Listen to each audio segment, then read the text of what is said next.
Chapter 1348, Black Flame Appears. Chapter 1348, Black Flame Appears. With the death of the high-tiered evil beasts and evil demons, the war in Stone Forest Town gradually entered its final stage. Previously, Star Moon Kingdom's various major powers had celebrated this sudden war, but their expressions had turned solemn. Fear of Zero Wing filled their hearts. An army of 500,000 plus high-level, high-ranked monsters. Who in Star Moon Kingdom could possibly stop such a powerful force? Zero Wing had done just that. Moreover, Zero Wing had displayed horrific strength. Aside from the Tier 3 NPC army, the intermediate mana pulse cannons and miniature ballistas were more than enough to dishearten the kingdom's major powers. If these weapons were aimed at their guild towns, the consequences would be dire. Before this battle, the major powers had only felt a little threatened by Zero Wing's number of experts and high-quality items. However, those aspects couldn't threaten their lifeblood. If worse comes to worst, they would fight a war of attrition, competing with wealth and resources. But things had changed. Zero Wing had already revealed that it had the power to destroy any large guild's foundation in Star Moon Kingdom. A battle of attrition wasn't necessary. Zero Wing could simply cripple their guilds. Zero Wing. How much of your strength have you hidden? Singular Burial felt as if he had aged several years as he stared at the live stream, especially when the hero Gilbert had made his appearance in the war's final moments. Singular Burial admitted that Heaven's Burial's development was quite fast. However, compared to Zero Wing, the difference between them was like heaven and earth. Now, the only thing worth celebrating was that Heaven's Burial had gained access into Evernight City before the other guild. There was also the fact that Abandoned Wave could continue to create monster armies. Only, now that they had revealed the threat of the evil beasts and evil demons, Abandoned Wave wouldn't be able to continue developing in the Star Moon City region. Meanwhile, across the street from Zero Wing's residence in White River City, Ghost Shadow and Daybreak Fog scouted the building from their seats in a restaurant's 5th-floor room. As the two watched Zero Wing's residence, they wore helpless expressions. The original plan had involved the Ghost Shadow Legion and the 3rd Legion working together to assault Zero Wing's residence, doing whatever it took to destroy the guild's stable.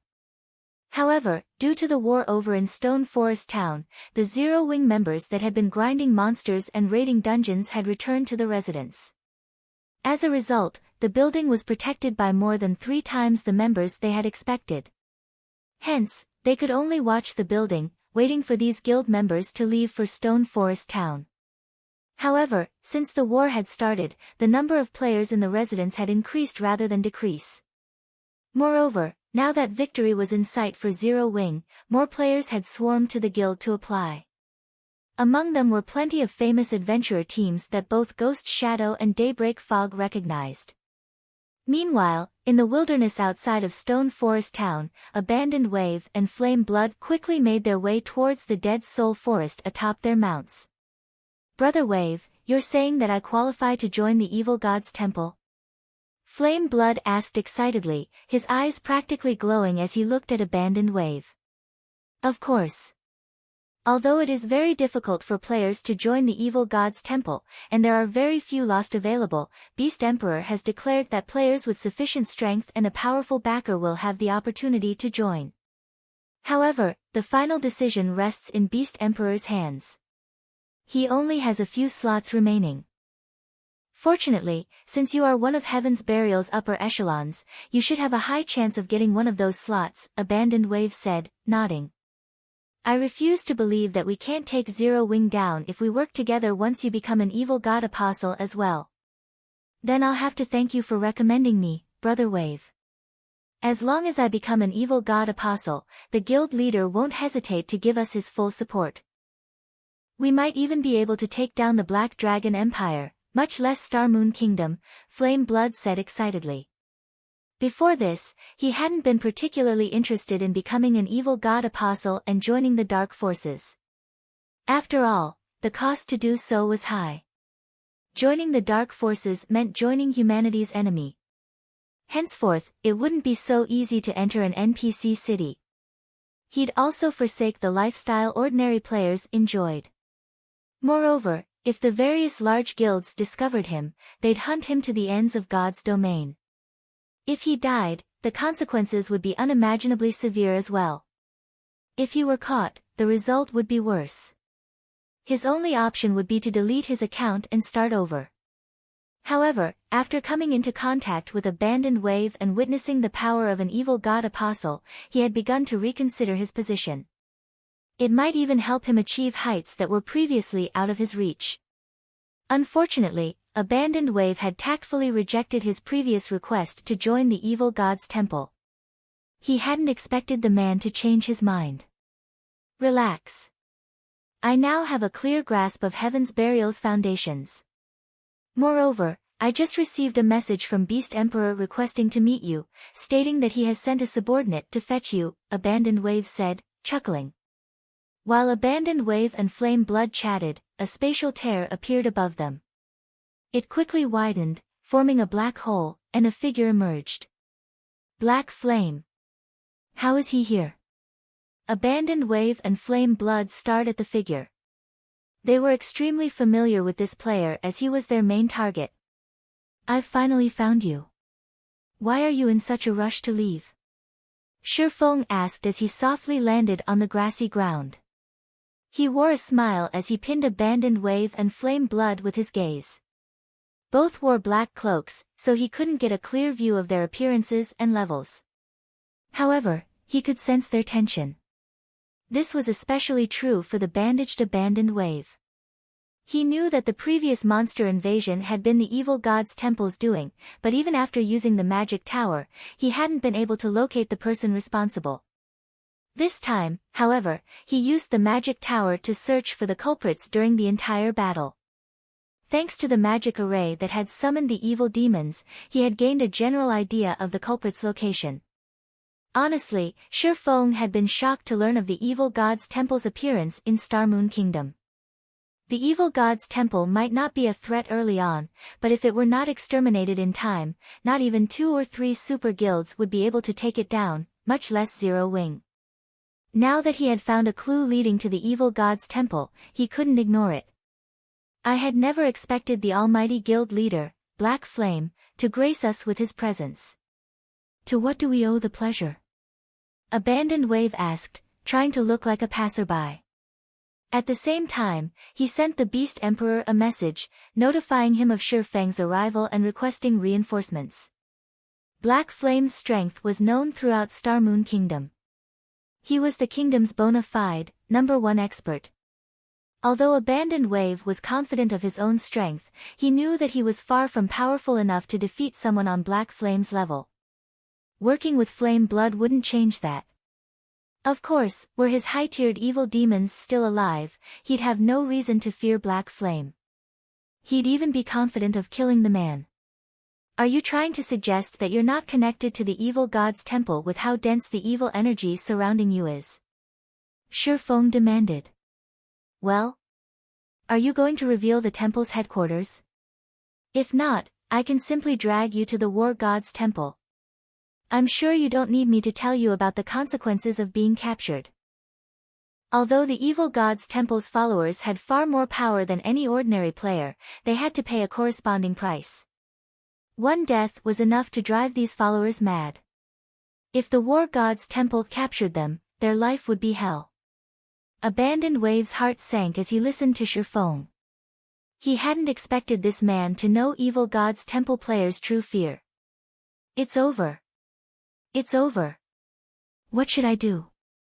Sweat dripped down Abandoned Wave's forehead as he watched Shifeng's gradual approach. Neither keeping silent nor exposing the location of the evil god's temple's main headquarters was an option. Abandoned Wave had never expected that some minor character he had once looked down on would force him into such a situation. When Shifeng was less than 30 yards away from Abandoned Wave, a spatial tear formed before the bandaged player.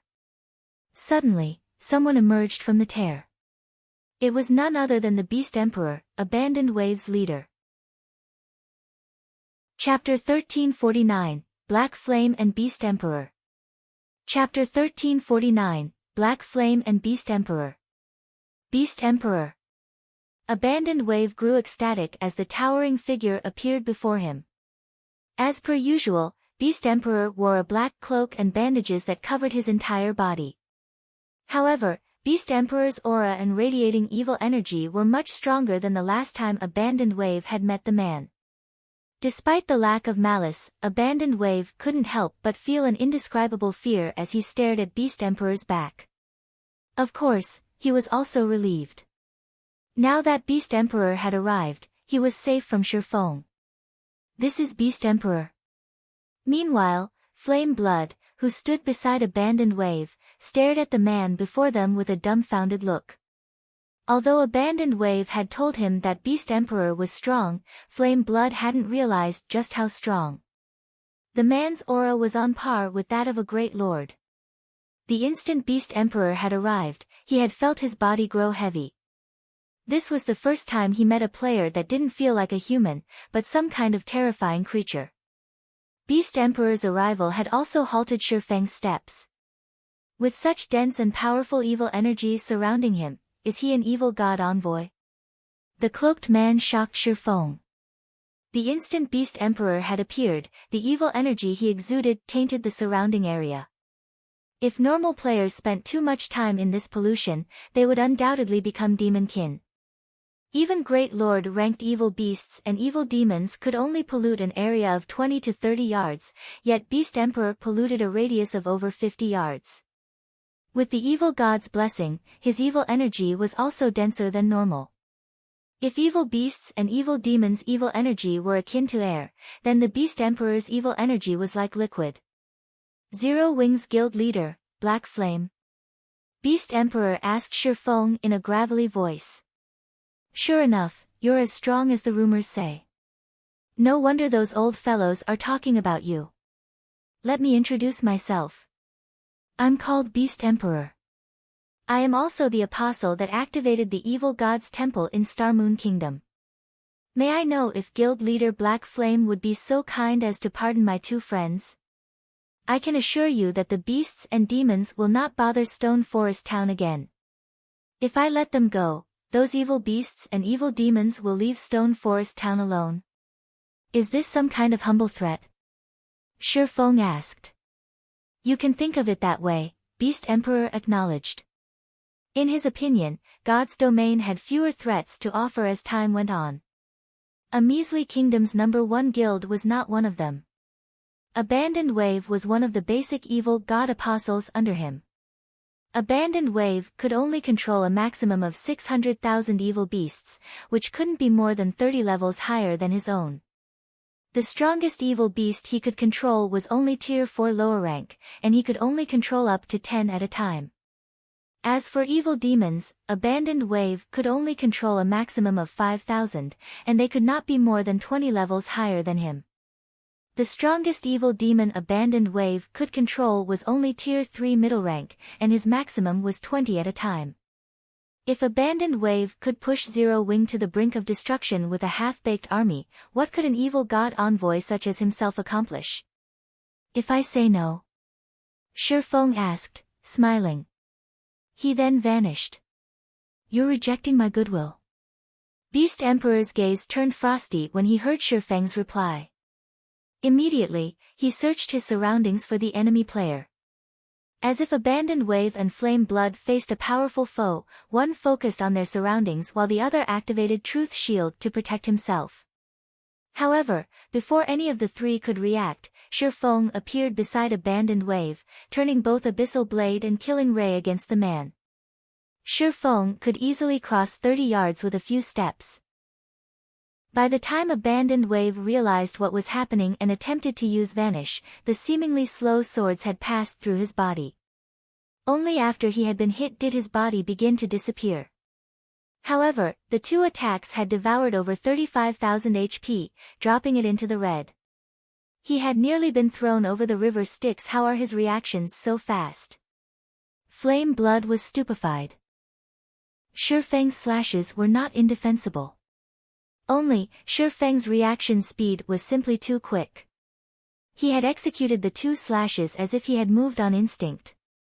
The instant abandoned wave disappeared, Shi Feng retrieved a dark blue crystal ball from his bag and shattered it. No! You can't do that!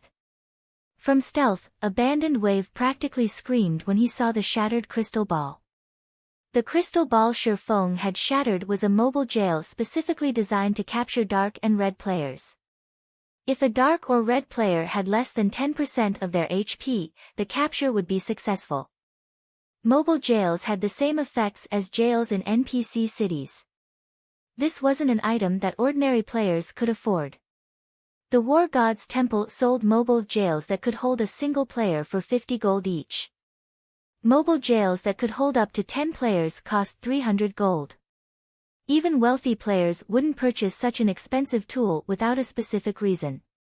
Although Abandoned Wave had considered using a skill to resist capture, once the mobile jail activated, it would capture any player within 15 yards that fit the requirements and stop them from using skills or tools.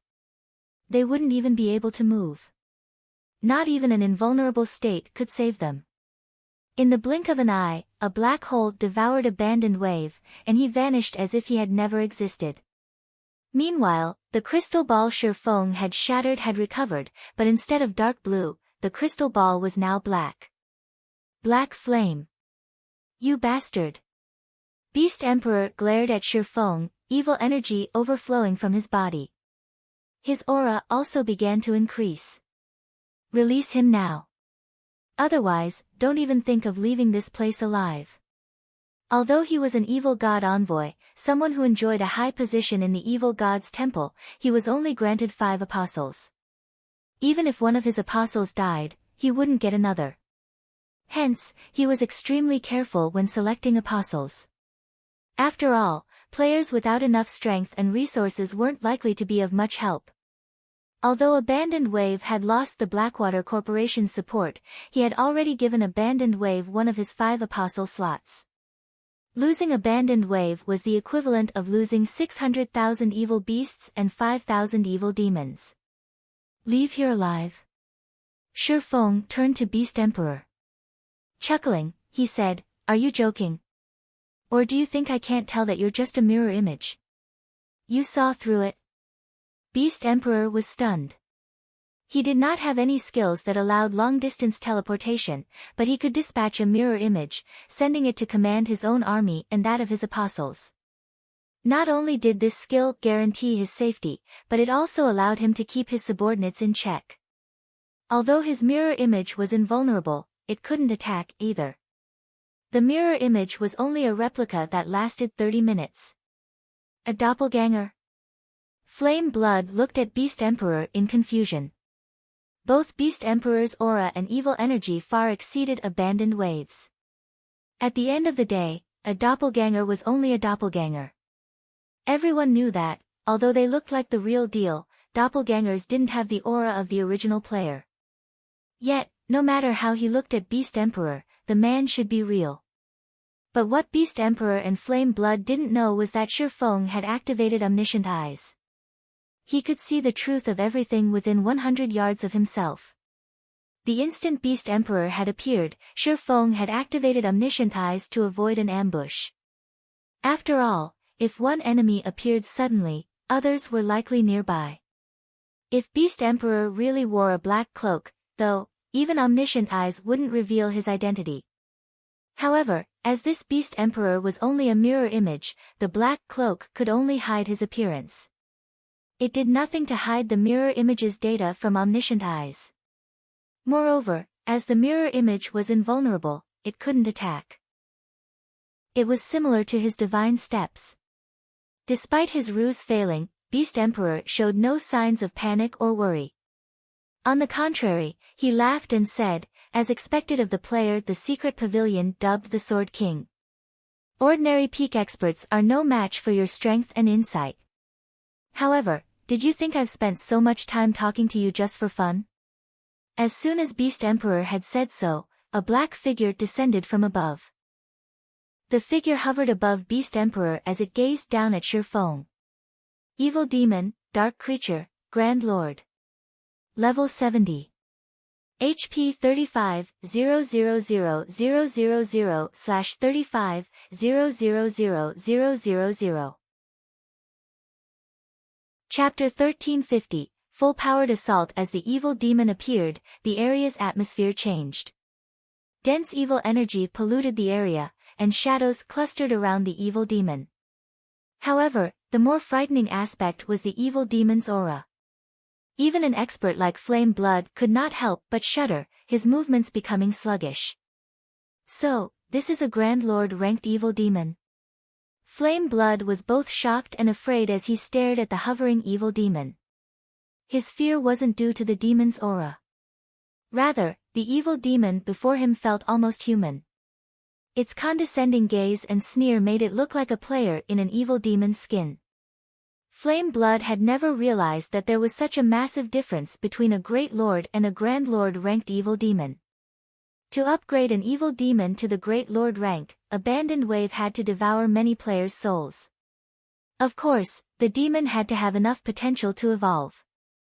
Otherwise, absorbing souls would only increase its level, not its tier. Every time an evil demon was promoted, it would require several times more souls to reach the next rank. One could just imagine how difficult it was to produce a Grand Lord-ranked evil demon. Yet, Beast Emperor intended to use such a creature to lead the way. If they had had the help of a Grand Lord during their siege against Stone Forest Town, the battle might have ended in their favor. Black Flame, I have given you your one chance. Since you've refused, I'll show you what it feels like for a demon to devour your soul. Beast Emperor smirked at Shifeng. If an expert like you turns into an evil demon, I'm sure it will have a lot of potential. Peak experts' corpses were very valuable to Evil God's Temple players. Such corpses had a much greater chance of becoming evil demons with high growth potential. The evil demon created would have a better chance of becoming a high-tiered creature. As Beast Emperor finished speaking, the evil demon above him vanished as it dashed towards Shifeng with lightning speed. In the blink of an eye, the evil demon arrived before its target, slashing at Shifeng's head with claws wrapped in dark gray fog. However, mid-swing, the evil demon abruptly changed its attack trajectory, creating a silver arc that split away from the gray fog and moved towards Shifeng's neck. Meanwhile, the gray fog retained its form as it continued towards Shifeng's head. Rapid switch. Shifeng could not help his surprise.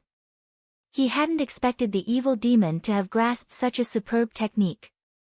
Moreover, the transition was so smooth and sudden that even a Void Realm expert like himself had failed to detect warning signs. It was as if the demon's cells had altered from attacking his head to swiping at his neck. In this crucial moment, one of Shifeng's blades, which he had employed to counter the fog-shrouded claws, changed directions. While the abyssal blade continued to block the descending claws of gray fog, Killing Ray turned to block the evil demon's real claws. Boom! Boom! As the blades and claws met, the collision scattered dazzling sparks. The ground beneath Shifeng's feet sunk slightly. The impact then threw Shifeng, and he landed over 20 yards away. He instantly lost over 10,000 HP. Is this a Grand Lord-ranked evil demon's strength? When Shifeng struck the ground, both of his hands were numb. His blades vibrated, releasing a low hum. Sure enough, its strength and speed far exceed an ordinary Grand Lord. If not for his quick reaction and diverting Killing Ray, he would have likely died. Even so, since he had pulled Killing Ray away from his parry, he hadn't been able to mitigate the damage completely, causing him to lose 1/6 of his total HP. At this rate, even if he blocked every one of the demon's attacks, he would only last 6 attacks. He had only been saved due to his Tier 2 Sword Master class, one of the 10 Great Saint classes, and his excellent equipment. If a Tier 2 metric tons of the same level had received that last attack, they'd most likely lose a minimum of 20,000 HP. He's not dead. Beast Emperor was momentarily stunned when he saw Shifeng stand up with most of his HP intact. He knew just how powerful a Grand Lord-ranked evil demon was. Even the current strongest MT in God's domain would die instantly if they didn't activate a life-saving skill in time. Upon reaching the Grand Lord rank, evil demons' combat standards underwent a qualitative transformation. Players had no hope against these Grand Lords' transition speed. After factoring in the Grand Lord's frightening, destructive power, any player that attempted to solo such a creature would die instantly. He even blocked that attack. Sure enough, Black Flame's strength has improved significantly yet again. Flame Blood was also surprised to see Shifeng so lively. Even against a Great Lord-ranked evil demon of the same level, an MT would be forced to activate a life-saving skill to survive, not to mention against a level 70 Grand Lord. If not for the NPC guards and various magic arrays, Zero Wing would have been easily annihilated during the siege. Yet, even without any support, Shifeng blocked the Grand Lord's attack. This was simply inconceivable. Sure enough, you are quite impressive. But how many attacks do you think you can block? Although Shifeng had surprised Beast Emperor, the situation hadn't changed. As he said so, the evil demon darted forward once more. This time, the gray fog around its claws transformed into a dark gray greatsword. It brandished the weapon at Shifeng, sending 5 streaks of gray light towards the swordsman's blind spots. Just as the 5 streaks of gray light were about to devour Shifeng, golden dragon scales and divine runes began to envelop his body. His aura transformed as well, resembling that of a prehistoric beast. A stream of blue energy flowed from Killing Ray and into Shifeng's palm. Arcs of blue electricity danced across his body. Suddenly, Shifeng looked like a god that had descended to the mortal world. Heavenly Dragon's Power. Tier 2 Blade Liberation. This was the first time Shifeng had used twofold Berserk after completing his Tier 2 promotion. Even against the King of Darkness, Shifeng had only used Heavenly Dragon's Power. However, against the Grand Lord-ranked evil demon, Shifeng did not dare to be careless, as even the slightest mistake could end his life. Following which, Shifeng lightly swung Killing Ray towards the evil demon. Shadow Blade. Immediately, 1 streak of blue light and 9 streaks of black light sliced at the evil demon. The instant Shifeng's sacred sword and the evil demon's greatsword collided, the ground they stood on shattered from the resulting impact. Even Flame Blood, who stood 30 yards away, nearly lost his footing. The 5 streaks of gray light were repelled back, carving several long grooves into the dirt. After repelling the evil demon's attacks, all 10 of Shifeng's attacks landed. The streaks of light easily bit into the evil demon's steel-like body, green blood spewing from its wounds as the impact threw the creature over a dozen yards backward. At the same time, the evil demon's HP plummeted. -161,267. -323,497. -160,916. Since Killing Ray dealt double damage against dark creatures, the evil demon's HP dropped by over 2 million in the blink of an eye. Chapter 1351, Monster-like Player. Chapter 1351, Monster-like Player. As the dust settled, it revealed the 3-meter-tall evil demon half-kneeling on the ground. Cracks broke the dirt for over a dozen yards beneath the demon. What? Flame Blood's eyes nearly fell from his sockets when he saw the injured evil demon. A Tier 3 NPC would barely be a match for a Great Lord-ranked evil demon, yet Shifeng had sent the creature flying. Beside Flame Blood, Beast Emperor stared at the demon with a solemn expression. He found it inconceivable that Shifeng could contest and surpass a Grand Lord-ranked evil demon's strength. You, heal the evil demon. I'll have it protect you. Black Flame's Berserk skill won't last long. Once it ends, he will die. Beast Emperor roared at Flame Blood. He had lost his previously complacent expression. We just have to buy enough time for the reinforcements I've sent to arrive. Although he thought that it was almost impossible for Shifeng to kill the demon, he instructed Flame Blood to heal the creature as a precaution. Even if Shifeng could suppress the evil demon, he wouldn't kill it. He had only ordered the fastest Great Lord-ranked evil demon to separate from the main contingent to save Abandoned Wave. It would take some time before the rest of his forces arrived. Once the follow-up forces arrived, Shi Feng would lose any hope of escape or survival. Flame Blood nodded and immediately went into action. First, he cast Recover on the evil demon, healing it for over 2,300 HP every 1.5 seconds. He followed up with a Truth Shield, which could absorb over -11,000 damage. Although these spells were almost negligible compared to the evil demon's HP, the Truth Shield and Recover would heal the creature's injuries. At the very least, it would be able to fight at peak condition. Flame Blood began to chant an incantation. As Heaven's Burial's best cleric, Flame Blood had double cast right off the bat. He had chosen to cast the Tier 1 spell, Life Recovery, and the Tier 0 spell, Healing Light. Not only was Flame Blood's chanting very fast, but he was also accurate. He was only slightly less efficient than Violet Cloud. Of course, there was a massive gap between his brain activity and hers. Shi Feng didn't sit idly by while Flame Blood healed the evil demon. Without hesitation, he activated the Tier 2 taboo skill, Instant Strike, vanishing and reappearing before the demon in an instant. Sword's Orbit. Suddenly, a glittering galaxy formed around Shi Feng's body. Dazzling stars bombarded the evil demon, one after another. Both Flame Blood and Beast Emperor were shocked. Despite the stars appearing slow, in reality, they moved so quickly that they could barely react to the attacks. The stars they saw were simply residual images their brains had created. Fortunately, the evil demon possessed godlike reaction speed. With a physique that surpassed that of ordinary players, it reacted immediately and blocked the incoming attacks with its claws. However, as Shi Feng had activated twofold Berserk and Instant Strike, both his strength and attack speed exceeded the evil demon's. The Grand Lord couldn't keep up. The brilliant stars continued to bombard the monster, each collision ripping pained screams from the evil demon's throat. The evil demon's agonizing screams echoed across the grassland, causing all who heard it to shudder.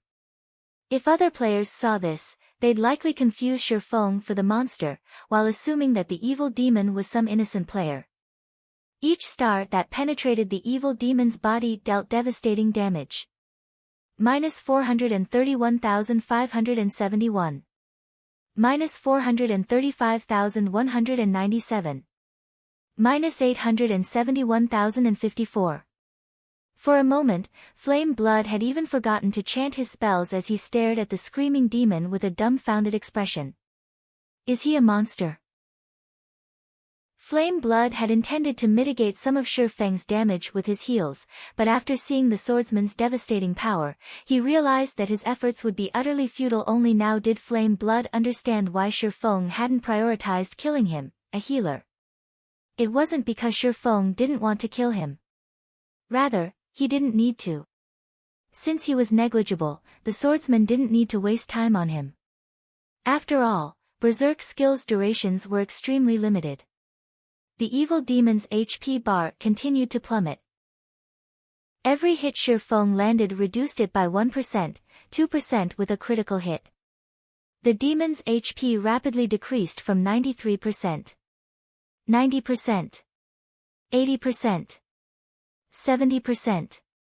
By the time Instant Strike's 3-second duration ended, the evil demon had only 64% HP remaining. However, as soon as Instant Strike's effects wore out, Shi Feng's attack speed and damage dramatically decreased.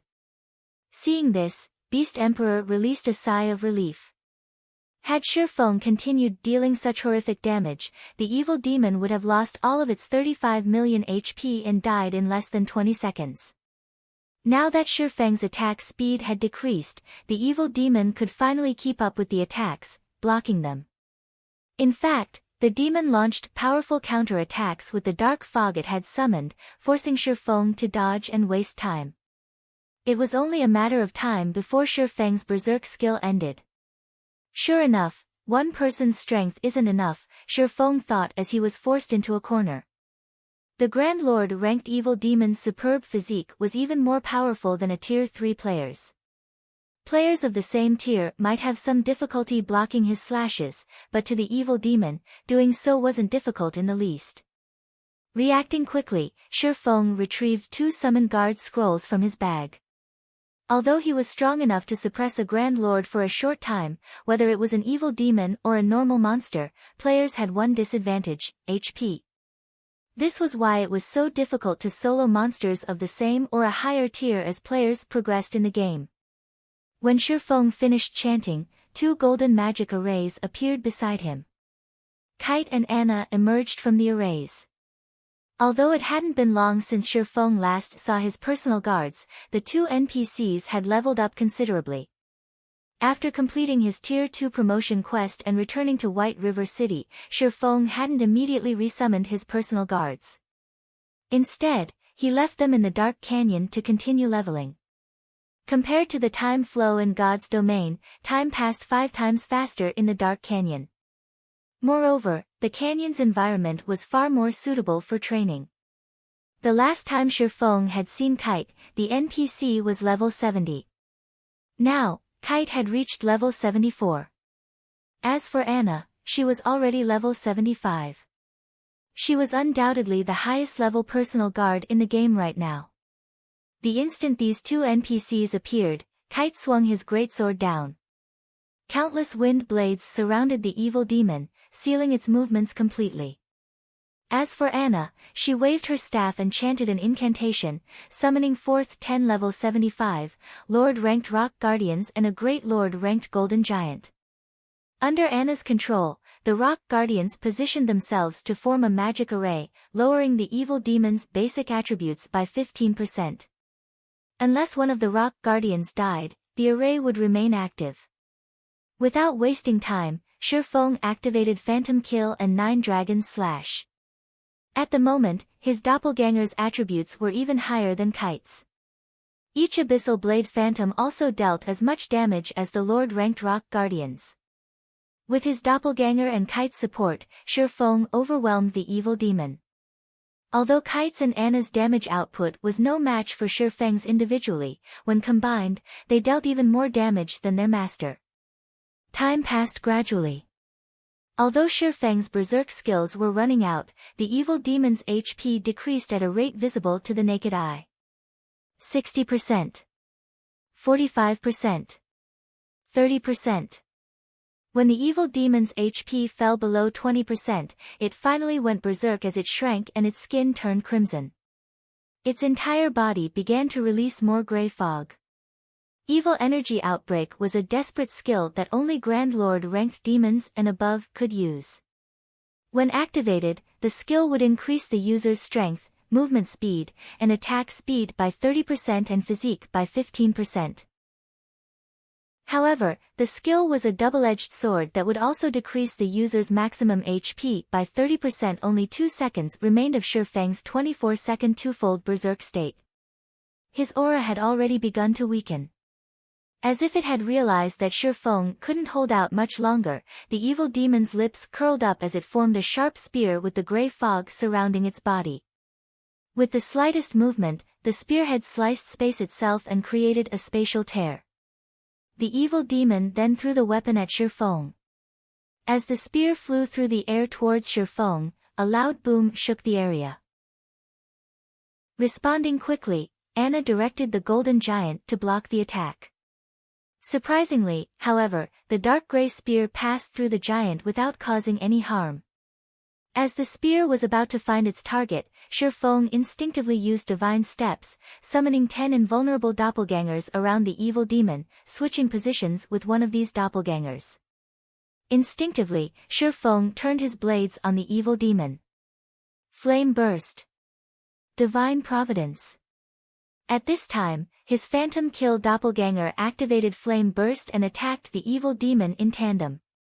Although the evil demon responded very quickly, Shi Feng switched positions with another doppelganger after every slash, not giving the demon a chance to block his attacks. By the time Shi Feng landed his 15th hit, his sword's scorching flames had devoured the demon's last strand of HP. When the Grand Lord collapsed, it transformed into innumerable light particles like shattered glass and disappeared. Shi Feng's experience bar rose madly, his level instantly increasing from 53 to 54. He had earned even more EXP from killing the evil demon than from soloing an archaic species. It had given him nearly as much EXP as a level 70 mythic monster. Shi Feng was astonished. If he could kill a few more of these evil demons, his level would skyrocket. This is an evil god crystal. As the evil demon disappeared, the gray fog condensed to a single point. The gray fog then formed a crimson crystal that hovered quietly in the air, releasing an intensely mighty aura. Chapter 1352, Auction House Design. Chapter 1352, Auction House Design. It died. Flame blood froze when he saw the evil demon inside the magic array disappear. Even a great lord-ranked evil demon of the same level would require a team of hundreds of elite players, led by dozens of experts, to take down. They had learned this lesson during their experiments in the frozen scar. In the end, the great lord had more than 2/3 of its HP remaining after wiping out the entire elite team. Yet, Shi Feng killed a level 70 Grand Lord-ranked evil demon by himself. Beast Emperor wore an indescribably grim expression. Not only had Abandoned Wave been captured, but he had also lost a Grand Lord-ranked evil demon. It had taken a lot of effort to nurture 5 evil demons. Grand Lord-ranked evil demons were not easy to produce. It all depended on an evil demon's potential. He had killed many peak experts to obtain 5 evil demons capable of reaching the Great Lord rank. After his momentary rage, the Crimson Crystal, which had formed after the evil demon's death, drew Beast Emperor's attention. How is this possible? How could a mere Grand Lord possibly drop an evil god crystal? Shock, excitement, and greed flashed in Beast Emperor's eyes as he stared at the crystal. It was highly unlikely that players outside of the evil god's temple would understand how valuable the item was. However, to evil god's temple players, the evil god crystal was an absolute treasure. It was even too valuable to trade for a mythic-ranked evil demon. Shi Feng grabbed the evil god crystal and shoved it in his bag before Beast Emperor could get a closer look. His eyes became bloodshot with fury as he wanted nothing more than to kill Shi Feng with his own hands. Unfortunately, he was only here as a mirror image. He could not touch Shi Feng. Beast Emperor quickly calmed himself. Turning to the somewhat feeble Shi Feng, he smiled and praised, "Guild Leader Black Flame, you're truly capable. Even the strongest evil demon under my command wouldn't be a match for you. As expected of Star Moon Kingdom's #1 expert." What? Trying to persuade me with sweet words after failing with brute force? Shi Feng sneered as he glanced at Beast Emperor. Although he suffered a weakened state, decreasing his attributes by 70%, he was easily strong enough to kill Flame Blood and drag Abandoned Wave back to the War God's temple. He knew that an evil god envoy could only create a limited number of evil god apostles. Losing even one apostle would undoubtedly weaken Beast Emperor. Beast Emperor's expression darkened, a cold glint flashing in his eyes. He was the evil god's temple's sole evil god envoy. He was fated to become an overlord, establishing the evil god's empire in God's domain, yet a guild leader from a measly kingdom stood before him, ridiculing his failure. If only he were here physically, he would give Shi Feng a taste of despair. Black Flame, let's not waste time talking. Why don't we make a trade? Beast Emperor said after suppressing his rage. You'll gain at most some merit points for handing an evil god apostle over to the War God's temple, but I can offer your guild resources others dream of and access to dark cities. Zero Wing desperately needs these. The evil god's temple was one of God's domain's strongest dark forces. It had branches throughout numerous kingdoms and empires. He couldn't help Zero Wing gain access to every NPC dark city, but getting access to a few shouldn't be a problem. This was also why Heaven's Burial was willing to help Abandoned Wave gather so many evil beasts and evil demons in such a short time. Sure, I might get some measly merit points for handing over an evil god apostle, but ridding God's domain of an apostle is just as good, Shi Feng said, chuckling. Although he was interested in access to multiple dark cities, getting rid of an evil god apostle that had been persistent in picking fights was a better option. If not for the Adventurers Association's assistance in Stone Forest Town, Zero Wing might have failed to protect it. Shi Feng would have been forced to accept mutual destruction, using a method to prevent anyone from claiming the town. Beast Emperor nearly popped a vein when he heard Shi Feng's refusal. Taking a deep breath, he tried again. How about this? I have an auction house design in my possession. I also have a secret land key that can open the secret land door, allowing you to send 1,000 players through at a time. Aside from the resources the secret land has to offer, you can gain far more magic crystals there than in the Stoneclaw Mountains. I will also help Zero Wing gain access to 5 dark cities. In return, you just need to hand over the mobile jail and the Crimson Crystal. The auction house design might not be useful for a basic town, but it was a different story for Stone Forest Town. Once a player town had an auction house, it would lure more players, and the ruling guild would make a profit from the handling fees. Of course, the secret land key was obviously quite valuable.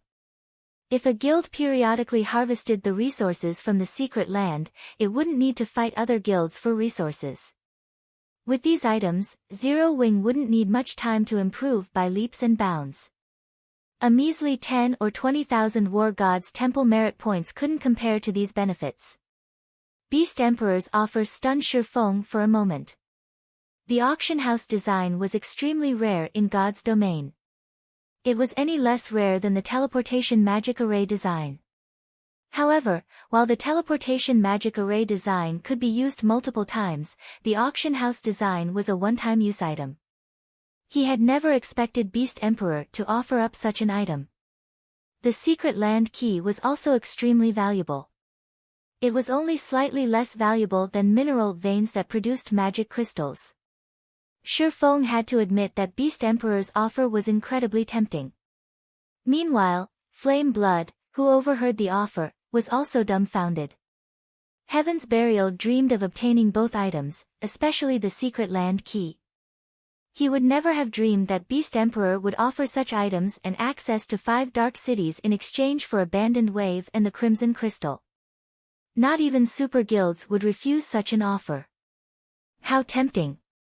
But I still refuse. Shi Feng responded, smiling.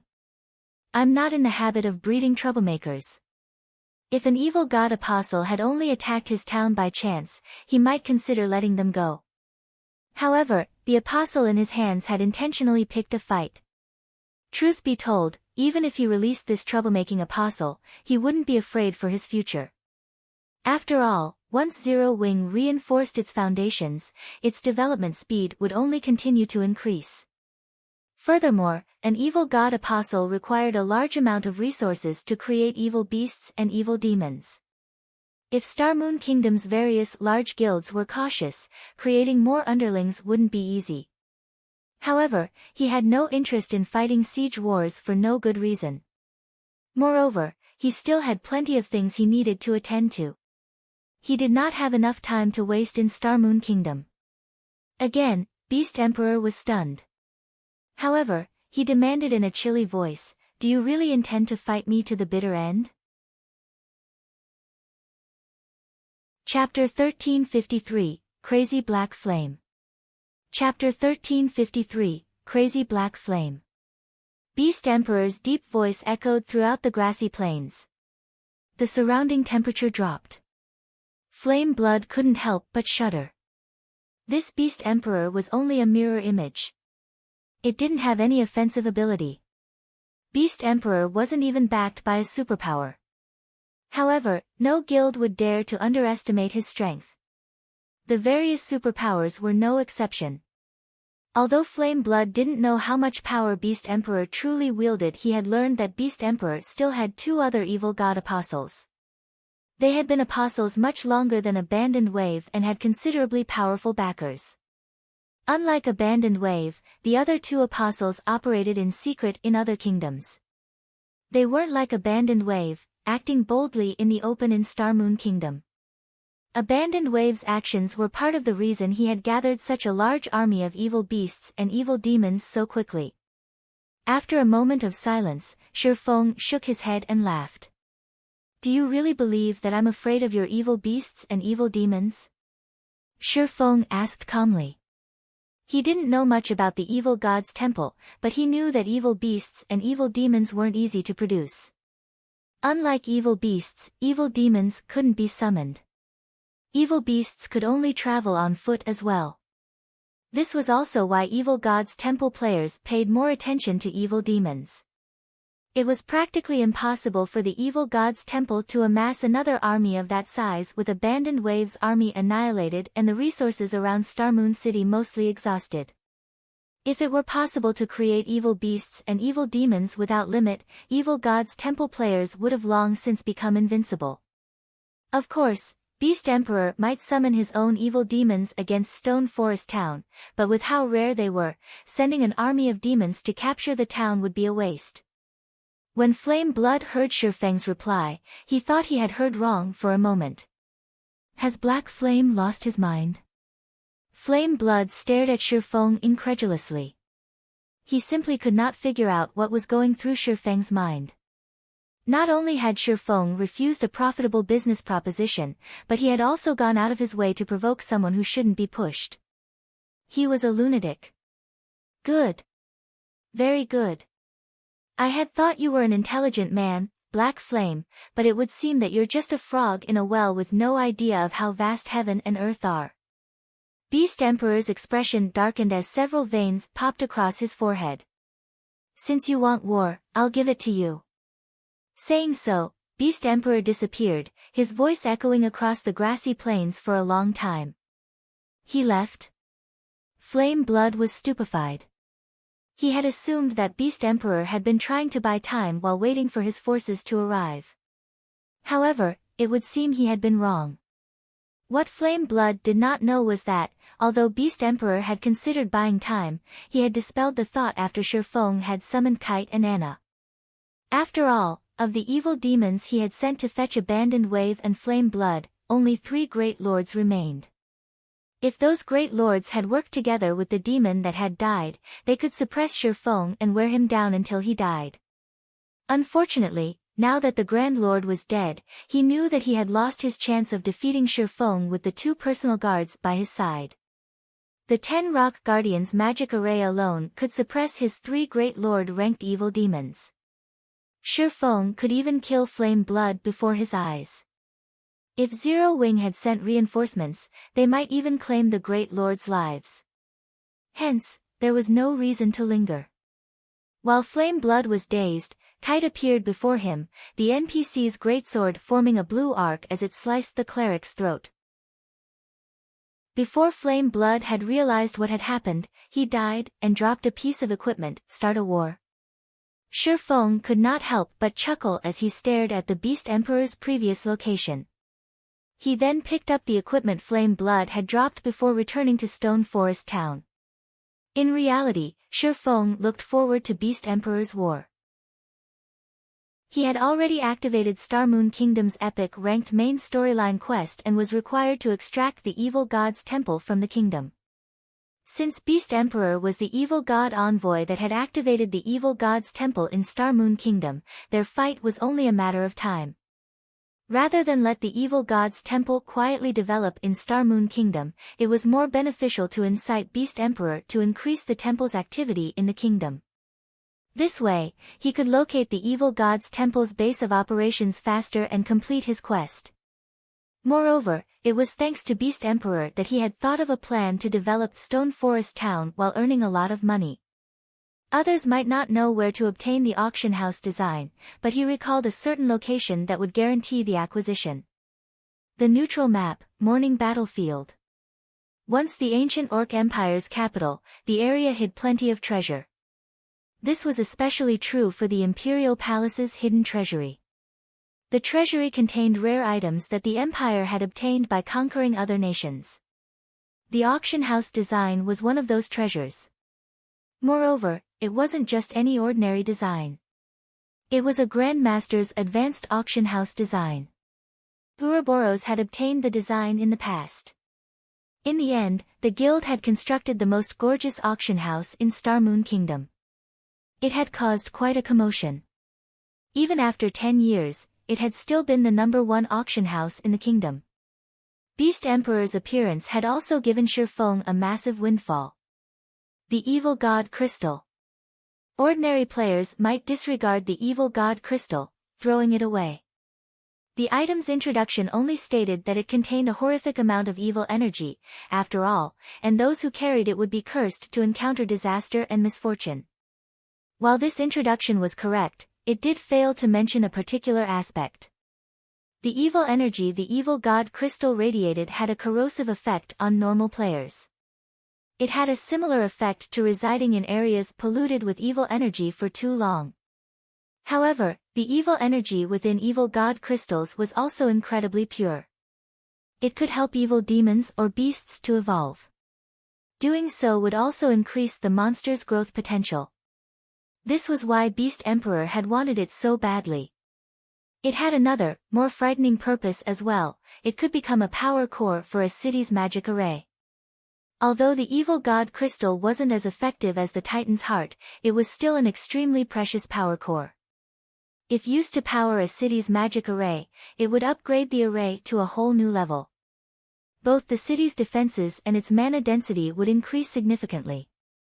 Various large guilds had desperately sought after the crystal in the past. Shifeng hadn't expected a Grand Lord-ranked evil demon to drop the item. Normally, only mythic-ranked evil demons and above had a small drop rate. In the past, the super guild ruling the Lionheart Empire had annihilated the evil god's temple, which had destroyed nearly half of the empire in the process. It had only obtained 2 evil god crystals after slaughtering dozens of mythic-ranked and above evil demons. In the end, the guild had used the 2 crystals to power 2 of its cities. Both cities had eventually grown to become the #1 and #2 guild cities in the empire. After seeing the Evil God crystal's wonderful potential, God's domain's various large guilds had searched for and hunted down the temple's evil demons to obtain Evil God crystals of their own. When Shifeng saw the crystal drop from the Grand Lord, he even wondered if his eyes had played a trick on him. Chapter 1354, Town changes in Stone Forest Town. The evil beast and evil demon army gradually scattered. As a result, the intense battle had become a good opportunity to grind EXP. It was not very often that one came across chieftain rank and above monsters. Even when they did, fights between players might ensue. On average, both the evil beasts and evil demons provided more EXP than monsters of the same rank and level. Although more than 1/3 of the Zero Wing members had died in this siege war, the surviving members' levels had increased significantly. Most of them had leveled up at least once, while some had even gained 2 levels. As the siege war ended, Zero Wing had obtained a large number of level 40+ elite members. This is just too scary. Even those powerful monsters failed to conquer Stone Forest Town. With this, Zero Wing's position in Star Moon Kingdom is as stable as a mountain. Both the Star Alliance and Heaven's Burial have lost their chance to become the kingdom's #1 guild. If I had known this would happen, I would have joined Zero Wing sooner. I might have been a core member by now. TCH, you think becoming core member in Zero Wing is that easy? I've heard that the first condition to become a core member is to reach the Trial Tower's 6th floor. Although everyone's combat standards have improved significantly since the game's launch, those capable of reaching the 6th floor are still considered experts in first-rate guilds. On the other hand, you're stuck on the 5th floor. How could you possibly have a chance of becoming a core member? If Zero Wing can protect Stone Forest Town from such a large army of monsters, setting up our headquarters there might not be a bad idea after all. Tomorrow, we'll head to Stone Forest Town and purchase a private house. You want to get a private house with your standards? Don't make me laugh. One of my brothers is an upper echelon in a small guild. He's told me that several small guilds have decided to purchase the town's houses. Your adventurer team only has 100 or so members. Do you think you can compete with small guilds that have several thousand players? Stone Forest Town's victory over the evil beast and evil demon army was a hot topic among many players on the official forums. The strength Zero Wing displayed flabbergasted everyone. After this battle, no one in Star Moon Kingdom would dare challenge Zero Wing's position. Many of the previously hesitant independent players changed their minds, determined to join the guild. Many of these independent players hadn't considered applying to Zero Wing due to the guild's extremely high recruitment standards. If they joined other first-rate guilds, they would also receive far more benefits than if they joined Zero Wing. However, now that Zero Wing had proven how much stronger than other first-rate guilds it was, its high requirements made sense. Is this Zero Wing's true strength? Blue Phoenix, who had remained in White River City, was surprised to see peace returning to Stone Forest Town as she watched the live stream. Despite facing an army of 500,000 plus monsters, not only had Zero Wing annihilated their enemy, but it had also only suffered a little over 10,000 casualties. However, although Blue Phoenix was shocked by the large number of high-tiered NPCs defending Stone Forest Town, Zero Wing's revelation of its intermediate mana pulse cannons and fleet of miniature ballistas frightened her. After all, while NPCs could not be dispatched outside of the town or city they belonged to, it was a different story for the intermediate mana pulse cannons and miniature ballistas. These war weapons could be employed against cities or to defend strategic locations. Not even the Dragon Phoenix Pavilion could compare to Zero Wing's firepower. Blue Phoenix had been prepared to lend Zero Wing the gnome cannons and special ammunition she had brought with her as a backup, but she was grateful that she hadn't. Both she and Phoenix Rain would have been laughingstocks. It seems I need to report this to Big Sis Rain. After giving the matter some thought, Blue Phoenix decided to report this situation immediately. Back in Stone Forest Town, Shi Feng discovered a long line of independent players outside of the guild residence after using a guild transfer scroll to return.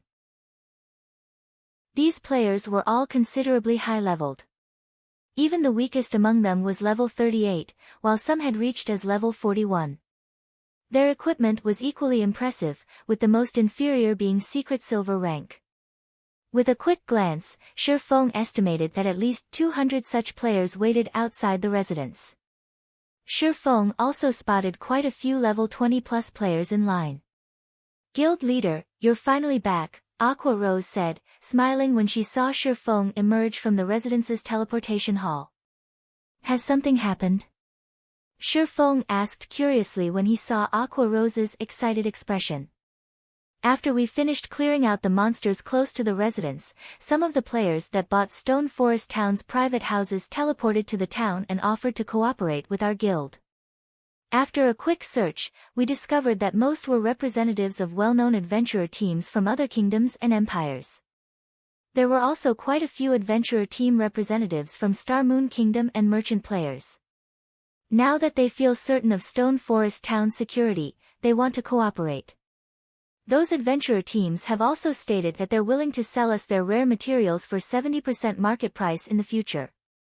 However, they've requested that Zero Wing build more private houses suitable for adventurer teams. As for the merchant players, they'd like to see us sell a few shops in town. Of course, they're willing to pay for these structures."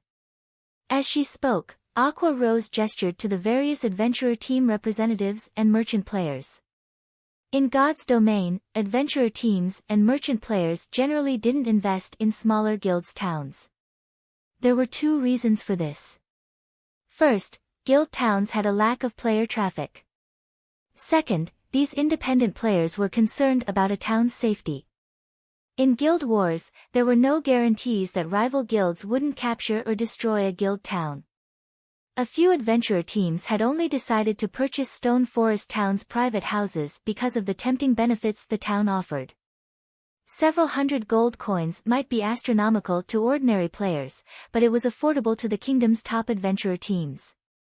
However, setting up a main base of operations in a guild town was a different story. To adventurer teams with hundreds of players, it was clear that private houses, which could only accommodate a small number of players, were not suitable. Such teams needed the ruling guild to construct houses that catered to their activities, but guilds generally refused to construct such massive structures for no good reason. Moreover, purchasing such a large house would cost more than just a few hundred gold coins. Hence, both sides needed to compromise.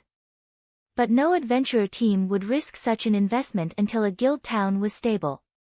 After this siege war, Stone Forest Town had proven that it was just as secure as an NPC town, allowing players to develop in the area without worry. Because of this, many well-known adventurer teams and merchant players hurried to Stone Forest Town, afraid that their competition would steal their opportunity. Not even Aqua Rose could make the decision to allow so many players into Stone Forest Town. She had to wait for Shifeng to return. "Guild leader, would you like to meet with them?" Aqua Rose asked. Chapter 1355, Adventurer House. Chapter 1355, Adventurer House. God's Domain had plenty of adventurer teams. Aside from a few lone rangers, independent players with similar goals usually formed teams that were exempt from guild restrictions. Some of the top adventurer teams in the game were even as strong as some of the game's guilds. Take the Midnight Tea Party for example. It explored various dangerous locations in God's Domain, constantly challenging its limits.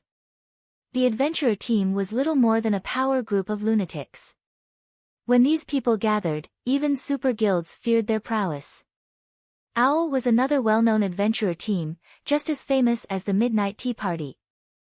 However, Owl had more members than the Midnight Tea Party, and they weren't as addicted to battle. Rather, Owl consisted of players that enjoyed challenging all kinds of quests. In the past, Owl had even completed a few quests that super guilds had failed. Due to these top adventurer teams' fame, the guild towns and cities they occupied would become instantly popular as countless like-minded players swarmed to these locations. However, the Midnight Tea Party had been an exception in the past. The adventurer team had never set up a fixed base, and the team members' whereabouts had been a mystery, making the team nearly impossible to locate intentionally. Meanwhile, when a large number of adventurer teams occupied a guild town, the ruling guild would rake in considerable profit long-term, and these teams would help defend the town if it were attacked. Other guilds typically avoided targeting guild towns and cities that had multiple top adventurer teams. After all, not only would these guilds make an enemy of the defending guild by attacking the town, but they'd also make enemies of the adventurer teams. It simply wasn't a wise decision. Adventurer teams setting up in a guild town always benefited the ruling guild. They sure moved quickly. Shifeng was slightly confused as he watched the various adventurer team representatives outside of the residence. He had assumed that it would take some more time before these teams made a decision. After all, the battle in Stone Forest Town had just ended, and investing in a guild town was an incredibly important decision that would affect the team's development. They needed to consider their options carefully. When I first saw them, I had assumed that they were experts some guild had sent to snatch the town token, Aqua Rose said, giggling. However, after listening to what they had to say, it seems that they were already interested in setting up in Stone Forest Town. Only, they were hesitant due to concerns over the town's safety. After seeing Zero Wings foundations, they rushed over. "Tell them that Stone Forest Town still needs repairs, so we won't be selling any adventurer houses just yet. Once we've repaired the town, we'll construct 5 adventurer houses. When the time comes, the houses will be available in the candlelight auction and will go to the highest bidder," Shifeng decided after giving the matter some thought. Aqua Rose was at a loss for words when she stared at Shifeng's serious expression. Normally, guilds hope to house as many adventurer teams as possible in their towns to increase the town's overall strength. Some large guilds even sold their adventurer teams for a low price to attract these teams. Yet, not only had Shifeng decided to sell a limited number of these adventurer houses, but he also intended to sell them off to the highest bidders. Such a bold decision was likely to chase away these adventurer teams. "Just convey my decision. A town's development is never dependent on how many adventurer teams it has. As long as they are strong enough, 2 or 3 teams will be enough," Shifeng said. A town's land was limited, and adventurer houses easily took up enough space for 20 private houses. Rather than increasing the town's security with a few measly adventurer teams, they'd benefit from more independent players visiting the town for rest and relaxation. Understood. I'll let them know. Aqua Rose could not help but sigh. Although she understood Shifeng's reasoning, not even powerful adventurer teams were likely to pay a high price to occupy a guild town. After all, these teams would serve as free guards after investing in the town. Although Stone Forest Town offered considerable benefits, these benefits meant little to powerful adventurer teams. At most, they'd buy one or two private houses over competing for an adventurer house. Sure enough, once Aqua Rose informed the various teams of Shifeng's decision, it caused a commotion among the various players. This incident immediately hit the kingdom's official forums, dissuading a few well-known adventurer teams from occupying Stone Forest Town. They're only selling 5 adventurer houses. Do they want us to pay to sever as the town's bodyguards? Zero Wing is dreaming. There are tons of guild towns that want us. Only an idiot would compete for those 5 slots. Zero Wing is too arrogant. Do they think that our only option is to set up in Stone Forest Town? Zero Wing's announcement came as a shock to ordinary players. They had never expected such a boastful stance from the guild. Of course, these players had never considered setting up a base in the town. After all, they could only afford a private house in Stone Forest Town in their dreams, much less an adventurer house. To Starmoon Kingdom's various adventurer teams, however, Zero Wing was just trying to scam them. Meanwhile, inside an ancient ruin in the Apocalypse Empire, a 20-man team rested in its temple. Corpses of level 55+ monsters littered the ground around them. The weakest of their enemies had been a chieftain, while the strongest had been a great lord, yet this 20-man team had slaughtered them. Moreover, not one member of the team had died. Ha ha ha. Black Flame, you really are an interesting man. Endless Scars laughed when she heard about Zero Wing's announcement. Big sis Endless. Cloud Yarn, the cleric sitting beside her, was confused by Endless Scars' smile. Cloud Yarn wasn't the only one, the other team members also turned to look at their leader. Even the other members of the team could not help but turn to look at Endless Scars. Endless Scars had actually laughed. They could count the number of times they've seen her laugh since they had joined the team on their fingers. It's nothing. Zero Wing intends to auction off adventurer houses, and they're only selling a handful, Endless Scars explained. They're auctioning houses in limited quantities. What powerful adventurer team would be foolish enough to garrison in Stone Forest Town? Everyone was surprised to hear about Zero Wing's latest announcement. No matter how excellent Stone Forest Town's conditions were, the Stoneclaw Mountains was a regional dungeon with a level cap of 50. Many adventurer teams had already begun to purchase mounts for their members, and it wouldn't be long before they were over level 50. There weren't any other high-level and high-resource maps near Stone Forest Town. Powerful adventurer teams' priority was to level up and upgrade their weapons and equipment, everything else was secondary. Even with the town's high mana density, there was no point to occupying Stone Forest Town. What sane adventurer team would possibly be willing to pay a huge price to set up a base in the town? Foolish, is it? As Endless Scars read the report about the siege war in Stone Forest Town, her interest in Zero Wing grew. After all, the guild had abandoned the opportunity to strengthen its town and used a completely different approach than the other guilds. Endless Scars found the guild's actions both confusing and intriguing. While Starmoon Kingdom's various major powers discussed the matter, Shifeng, the perpetrator of this commotion, returned to White River City. After leaving the teleportation hall, he took an advanced horse carriage to the War God's Temple. Chapter 1356, Abandoned Waves End. Chapter 1356, Abandoned Waves End. Starmoon Kingdom, Starmoon City. After the battle in Stone Forest Town, many merchant players from neighboring kingdoms and empires gathered in the city. 3 out of 10 players that arrived in the teleportation hall were low-leveled merchant players in ordinary equipment. Normally, such a scene could only be found in imperial capitals. Upon arriving at Star Moon City, the merchant players teleported to the closest NPC town to Stone Forest Town. The long line at one of the departure teleportation arrays stupefied players. Why are all these merchant players heading to Stone Forest Town? Isn't it just a measly guild town? Why make such a huge fuss over it? Don't you know? When Zero Wing announced that it would auction adventurer houses, it had also declared that it would sell all kinds of shops to outsiders. These merchant players are heading to Stone Forest Town to get a better idea of the town's situation. The shops in NPC cities are too expensive. There's also a lot of competition with the various large guilds shops on top of the high property tax every month. It's simply impossible for ordinary merchant players to afford. The shops in guild towns, on the other hand, are much cheaper. The monthly property tax is also much lower. Most importantly, Stone Forest Town's player traffic rivals an NPC cities.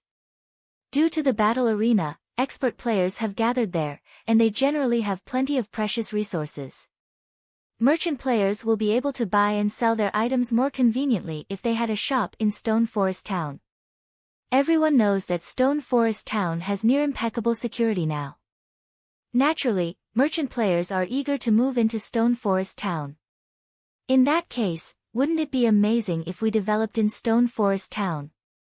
Independent players quickly started making preparations to shift their base of operations to Stone Forest Town. Originally, the candlelight trading firm's presence already made Stone Forest Town a good place to develop. Unfortunately, NPC cities sold a much more diverse selection of items than the candlelight trading firm.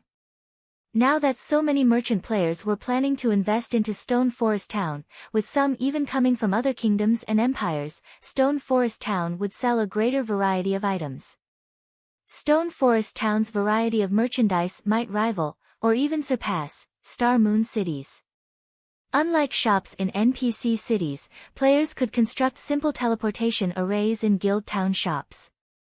Merchant players could teleport directly to their shops without passing through Star Moon City or spending hours traveling by carriage. This encouraged merchant players to sell more products in Stone Forest Town, facilitating the transfer of merchandise. Heaven's Burial's upper echelons had gathered in the residence's meeting room. The meeting room was silent as everyone stared at Singular Burial, who wore a solemn expression. Despite foolishly throwing away the opportunity to invite famous adventurer teams to occupy Stone Forest Town, even more independent players were attracted by the mass of merchant players. Both Stone Forest Town and Zero Wing would develop rapidly. As a result, the gap between Heaven's Burial and Zero Wing would expand. Our only hope is to take down the Frost King as soon as possible. Although the rewards won't help us overtake Zero Wing, we can put up a fight, Singular Burial said helplessly. Not only was Zero Wing undamaged by abandoned waves, but it had helped increase Stone Forest Town's fame. He wouldn't have let abandoned wave take action so soon if he'd known this would happen. To make things worse, abandoned wave had been captured. With Abandoned Wave finished, there was no guild in Star Moon Kingdom capable of stopping Zero Wing from becoming the kingdom's overlord. Guild leader, I just received good news, Daybreak Fog said. Good news? Singular Burial inquired, what kind of good news could there be at a time like this? Didn't Black Flame kill Flame Blood? Broken Flow had brought his team to resurrect Flame Blood after failing at his task. Although Flame Blood had suffered grievous losses, he got to meet Abandoned Wave's leader, Beast Emperor. Beast Emperor had even secretly added Flame Blood as a friend, Daybreak Fog explained. Beast Emperor took the initiative to contact Flame Blood, stating that he wishes to have a personal chat with you. Beast Emperor also said that he's willing to help Heaven's Burial annihilate Zero Wing. Abandoned Wave's leader, is it? Singular Burial smiled. Alright, tell Flame Blood to send Beast Emperor a reply. Say that I'm willing to have a proper discussion with him. Daybreak Fog conveyed Singular Burial's response to Flame Blood. Shifeng alighted from the advanced horse carriage and came face to face with White River City's War God's Temple. The War God's Temple served as a waypoint for teleporting to the Abyss battlefield. There were more players entering and leaving the War God's Temple now than the Adventurers Association. Players would visit the War God's Temple at least once a day. If the Adventurers Association was a good place for individual players to earn money, then the War God's Temple was a good place for players to level up and improve their foundational strength. If the Abyss battlefield didn't limit players to just one life per day, every player in the game would likely stay cooped up there and refuse to leave. Although the Abyss battlefield's monsters didn't drop coins, they dropped weapons and equipment as well as gave honor points. Honor points could be used to purchase tools, top-tier weapons, and equipment from the War God's Temple. It was extremely difficult to survive inside the Abyss battlefield. Moreover, the higher level one reached, the more difficult the monsters would be. Expert players below level 50 could stay in the Abyss battlefield for an entire day as long as they didn't go anywhere too dangerous. Though their income would be lower if they didn't take risks, after a few days of grinding, they could still accumulate enough points to purchase good equipment. The weapons and equipment for sale at the War God's Temple were more suited towards PvP. The items' effects and basic attributes would be inferior to the items dropped by field bosses and team dungeons. Even so, the Abyss battlefield was still a paradise for solo players. After level 50, however, surviving in less dangerous maps would be even more difficult for expert players. Level 50 plus weapons and equipment cost substantially more honor points. Eventually, rather than a place for farming items, the Abyss battlefield became a training ground for expert players and a place for ordinary players to grind for the double EXP potion. When Shifeng arrived at the War God's Temple's third-floor hall, a level 150, Tier 3 Great Mage greeted him. "Sir, how may I help you?" Casting a glance at the NPC, Shifeng noticed that it was a senior administrator at the War God's Temple named Roland. "I've captured an evil god apostle, so I'm here to claim the bounty." The first-floor hall of the War God's Temple dealt with all matters relating to the Abyss battlefield. The second floor was the War God's Temple's quest area, where players could accept quests or turn in their completed quests. Players were awarded merit points for completing War God's Temple quests. Similarly, players could spend merit points on items here. Players were allowed to freely enter the War God's Temple's first two floors. The third floor was different. As it was a place that specifically dealt with matters relating to the dark forces, players wouldn't be allowed to set foot onto the third floor if they didn't have any related matters. An evil god apostle? Roland's old face twitched. With a slightly suspicious look on his face, he looked at Shifeng and said, "Can you allow me to confirm your claim's validity?" "Sure." Shifeng took out the mobile jail and handed it to Roland. After Roland received the mobile jail, he chanted an incantation and tapped his finger on the crystal ball. An image appeared above the mobile jail. The image displayed Abandoned Wave trapped inside a dark space. Abandoned Wave was continuously hurling attacks at the surrounding space. He radiated evil energy, and his eyes were bloodshot. It was obvious that he had already fallen into madness. It really is an evil god apostle. Shock flashed in Roland's eyes. The War God's Temple and the Evil God's Temple had a hostile relationship. Meanwhile, evil god apostles had received the evil god's blessing. They were rare in God's domain. Roland returned the mobile jail to Shifeng and said respectfully, "Esteemed adventurer, please follow me. I'll bring you to meet with the Vice Temple Lord. I believe the Vice Temple Lord will be very happy to meet you." Chapter 1357, War God's Temple's Reward. Chapter 1357, War God's Temple's Reward. In the triumphant hall on the War God's Temple's fourth floor, Senior Administrator Roland led Shifeng to one of the hall's astrology rooms. The astrology room was as dark as night, while the circular ceiling glittered like the night sky. From time to time, shooting stars streaked by. The room's beauty was mesmerizing. As Shifeng entered the room, Roland closed the doors from the outside. Instantly, Shifeng felt an indescribably pleasant sensation run through him. With the fascinating scenery, he couldn't help his desire to remain in this room for the rest of his life. Why is the mana density in here so high? Shifeng was curious about the incredibly dense mana surrounding him. This was the first time he had ever set foot in an astrology room. The War God's Temple's astrology rooms were forbidden to players. If not for having captured an evil god apostle, Roland wouldn't have led him here. Before entering the room, Shifeng hadn't sensed any usual mana density from inside. Yet, as soon as Roland left and shut the doors, mana started pouring filled the space. It was 3 times as dense as Stone Forest Town's mana, which had the support of 3 magic towers. If players could duel other experts or practice their skills and spells in such an environment, their growth would be astonishing. Young adventurer, you've arrived. A deep voice echoed throughout the entire astrology room. Shifeng could not help but turn to the voice's origin. He spotted an old man in dark blue mage robes and wielding a staff.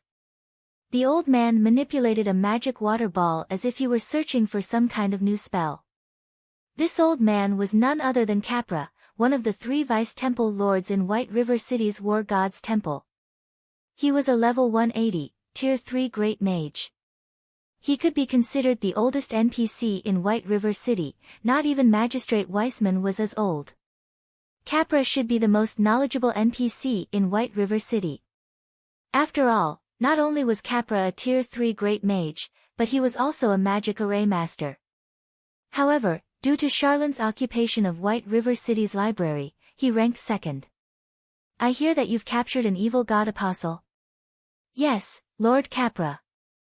Shifeng immediately retrieved the mobile jail from his bag. As soon as he revealed the crystal ball out, it vanished and reappeared in Capra's hand. Not bad. This is indeed an evil god apostle. Capra nodded lightly. Suddenly, the mobile jail began to crumble. Following which, a cloaked, bandaged figure appeared before the old man. The moment a abandoned wave appeared, the black cloak and bandages covering him were destroyed, exposing his true appearance. Abandoned wave? Shifeng was slightly surprised to see this man. Although his appearance had changed significantly, Shifeng easily recognized him. Shifeng hadn't expected Abandoned Wave to be the evil god apostle that attacks Stone Forest Town. However, after considering the matter, it seemed reasonable. The Blackwater Corporation had given up on Abandoned Wave. With his connection to the evil god's temple, becoming an evil god apostle was a matter of course if he wanted vengeance against Shifeng. I'm free. Abandoned Wave was ecstatic when he realized that he had emerged from the mobile jail, but after looking around him, his mood plummeted. Not only did Shifeng, disguised as Black Flame, stand before him, but a level 180, tier 3 NPC also stared at him. Abandoned Wave's first thought was of escape. Immediately, Abandoned Wave ruffled through his bag space, trying to retrieve a tier 1, instantaneous movement magic scroll. Shifeng had caught him off guard earlier, so he hadn't had the opportunity to use it. As long as he could reach the scroll, he could flee. The instant Abandoned Wave got his hands the tier 1 instantaneous movement magic scroll, he glanced at Shifeng with a sinister smile. Black Flame, just you wait. I'll give you a taste of despair the next time we meet. Following which, Abandoned Wave unfurled the magic scroll and activated it. Abandoned Wave's elated expression returned the instant the scroll activated. It was as if he could already see Shifeng's tragic ending. However, after a few seconds, Abandoned Wave realized that he hadn't moved.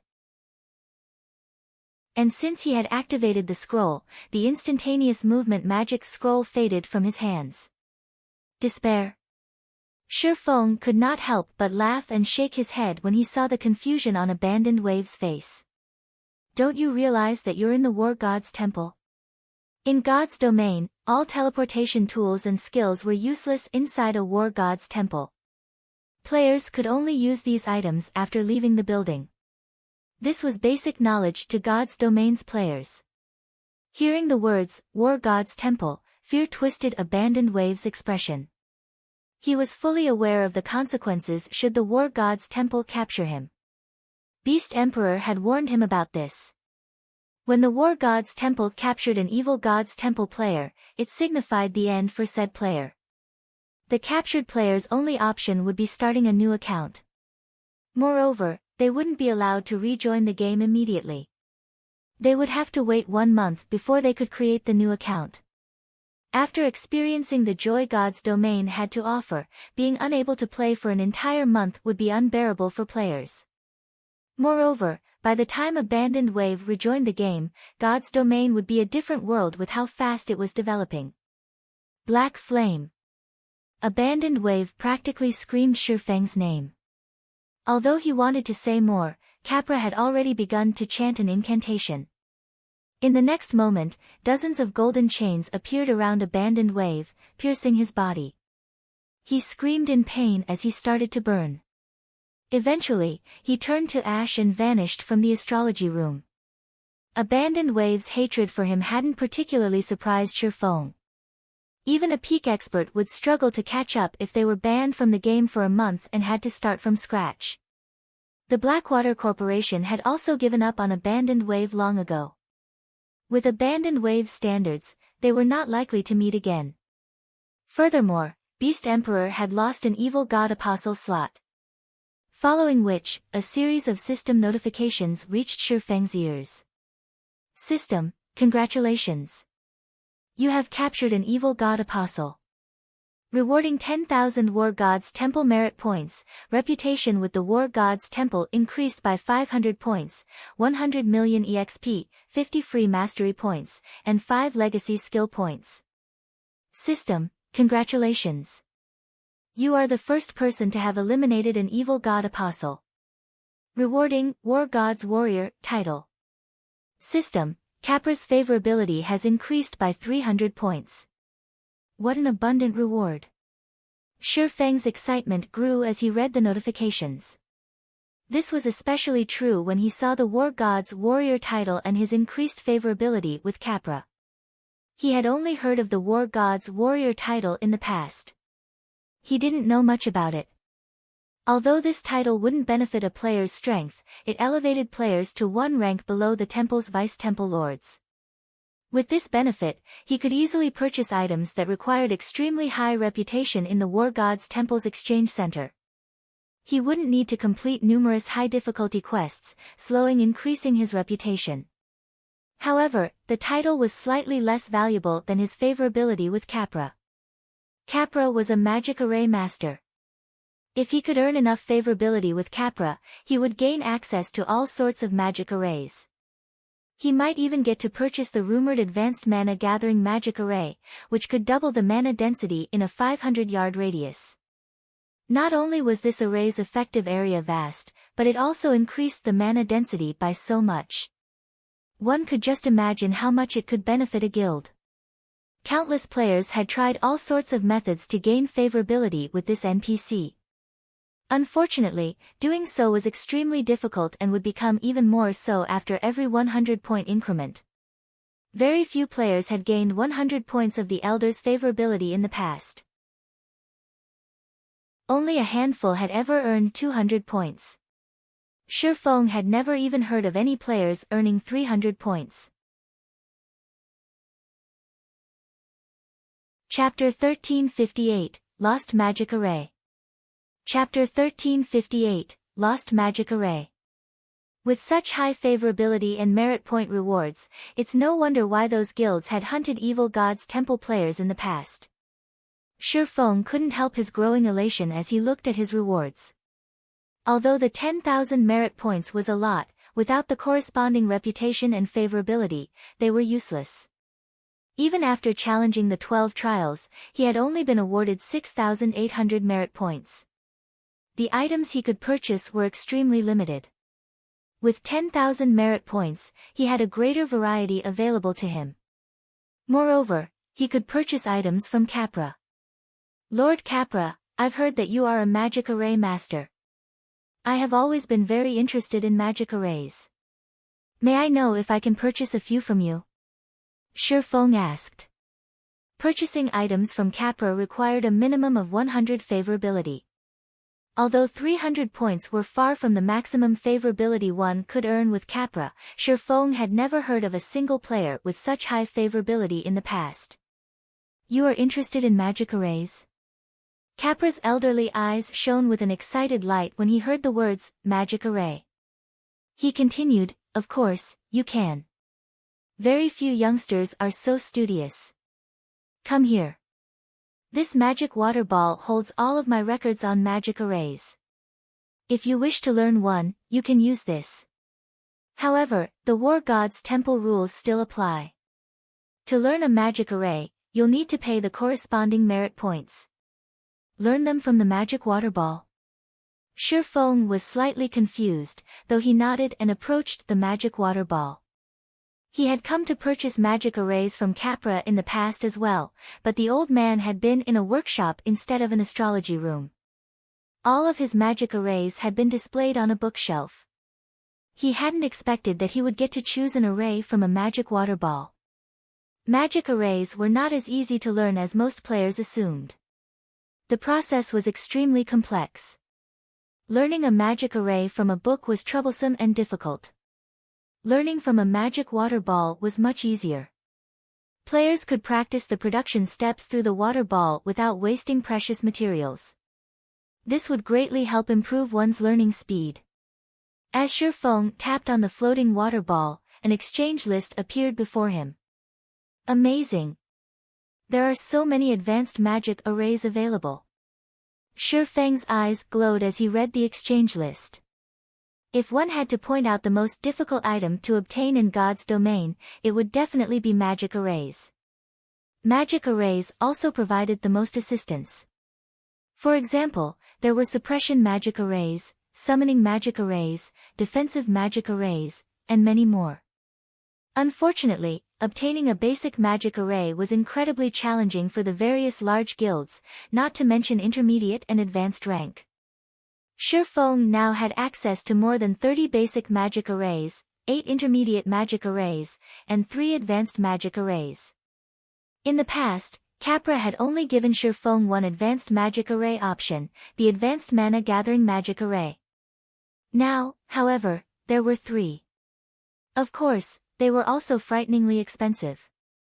Basic magic arrays only cost between 500 and 1,500 merit points, while intermediate magic arrays cost between 3,000 and 5,000 merit points, and the 3 advanced magic arrays cost between 8,000 to 15,000 merit points.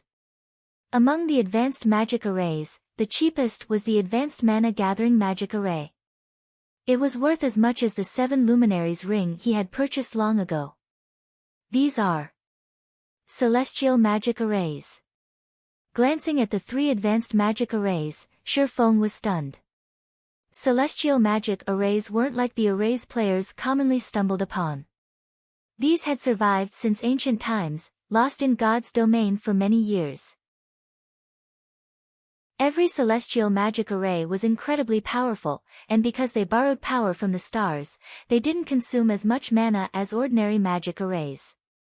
Celestial magic arrays had been very popular in God's domina, but for some unknown reason, they had vanished yet, those magic arrays had appeared before Shifeng. Shifeng found it hard to imagine that he could actually purchase celestial magic arrays from Capra. He had only ever heard rumors of such a thing. In his previous life, very few guilds had possessed celestial magic arrays. Purgatory Star Magic Array, Advanced Celestial Magic Array. Suppress all enemies within a 200-yard radius, weakening their basic attributes by 70% if they are Tier 3, 50% if they are Tier 4, and 20% if they are Tier 5. Required merit points, 15,000. Starlight Gathering Magic Array, Advanced Celestial Magic Array. Creates an enclosed space with a 500-yard radius, increasing the mana density within the enclosed space by 300%. Required merit points, 12,000. Although the introductions were brief, Shifeng read them with bated breath. The advanced mana gathering magic array could only increase the mana density in a 500-yard radius by 200%, but the starlight gathering magic array increased the density by 300%. Although there was only a 50% boost to players' performance, it was a qualitative difference. As for the Purgatory Star Magic Array, even challenging Tier 4 mythic monsters would become easier with its power. After all, the majority of the advanced magic arrays available in God's domain could only suppress Tier 4 mythic monsters by 30%. For a time, Shi Feng was fraught with indecision. He had initially planned to purchase the Advanced Mana Gathering Magic Array, saving his remaining points for special tools that could aid him in the morning battlefield. However, the Starlight Gathering Magic Array just too tempting. He had experienced such a powerful array in a super guild's main city in the past, and he had to admit that the magic array had been wonderfully effective. When he had practiced his combat techniques inside the magic array, his training efficiency had risen by leaps and bounds. Even the Divine Colosseum's Trial Tower could not compare to that magic array's effects. Only the Holy City of Titan could surpass it. However, to reach locations such as the Holy City, one's status needed to be extremely high, and they needed to pay an exorbitant price. Very few large guilds could afford such a price. Forget it. Let's just pick it. Shi Feng gritted his teeth and chose the Starlight Gathering Magic Array. It was extremely difficult to obtain War God's Temple merit points. If he purchased the Advanced Mana Gathering Array, it would be a long time before he gathered enough points to purchase the Starlight Gathering Magic Array. Now that Stone Forest Town had stabilized, and he had begun his city's construction, setting up the Starlight Gathering Array in both locations would further reinforce their popularity. System: the Starlight Gathering Magic Array requires 12,000 merit points. You have 3,500 War God's Temple reputation points. You may pay 20% of the merit point cost in coins. Do you wish to use coins? System: based on the system's analysis of the current market, each merit point is worth 2 gold coins. Do you wish to proceed? Purchase. Shi Feng agreed to the transaction without hesitation. 4,800 gold for 2,400 merit points wasn't particularly expensive. Fortunately, the required currency wasn't magic crystals. He wouldn't have been able to fork over a single crystal. Shi Feng wasn't particularly surprised that the cost of merit points had increased. In the future, he would likely have to part with an exorbitant amount of gold coins in exchange for merit points. After all, as players reached higher levels, their income would continue to increase. The game's player population was also increasing. As a result, more coins would become available in God's domain. It was only natural for their value to depreciate. Of course, the main God system constantly worked to lower inflation by reducing the number of coins in the market. Suddenly, Capra asked curiously, "Young adventurer, you have chosen a celestial magic array?" "Yes. I am very interested in learning the magic arrays that have been passed down since ancient times," Shi Feng confirmed, nodding. Practically every God's domain player had been interested in celestial magic arrays in the past. "I won't stop you from purchasing it. However, I need to remind you that celestial magic arrays aren't like your conventional magic arrays. Producing them requires extremely rare materials. They are impossible to mass-produce," Capra reminded. "Thank you for the information, Lord Capra," Shi Feng responded respectfully.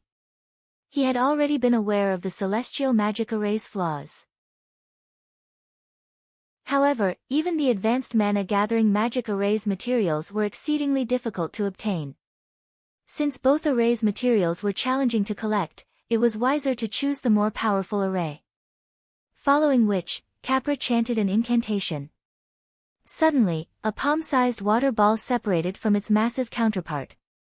The ball of water then landed in Shi Feng's hands. After obtaining the Starlight Gathering Magic Array and leaving the War God's Temple, Shi Feng received a communication request from Aqua Rose. "What's the rush? Has something happened?" Shi Feng asked when he saw the woman's anxiety. "Guild leader, check the official forums. Some time ago, Heaven's Burial signed an agreement with several top adventurer teams and dozens of well-known adventurer teams. These adventurer teams have officially occupied Heaven's Burial's town. News of this has already reached the various large guilds, Aqua Rose hurriedly reported. Chapter 1359, Pioneering the Ancient Empire. Chapter 1359, Pioneering the Ancient Empire. Top adventurer teams have occupied Heaven's Burial's town. The report confused Shifeng. In God's domain, adventurer teams fell into various ranks, just like guilds. When referring to Star Moon Kingdom's adventurer teams, the well-known team's overall strength could compare to a first-rate guild's elite teams. As for the kingdom's top adventurer teams, every one possessed several dozens of experts. Among these expert players, a small portion could rival first-rate guilds' peak experts. When it came to raiding team dungeons, they were even stronger than some large guilds' main forces. Normally, these top adventurer teams ventured to dangerous maps that even guild elite teams avoided. Their leveling speed was no slower than guild elite players that occupied high-resource maps. This was also why these top adventurer teams paid no attention to the benefits most guild towns offered, so much so that they even ignored invitations from large guilds. Based on Aqua Rose's report, however, it seemed that more than one top adventurer team had set up a base in Heaven's Burial's town. Why wouldn't Shifeng be surprised? He immediately checked the official forums, getting a detailed idea of the situation. Heaven's Burial and 3 top adventurer teams have reached an agreement. These adventurer teams will occupy Red Iron Town and will explore the Frozen Scar alongside the guild's forces. Good news! Red Iron Town will soon open the Red Iron Mine to the public. Players will gain access to the mine for a 30% harvesting fee. These 2 messages caused an uproar on the Star Moon Kingdom forums as everyone talked about the town. This is going to be awesome. I've heard that the Red Iron Mine is a small-scale regional dungeon. Not only do the mine's monsters have higher drop rates, but you can also harvest all sorts of ores. We'll make a killing. Why is Heaven's Burial being so generous? 3 of Star Moon Kingdom's top adventurer teams and many well-known teams have garrisoned in Red Iron Town.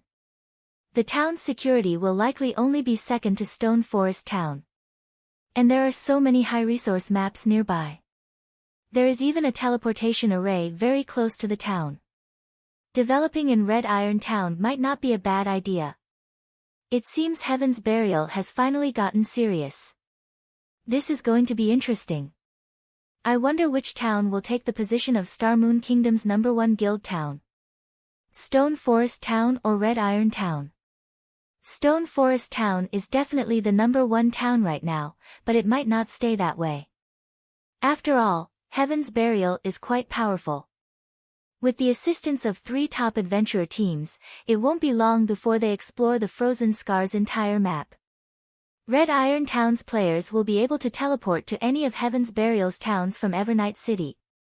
Transportation to and from Red Iron Town will become far more convenient than traveling to and from Stone Forest Town. I guess that's true. There really aren't any level 50+ high-resource maps near Stone Forest Town either. It's only suitable to players below level 50. Considering long-term development, Red Iron Town is the better option. Moreover, with 3 top adventurer teams based in the town, it'll be easier for adventurer teams to contact each other in the future. The new changes in Red Iron Town tempted many players. While it was important to increase one's individual strength, leveling and upgrading equipment was more so.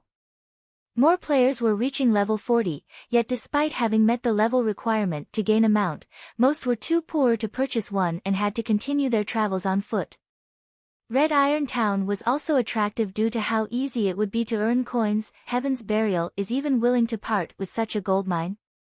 Shifeng was astonished as he read the forum posts. It was not easy to open a mine. First, a team needed to defeat the mine's boss. Otherwise, the monsters inside would continue to respawn quickly. The monsters would also scale to the highest leveled player that entered the mine. As the boss respawned periodically, players were also required to defeat it each time they encountered it. Furthermore, the mines or deposits were limited and would only respawn when the boss did. When a guild occupied a mine, they generally only allowed their own people inside. Yet, Heaven's Burial was generous enough to open the mine to the general public after clearing its monsters and boss. Although iron ore wasn't particularly valuable, not many towns in God's domain had access to an ore vein. Hence, the various large guilds would prioritize towns with the most common ore veins as they offered a plethora of riches. Guild leader, once it secured the adventurer team's assistance, Heaven's Burial dispatched a 1,000-man elite team to pioneer the frozen scar. They also sent their 100-man main force. Even the main force's weakest player is level 42. They'll clear the map much faster than their previous exploration, Aqua Rose said helplessly.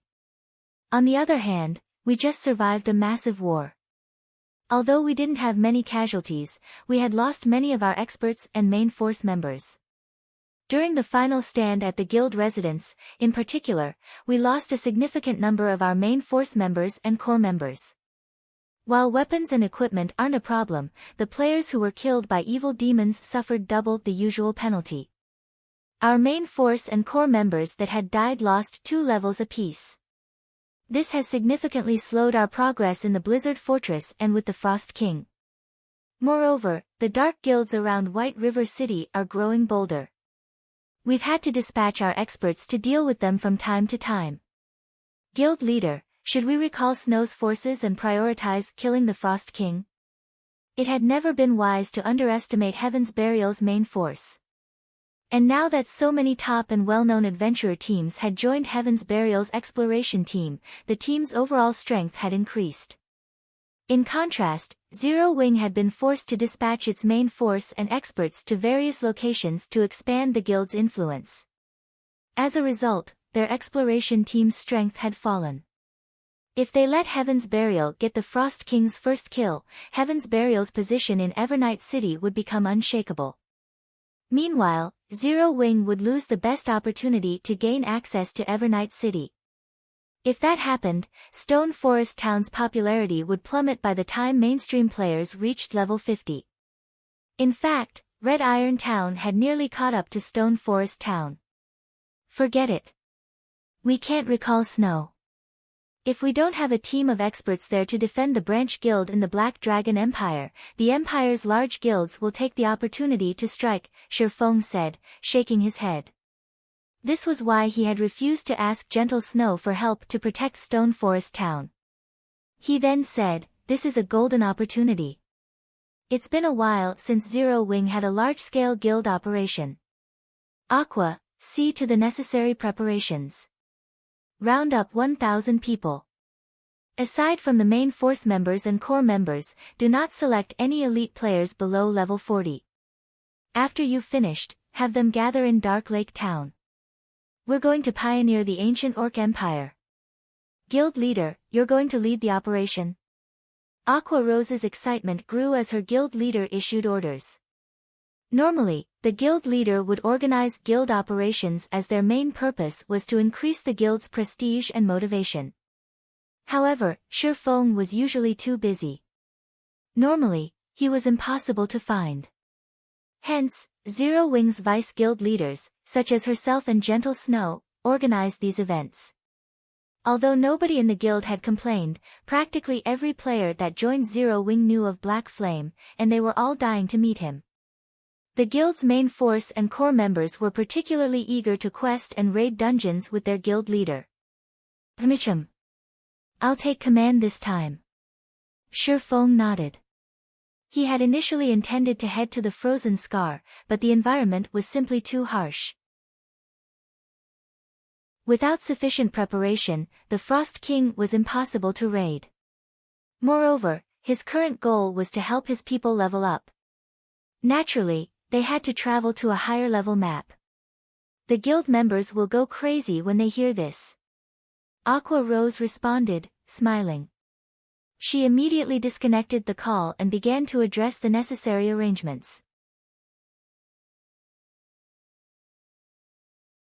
Chapter 1360, Shocking Everyone. Chapter 1360, Shocking Everyone. White River City, Zero Wing's residence. After disconnecting her call with Shirfeng, Aqua Rose published an announcement in the guild chat. The guild leader will be leading a guild operation personally. All main force members and core members in Star Moon Kingdom, gather in White River City immediately. Elite members level 40 and above may apply to join by contacting me. Priority will be given to those with guild mounts. The instant the announcement published, the guild chat exploded with comments. Vice Guild Leader, this isn't a trick, right? Boss Black Flame is really going to lead us. What? The guild leader is leading a guild op himself? Are we going after some guild? This is awesome. I need to apply. Big Sis Aqua, can't you relax the requirements a little bit? I've just reached level 40 after many difficulties. I can't afford a guild mount right now. Ha ha ha. This is great. I've been saving up and bought a guild mount as soon as they were available. For a time, Zero Wings members were frenzied. This was especially true for the main force and core members. They were all fully aware of what benefits a guild leader-led operation would offer. Not only could they level up incredibly fast, but they'd also get to see the guild leader in action up close as they gained combat experience. Less than a minute after the announcement, Aqua Rose received over 1,000 applications. At the same time, plenty of members were disappointed. After all, despite such a rare opportunity to join a large-scale operation, led by their guild leader himself, they didn't qualify to join because they had already spent their GCP and coins on upgrading their weapons and equipment. They did not have any money to purchase a guild mount. While Aqua Rose selected participants from her elite members, the various guild experts scattered across Star Moon Kingdom returned to the residence in White River City. Very quickly, the overall mood in the residence lifted considerably as the guild members' excitement grew. Meanwhile, the players lined up outside the residence's entrance hoping to join Zero Wing were stunned as they watched Zero Wing's experts return. Not only were these experts above level 40, but they were also ridiculously well-geared, with even the most inferior piece of equipment being level 40 fine gold rank. Many of these experts even wielded level 40 dark gold weapons. Meanwhile, the number of such experts returning continued to increase. The most incredible sight was the tall, mighty thunder wolves traveling next to these experts. After entering the guild residence, these experts lined up outside of the guild hall, yet despite their quiet stances, they all radiated an indescribably heavy pressure. What's Zero Wing planning? Their guild mounts are so cool. Why do I get the feeling that I couldn't even defeat one of those guild mounts in a fight? Everyone was utterly stupefied. Although many players had already reached level 40, very few had mounts, yet hundreds of Thunder Wolves stood before them. Players who didn't know any better might assume that this was an NPC army. Moreover, everyone could see around 50 different types of mounts aside from the Thunder Wolves. Every mount was bronze rank or above. Not everyone had a clear grasp of Zero Wing's power, but after this display, they finally understood why Zero Wing was Star Moon Kingdom's #1 guild. While other guilds struggled to get common mounts, Zero Wing had already popularized the Thunder Wolf. Shortly after Zero Wing's 1,000-man legion had gathered, with Aqua Rose in the lead, the legion departed for White River City's teleportation hall. As the 1,000-man legion rode their mounts across White River City, players unconsciously made way as the legion's imposing momentum swept over them. When Zero Wing's legion stopped in front of the teleportation hall, the adventurer teams and guild teams visiting from other kingdoms, confused and curious about what was happening, 1,000 mounted players stood before the teleportation hall's entrance. The various guild teams, who had stopped in White River City on their way to the Twin Towers Kingdom to level, were afraid of leaving the teleportation hall, concerned that their lives might be at stake if they did. Which guild are these players from? A burly man with silver hair in the teleportation hall asked in shock. You don't know? Are you new to God's domain? A level 31, simple-looking swordsman asked. I am new, actually. I've just reached level 10 today and came to White River City. The silver-haired man nodded. No wonder, the swordsman said as he took a look at the level of the silver-haired man and his companions. Indeed, they were all level 10 players. They are all Zero Wing members. Zero Wing is Star Moon Kingdom's bona fide number 1 guild. It's a pity that I'm not strong enough. Otherwise, I'd join Zero Wing as well. Zero Wing. The name was somewhat familiar to this silver-haired big brother Tianji. Isn't Zero Wing the guild that Hall Master Jiang wanted to work with? A bald man asked quietly. What? That's the guild that kind belonged to? Tianji was stunned. How is that possible? Before he led the White Tiger Dojo's disciples into God's domain, he had to establish a firm understanding of the game. After all, they had learned that competent fighters would have an edge in God's domain. To fighting experts like himself, combat was commonplace. Hence, battles in a virtual world would be trivial.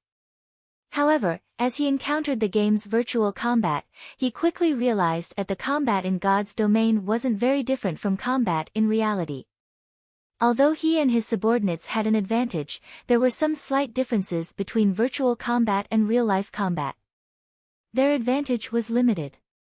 After playing the game for some time, he also gained a general understanding of various NPC towns' guilds. Surprisingly, these guilds were far more impressive than he had assumed. At one point, he had dueled an expert from a small guild. Even with his skills, the expert had defeated him. The experience had taught him how impressive God's domain truly was. Of course, he was confident of surpassing these small guild experts sooner or later. After all, he had only begun playing the game a few days ago. With the White Tiger Dojo's strength and enough disciples, he was confident that they could establish a guild and raise it to third-rate status quickly.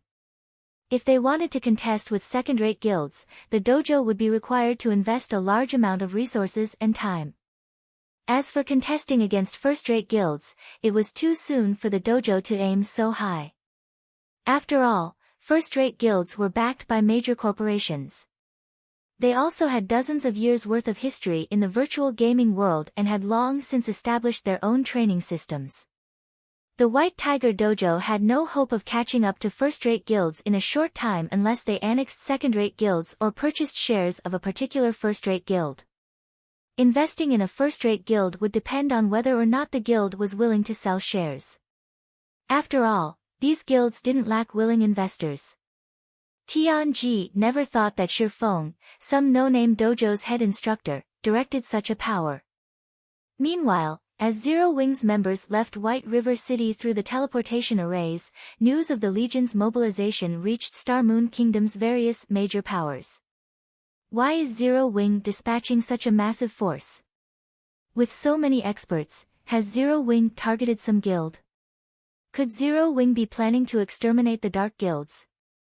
Normally, these major powers ignored a 1,000-man elite team. However, they couldn't ignore such a legion from Zero Wing. After all, every one of those players was an expert. If Zero Wing had targeted a particular guild, even a 10,000-man elite army would not be able to stop this legion. For a time, the various major powers discussed their guesses about Zero Wing's intentions. They also recalled their own members to their respective cities. Chapter 1361, Ancient Orc Empire. Chapter 1361, Ancient Orc Empire. Inside a snow-dusted gorge in the frozen scar. The air was cold enough to fog players' breath. Ice-covered plants glittered like ice sculptures, littering the ground. A 1,000-man legion advanced through the gorge with level 42 and above guardian knights and shield warriors guarding the forefront, creating an iron wall that blocked the narrow path. Level 46 and 47 violent frost bears, strength-type high lords, crashed into this iron wall relentlessly. Violent frost bear, elemental creature, high lord. Level 47. HP 31,000,000/31,000,000. Even with a successful block, ordinary MTs would lose over 10,000 HP with each of these frost bears' normal attacks. Not only did these attacks contain an immense amount of the violent frost bear's strength, but their attacks also had the freezing penetration effect. Freezing penetration halved the target's reaction speed, attack speed, and healing received. Moreover, shields couldn't completely block the effect. Factoring in the violent frost bear's high attack speed and their Tier 2 skill, Snow Trample, the frontline's MTs could die in an instant if the healers lost focus. This was why so many teams had been stuck in this snowy gorge, unable to proceed into the frozen scar. However, when this legion's guardian knights and shield warriors received the violent snow bear's attacks, they never received more than -7,000 damage. Even when the High Lords used their skills, the MTs didn't sustain more than -20,000 damage. To these MTs, who had over 40,000 HP, these bears were little more than pests. Guild Leader, the Frozen Heart is quite impressive. It seems that Beast Emperor hadn't lied.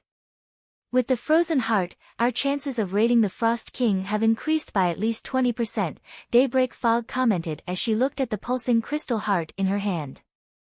This is only the beginning, Singular Burial said, chuckling. Each of the top 3 top adventurer teams working with us have their own specialties. Due to their participation, our team is considerably stronger. It is only a matter of time before we kill the Frost King. Zero Wing had just experienced a great war. Although the monster army hadn't damaged the guild's overall strength, it had made a mess of Stone Forest Town.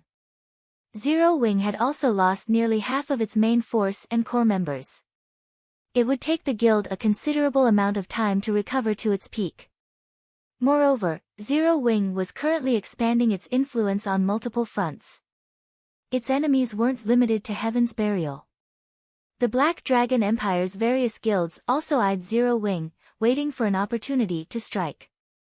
Based on the reports he had received, he knew that various minor conflicts had broken out between Zero Wing and the Empire's large guilds. Furthermore, the shadow of a certain superpower seemed to loom behind many of these guilds.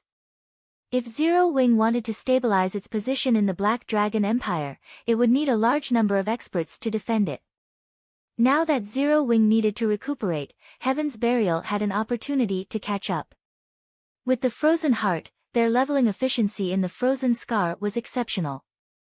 As an Azura mode regional dungeon, these monsters provided far more EXP than monsters elsewhere.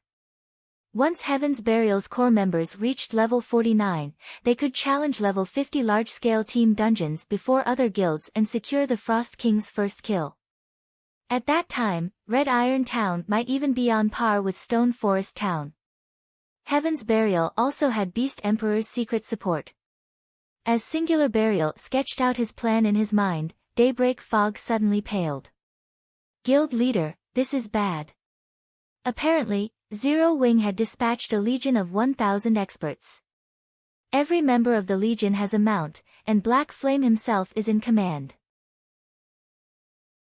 Although we still don't know their intentions, everyone suspects that the guild has targeted someone.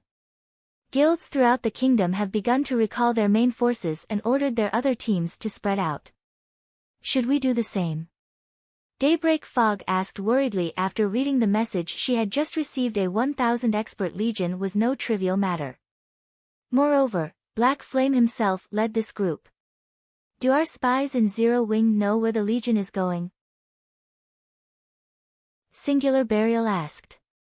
Our spies' ranks aren't high enough for the guild operation, Daybreak Fog replied, shaking her head. Although she had wanted to send experts into Zero Wing, the guild's management was incredibly strict. The guild actively used the main god system's contracts to restrict members in ways they didn't normally pay attention to. Daybreak Fog found it hard to imagine that Zero Wing had only established a few months ago. Not even first-rate guilds could compare to Zero Wing's setup. The guild investigated every expert they accepted, making it very difficult to spy on Zero Wing. They had been forced to send a few players with potential, having them gradually grow stronger. However, what Daybreak Fog did not know was that Shifeng had been a guild leader in God's domain for nearly a decade. Meanwhile, the guild systems in 10 years would be far more complex. He had various ways to deal with spies. Although he couldn't eradicate all of the spies among the middle and lower echelon members, he could contain the guild's important secrets. As a precaution, scatter the Ghost Shadow Legion's assassins throughout the Frozen Scar. Have them report back as soon as they discover Zero Wings Legion. Singular Burial commanded after giving the matter some thought. In reality, though, Singular Burial doubted that Zero Wing would pick a fight with Heaven's Burial. After all, both guilds had a neutral stance with each other on the surface, focusing on their own development. Zero Wing had no reason to deal with Heaven's Burial. Abandoned Wave had led the monster army against Stone Forest Town. Flame Blood had also reported that his identity hadn't been exposed. Moreover, if their guilds fought, other guilds would take advantage of the situation. After all, God's domain had already entered the era of mounts. The various large guilds were developing rapidly. However, Singular Burial decided to be careful due to Shifeng's penchant for the unexpected. Meanwhile, in Dark Lake Town, which most players avoided, Shifeng configured his team and issued their tasks. Alright, let's set out. Once the team was ready, they left the town. Big Sis Aqua, there aren't any high-resource maps nearby. Since he's gathered so many of us, does Guild Leader plan to raid one of the Dark Forces towns? Blackie asked curiously as he gazed at the wilderness around him. Dark Lake Town was located near Star Moon Kingdom's border. The town's surroundings were bleak, without any resources to speak of. Even though the local maps were suitable for level 40+ players, no one was willing to go this far to level. Only the nearby dark towns were worth any attention. The Dark Forces tended to operate in this area since it was so close to the kingdom's border. Not only could a crusade against these dark towns increase the guild's popularity, but they could also gain access to the treasure these dark towns hid. Only, the dark towns in this area were extraordinary and would be very difficult to raid. I'm not sure. The guild leader has said that we'll understand once we arrive, Aqua Rose said, shaking her head. She didn't know Shifeng's intentions either. Based on what she knew, level 65 to 40 NPCs guarded these dark towns. Raiding such a town was still beyond their abilities. However, as everyone considered the possibilities, Shifeng led the Legion across Star Moon Kingdom's border and into the neutral map, Morning Battlefield. For the most part, everyone was familiar with Star Moon Kingdom's maps, but they knew very little about the maps outside of the kingdom. However, that did not prevent them from sensing the danger in their surroundings. What is this place? When the Legion entered the morning battlefield, many shuddered involuntarily as they felt a dense killing intent wash over them, their minds alerting them to the danger. Suddenly, they noticed 3 to 4 meter tall, green orcs. These orcs wielded spears, bows and arrows, and wore simple armor. Around 500 orcs patrolled a short rampart. Although far fewer, some orcs wielded massive war axes, wearing slightly better equipment.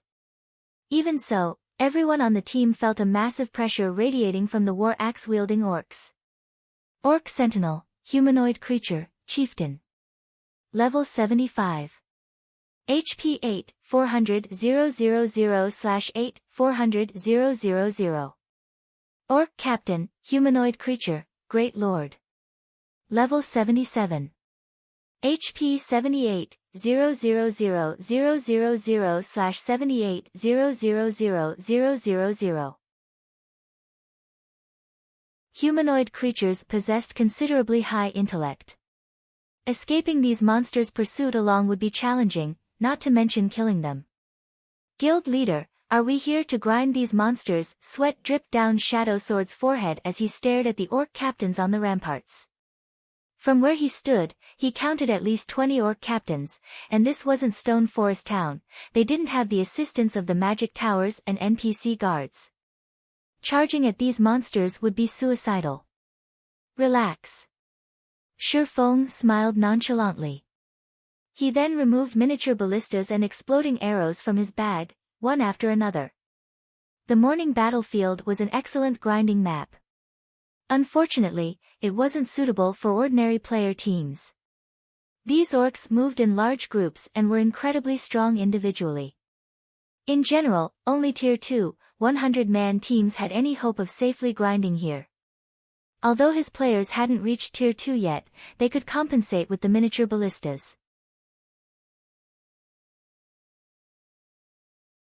Chapter 1362, Team Skyrockets. Chapter 1362, Team Skyrockets. Miniature ballistas? Are we? As Zero Wings players watched Shifeng reveal one miniature ballista after another, their jaws hit the floor as they considered a possibility. Miniature ballistas were war weapons that most guilds treated like their own children. No guild would use them outside of a guild war or siege. Yet, Shifeng intended to use such precious weapons to grind monsters. If other guilds learned about Zero Wings' extravagant grinding method, they would most likely try to strangle Shifeng. Guild leader, isn't this a little too wasteful? Even Aqua Rose was astonished as she stared at the miniature ballistas. The other guild members might not realize where these miniature ballistas had come from, but she did. Although players could craft these miniature ballistas, each one was considerably expensive to make. The materials alone cost more than 100 gold. Even with a master engineer like Burning Abyss and the basic meditation room, the production success rate wasn't particularly high. As a result, each ballista cost around 500 to 600 gold to produce. As for the exploding arrows, each cost roughly 3 silver to craft. Aside from risking the miniature ballista's destruction in battle, their durability would decrease from repeated use. The repair fees would also be a painful expenditure. Using these weapons to level guild members was too extravagant. Don't mind that. Resources are meant to be used. Rather than collecting dust in the guild warehouse, they can help strengthen our guild members. As our members grow stronger, the guild can earn even more resources. Using these weapons isn't a waste at all, Shifeng said, smiling. Alright, have our people set these ballistas up quickly. When he had been Shadow's guild leader in the past, he, too, had treated war weapons like precious treasure, not daring to use them casually. After all, those weapons had been irreplaceable. However, that wasn't the case now. Since they could produce these war weapons, there was no reason to stockpile them in the guild warehouse. Using them to strengthen the guild was a wiser decision. Particularly, now that Zero Wings core members were over level 40, with some of the guild's upper echelons so close to level 50, they could challenge their Tier 2 promotion quests sooner if the guild helped them level quickly. As Tier 2 players, they'd be more help to the guild than these miniature ballistas. For a moment, everyone felt touched by Shifeng's words. While other guilds' upper echelons wrung their members dry, Shifeng used the guild's most precious resources to help them grow stronger. A short moment later, a row of 50 miniature ballistas were lined up a short distance away from the tattered ramparts. Even capturing a city would be easy with so many war weapons. Then, Shifeng summoned a demon with the Bible of Darkness. Now that Shifeng had been promoted to a Tier 2 sword master, he could summon a Tier 3 demon without the assistance of items or skills. He no longer needed to force the demon into becoming a mindless puppet either. After the massive demon gate appeared, an 8-meter-tall demon emerged. 2 crimson horns grew from its forehead, and it carried a spear covered in emerald fire. Purgatory Demon, Dark Creature, Demon. Level 64. HP 24-000-000/24-000-000. As expected of our guild leader. He can even summon a Tier 3 demon. Summoners would die from envy if they knew about that item.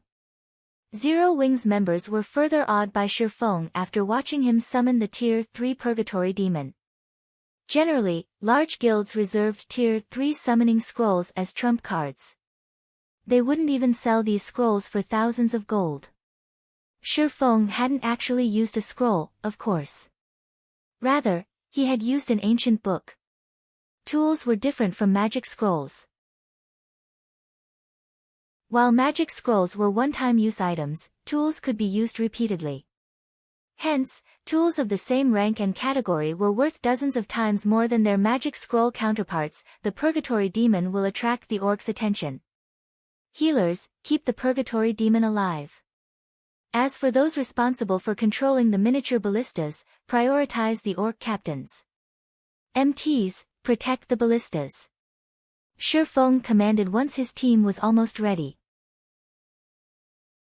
If he sent level 40+ players to face these orcs, their attacks would only annoy the creatures without the magic tower's buff. The only way they could deal enough damage was to employ the miniature ballistas. If not for the miniature ballistas, he wouldn't have dared to lead this team here. Suddenly, the purgatory demon flapped its massive wings and in the blink of an eye, hovered above the ramparts. It then used the Tier 3 skill, Flame Shower. Among the demon's Tier 3 skills, Flame Shower had largest AoE range. Although it wasn't particularly effective against monsters, it was enough to pull the orcs aggro. Fire rained down in a 100-yard radius. The orc sentinels only received around -20,000 damage, while the orc captains sustained half that. The damage was negligible to these orcs. The orcs on the ramparts raised their bows and fired at the purgatory demon. Fire! Shifeng commanded. Immediately, the 50 miniature ballistas fired a volley of exploding arrows from 500 yards away from the ramparts. At this distance, Zero Wings members would still receive EXP as the monsters died and the Great Lord ranked orc captains would have difficulty dodging the attacks. Shio! Shio! Shio! A series of fiery lights bombarded the ramparts. Damages of up to -160,000 appeared above an orc captain that attacked the purgatory demon. In the blink of an eye, this orc captain lost nearly 8 million HP. Moreover, due to the arrow's armor penetration, the orc captain sustained severe injuries, decreasing its combat power. Although the damage was impressive, each volley cost 1 gold, 50 silver. Even for experts, it was as much as 2 or 3 days net income. Meanwhile, Shifeng controlled the purgatory demon to use the Tier 3, single-target skill, Onslaught against the orc captain, dealing over -400,000 and reclaiming its aggro. As the orcs retaliated, the purgatory demon flew about, dodging over 90% of the attacks. Even when struck, the dozens of healers, who had moved close to the bottom of the ramparts, responded immediately, maintaining the demon's HP above a safe threshold. Following which, Zero Wings members launched volley after volley of exploding arrows. The first orc captain soon fell from the wall. A level 77 Great Lord was already worth a frightening amount of EXP, including the bonus EXP from defeating a higher level opponent. Everyone's experience bars increased by a noticeable amount despite sharing it among 1,000 players. It gave so much EXP. This is amazing. I'd have to grind for dozens of minutes to get this much EXP. Everyone was elated. Normally, it took a long time to kill a Great Lord of the same level, but they had taken 30 seconds or so to defeat the level 77 Great Lord. Moreover, once the orc captain died, it dropped several items. However, as they were still engaged in battle, no one moved towards the loot. After killing the first orc captain, the team focused their fire on the other orc captains. In such a way, one orc captain after another fell from the ramparts. By the time they had annihilated the 20+ captains, many level 42 players had leveled to 43. As for Aqua Rose, Alluring Summer, and the other upper echelons, they had reached level 49, they were only one level away from level 50 now. Chapter 1363, Dispute Between Towns. Chapter 1363, Dispute Between Towns.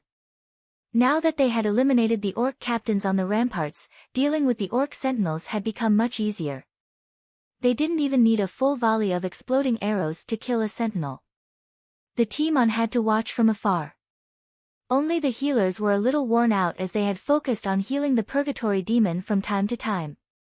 With the miniature ballistas firing one volley after another, it took less than half an hour to clear out the orcs on the wall. Although the orc sentinels hadn't given as much EXP as the captains, everyone's experience bars rose by a sizable chunk. Their leveling speed was dozens of times faster than normal.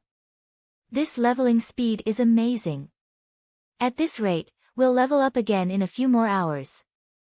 Zero Wings members were ecstatic. They hadn't experienced such astounding leveling speed since obtaining their Tier 1 classes. Only, sustaining this leveling speed required a large number of exploding arrows. Of course, EXP wasn't the only thing the Zero Wing Legion had obtained. There was also the items scattered above the ramparts. Following which, Shi Feng jumped onto the wall to collect the loot while the rest of his guild members pushed the miniature ballistas forward. The benefits of pioneering a new map are wonderful. The drop rate is much higher than usual. Shi Feng was inwardly astonished as he picked up the loot. After reaching level 50, monsters' drop rate in God's domain would decrease drastically. A level 50 plus chieftain might not drop as much as elite monsters right now. However, contrary to expectations, the loot dropped by the orcs was considerably good. Over 8 gold had dropped in coins alone. There were also 20 plus level 70 common weapons and pieces of equipment, which could be dismantled for raw materials. 3 level 70 bronze weapons and pieces of equipment and various ordinary materials had dropped as well. All of those items were only the level 75 orc sentinel's loot. The orc captain's loot was far more impressive. In total, the orc captains had dropped over 10 level 70 mysterious iron weapons and pieces of equipment. If sold, each piece of equipment could easily fetch 5 gold or more, while the weapons could go for at least 10 gold. They were far more valuable than mysterious iron weapons and equipment below level 50. The orc captains also dropped 2 pieces of level 70 secret silver equipment, a pair of mage boots and a pair of plate gloves. Each of these items could easily fetch over 100 gold. The orc captains had also dropped high-ranking potions and Tier 2 magic scrolls. Overall, the loot's value, more or less, made up for the exploding arrows' cost. An advanced recipe fragment. As Shi Feng organized the orc captain's loot, he noticed half of a tattered piece of paper. When he clicked to check its description, he could not help his elation. Magic Soul Potion Recipe Fragment. In God's domain, advanced rank recipes and designs weren't easy to purchase. Moreover, most advanced recipes and designs dropped as fragments. Players rarely found complete recipes and designs. On the market, advanced recipes and designs generally sold for a minimum of 500 gold, though this was only in the case of ordinary recipes and designs. Players couldn't even buy valuable ones with coins, and people generally wanted items of equal value. Shi Feng had never expected to obtain the Magic Soul Potion recipe, which was an extremely rare drop in the morning battlefield. The Magic Soul Potion was a rare potion. It was an advanced potion that increased the user's basic attributes by 10% and magic resistance by 100% for 1 hour. Unlike the potions that gave a fixed amount of magic resistance, the Magic Soul Potion would never become outdated. Even after players had reached level 200, the potion had been incredibly popular in the past. Hence, many large guilds had often grinded in the morning battlefield. Unfortunately, the recipe's drop rate was abysmal.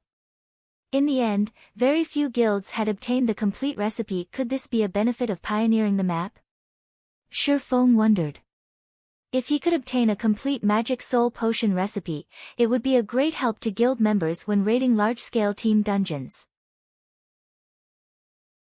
Moreover, they wouldn't need to prepare as much to raid the Frost King with the Magic Soul Potion. They could start raiding the boss once the team's basic attributes met the requirements. Guild leader, has something good dropped? Aqua Rose asked when she saw Shi Feng's smile. It's certainly not bad. Shi Feng then shared the loot information in the team chat. When the Legion members saw the list, they couldn't help but gasp. We killed all those great lords and chieftains, yet we got so few items in return. Guild leader, why don't we go somewhere else? We'll only lose money if we stay here. Blackie and the others suggested. If they continued at this rate, although their levels might increase very quickly, the guild would suffer for it. While it is true that we're not compensating for our losses, if we can gather 4 more Magic Soul Potion recipe fragments, we'll earn back everything we've lost and more, Shi Feng said, chuckling nonchalantly. He proceeded to lead everyone deeper into the morning battlefield. In reality, their losses hadn't been that great. After all, he also had the Soul Orb, which allowed him to absorb souls from Great Lord rank monsters and above. He could turn every 30 souls he absorbed into a soul crystal. He had obtained one from their first slaughter, lessening their losses considerably. Hearing Shi Feng's words, the Legion regained its motivation as they silently swore to complete the magic soul potion recipe. As the team ventured farther into the morning battlefield, they encountered far more orcs. Their strength continued to increase as well. Unlike the first orc army, which had only consisted of great lords and chieftains, the following armies included lords and high lords as well. Fortunately, Shi Feng could summon an additional Tier 3 demon after 3 hours. This time, he had called forth a magical class demon. With one melee and one magical class demon, the demons could barely weather the orc army's attacks, buying Zero Wings members enough time to kill the high-tiered bosses. After grinding for nearly 9 hours, Shi Feng and the others finally left the morning battlefield's outer region, reaching the inner area. Throughout their expedition, the previously level 42 and 43 players had gained 1 or more levels. Now, most of the Legion's members were level 45. If they chose, they could monopolize all top 100 spots on Star Moon Kingdom's ranking list. Aqua Rose and the others who were level 49 hadn't gained any additional levels due to the massive amount of EXP they needed to cross the hurdle. Even so, they were not too far from level 50 either. As for the Magic Soul Potion's recipe fragments, due to Shi Feng's continuous use of Divine Providence, the team had gathered 4 fragments by the time they reached the inner region. While the Legion explored the morning battlefield, Stone Forest Town's repairs had almost completed. The battle arena had resumed its normal operation, and more players than ever before had gathered in the town. The town's player population had already passed the 1 million threshold. Among these players, many were merchant players and adventurer teams originating from other kingdoms and empires. All of these players had come to attend the candlelight auction tomorrow, which would include Zero Wings private houses and shops as the main attractions. Overall, Stone Forest Town's prospects were impressive. In fact, Phoenix Rain, Zero Wings' collaborator, had reaped a massive profit from the situation. Currently, all the virtual products in her virtual store sold like hotcakes. Among the products, the most popular were the furniture and fashion coats made from wood and cloth in God's domain. Meanwhile, Red Iron Town had also attracted a lot of attention in Star Moon Kingdom. Red Iron Town was home to the first player-operated auction house in Star Moon Kingdom. The town's popularity among NPCs had risen considerably due to its auction house, so much so that Red Iron Town had been promoted to intermediate rank. Now, Heaven's Burial even surpassed the Star Alliance. Moreover, Heaven's Burial had recently announced that it would hold an auction for Red Iron Town's private houses and shops at the same time as the candlelight auction. Almost everyone on Star Moon Kingdom's official forums discussed the situation. Which town would they decide to develop in? After all, both towns had advantages. With Red Iron Town's rise to glory, many players who had been interested in Stone Forest Town's houses and shops began to hesitate. At this time, Melancholic Smile contacted Shi Feng and asked, "Guild leader, should we hold the auction earlier than planned? If we hold it at the same time as Heaven's Burial, it'll be difficult to encourage high bids." Interesting. So, they've already started working with Beast Emperor? When Shi Feng saw Red Iron Town's auction house, he instantly understood what was happening. After all, the auction house design wasn't easy to obtain. Shi Feng could not help but laugh at the situation as he said, "Fine. Since they want a competition, let's give it to them."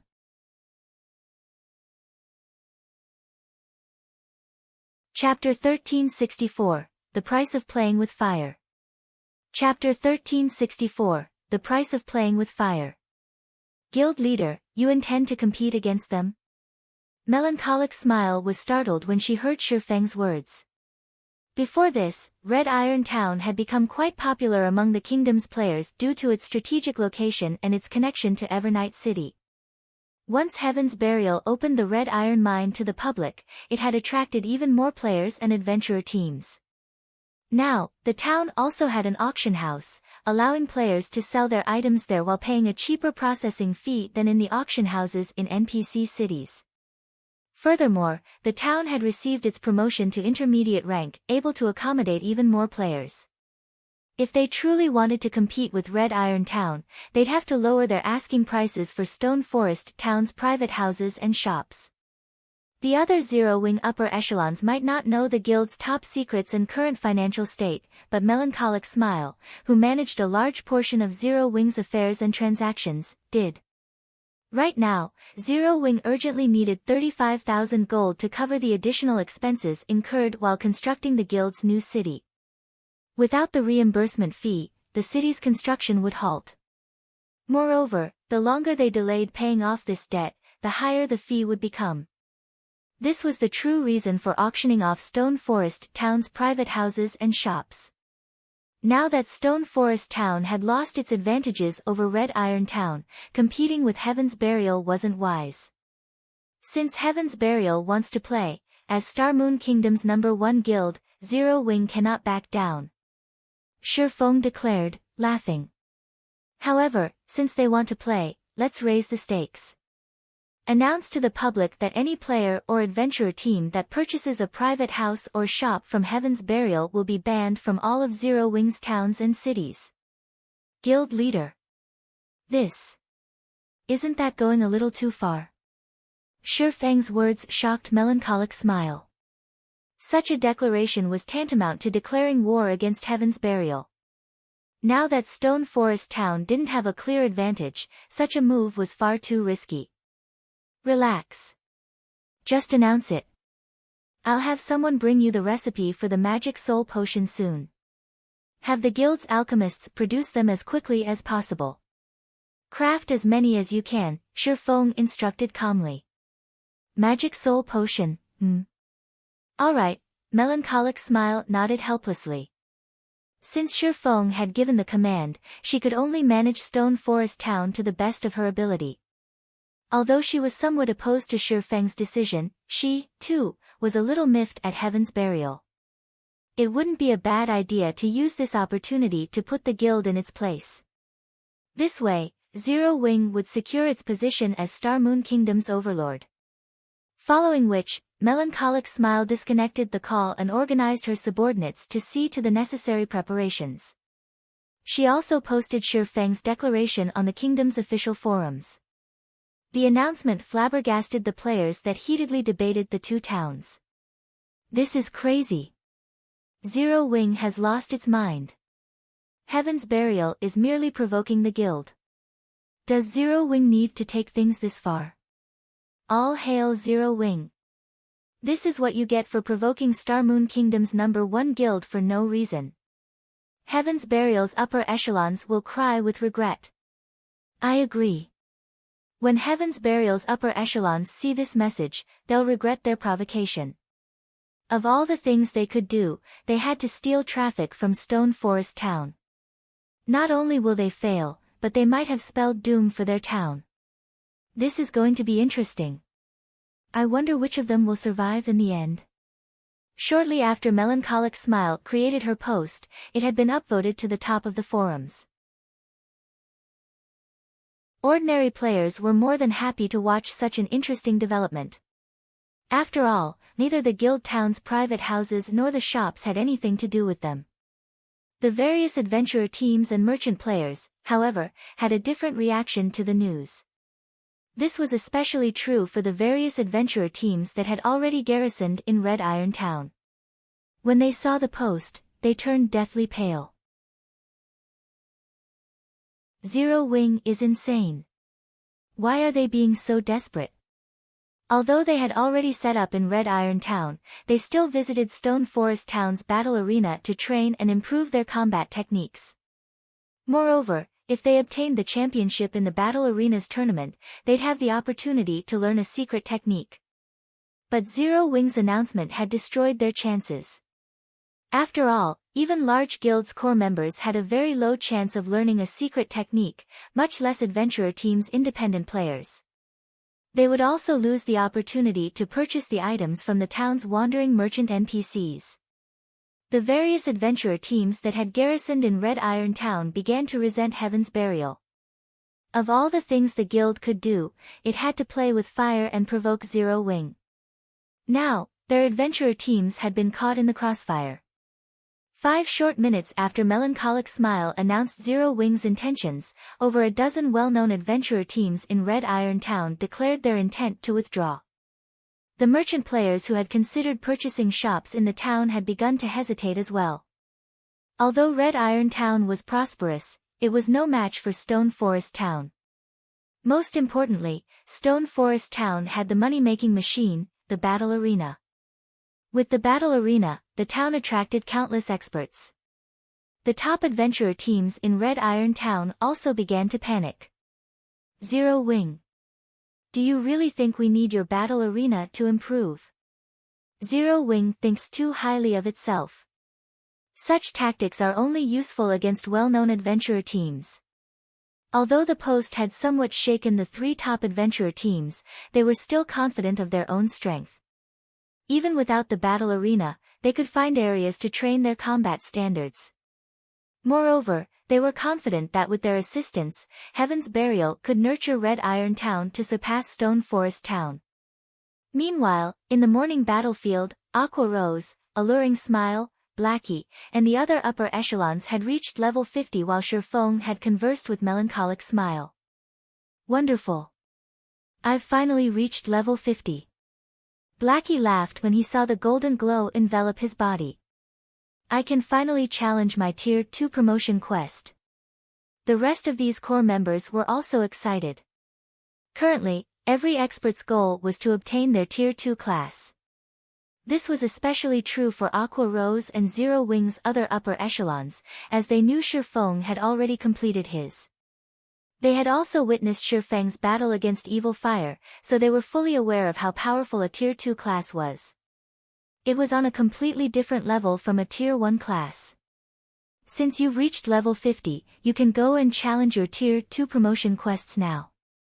When Shurfeng saw that Aqua Rose and some others had reached level 50, he took a fist-sized stone tablet from his bag. It was none other than the Sea God's legacy, which Shurfeng had obtained in the Sea Dragon's secret land.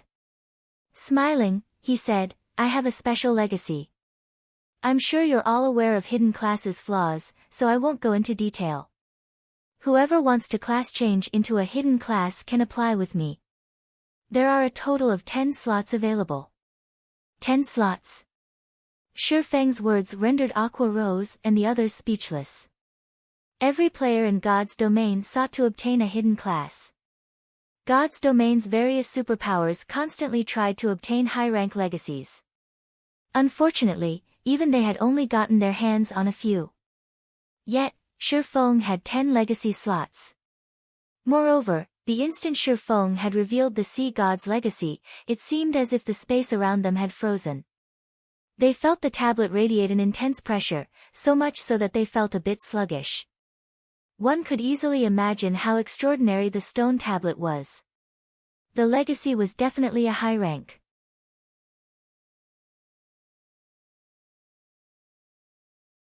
Chapter 1365, Extravagant Assault. Chapter 1365, Extravagant Assault. Who's up to the challenge? Shurfeng asked as he looked at Aqua Rose and the others. Although he had held on to the Sea God's legacy for a while, he had kept it hidden in his bag due to its level 50 requirement.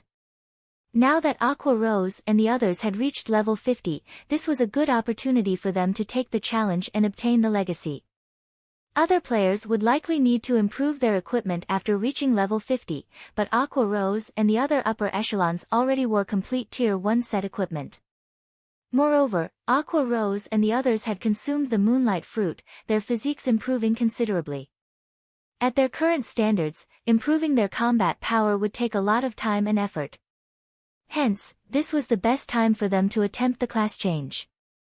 If one of them obtained the Sea God's legacy, Zero Wing would have another peak expert.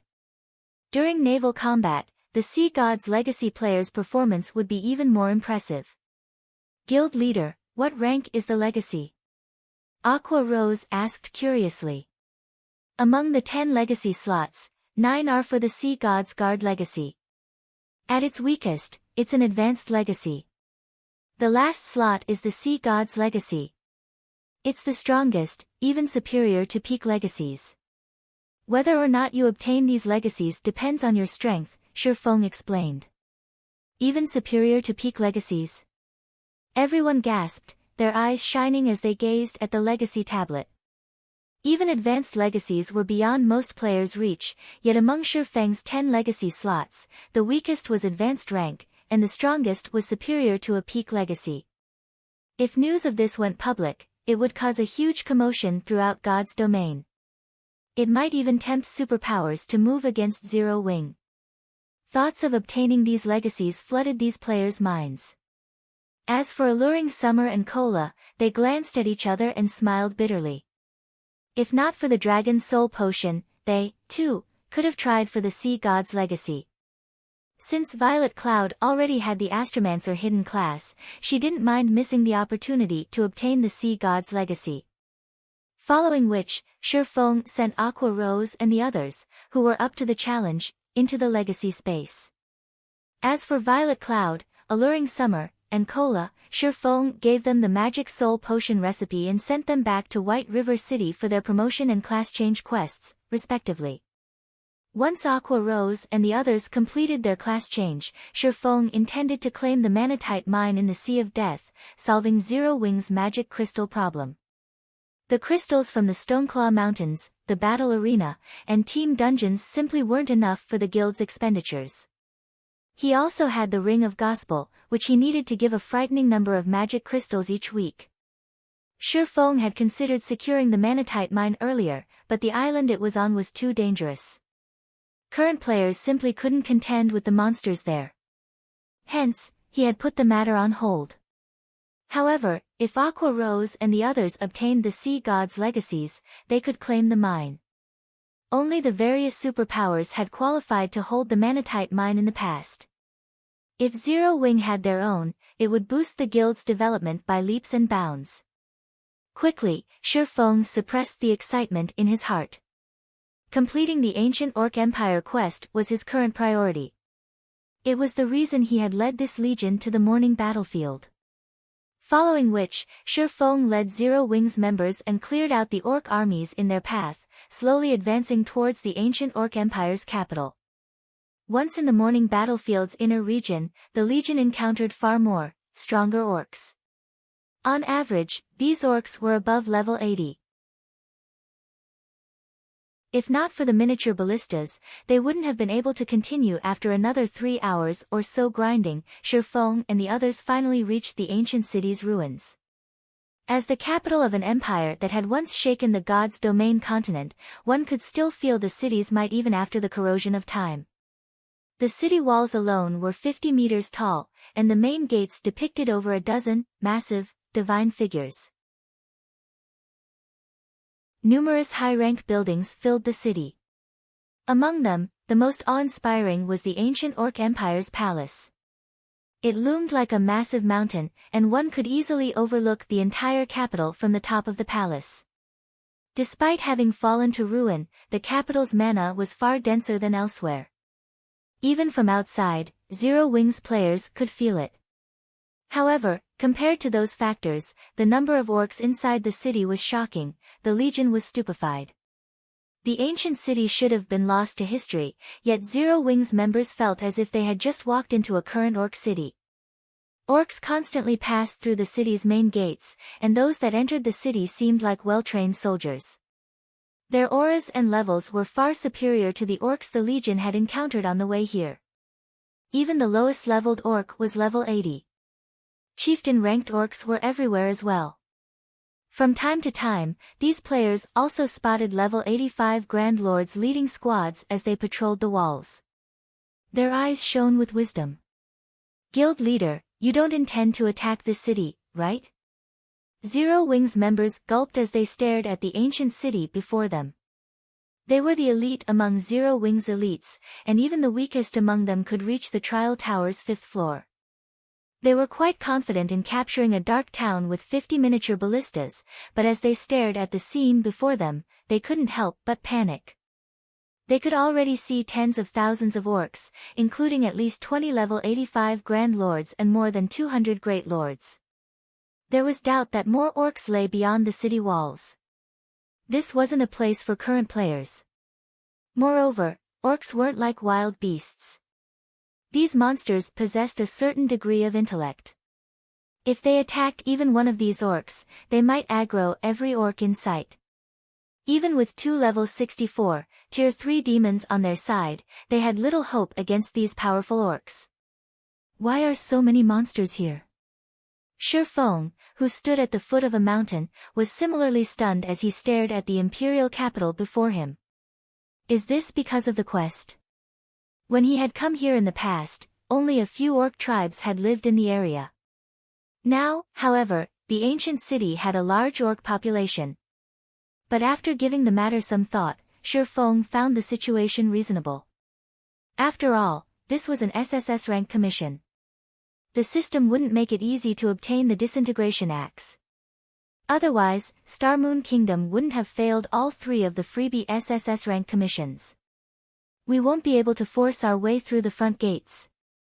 We'll have to lure the orcs out.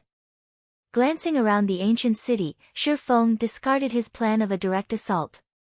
Unless he had a team of 3,000 level 80 elite players and a large stock war weapons, clearing out the orcs on the city walls would be impossible. With their current combatants, they had no chance of defeating these orcs. However, after going through great lengths to reach the city, Shi Feng refused to give up without a fight. Lure the orcs? When everyone heard of Shi Feng's crazy plan, they wondered if they had misheard him. Whether or not they could lure these orcs without dying, how were they supposed to enter the city if they succeeded? However, Shi Feng didn't offer an explanation as he began to distribute tasks. The imperial capital had 4 entrances, all of which were heavily guarded. Forcing their way in would be suicidal.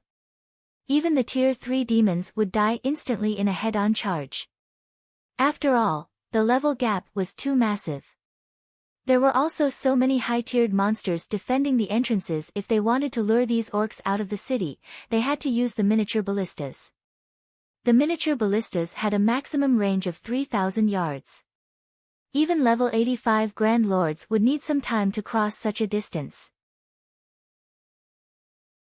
Shi Feng would have Zero Wings members use the miniature ballistas to lure the orcs from all 4 entrances.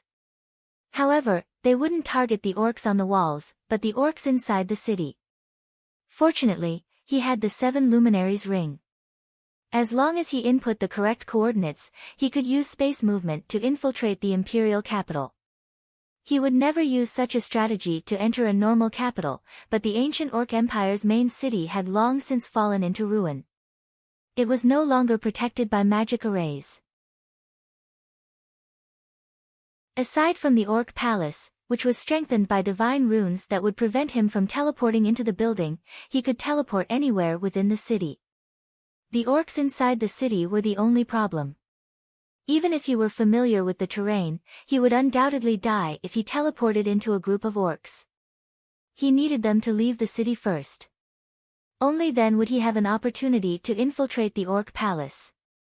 Following which, Shi Feng selected 16 miniature ballistas with the least amount of durability remaining, stationing them near the 4 entrances. He then gave the players manning the miniature ballistas Tier 1 instantaneous movement scrolls. This way, these players could leave the battlefield as soon as the orcs left the city. They could then find a safe location and use a return scroll to leave the morning battlefield. He had the rest of his legion take the remaining miniature ballistas back to Stone Forest Town and rest. Although this plan would sacrifice 16 miniature ballistas, it would be a worthwhile trade if he successfully entered the Orc Palace. When Zero Wings members heard Shi Feng's crazy plan, they thought it was extravagant. Shi Feng wanted to trade 16 miniature ballistas for a single opportunity. Throughout God's domain, Shi Feng was likely the only player mad enough to do something like this. The other superpowers guild leaders would never make such a gamble. Time passed quickly. Under Shifeng's command, the 16 miniature ballistas moved into position. Guild leader, our side is ready. All right. Begin. Once everyone was prepared, Shifeng adjusted his position and gave the command. Immediately, the 16 miniature ballistas launched exploding arrows at the ancient capital's walls. The exploding arrows passed through the walls easily. Before the orcs on the walls could even react, the exploding arrows exploded inside the city. Boom! Boom! Boom!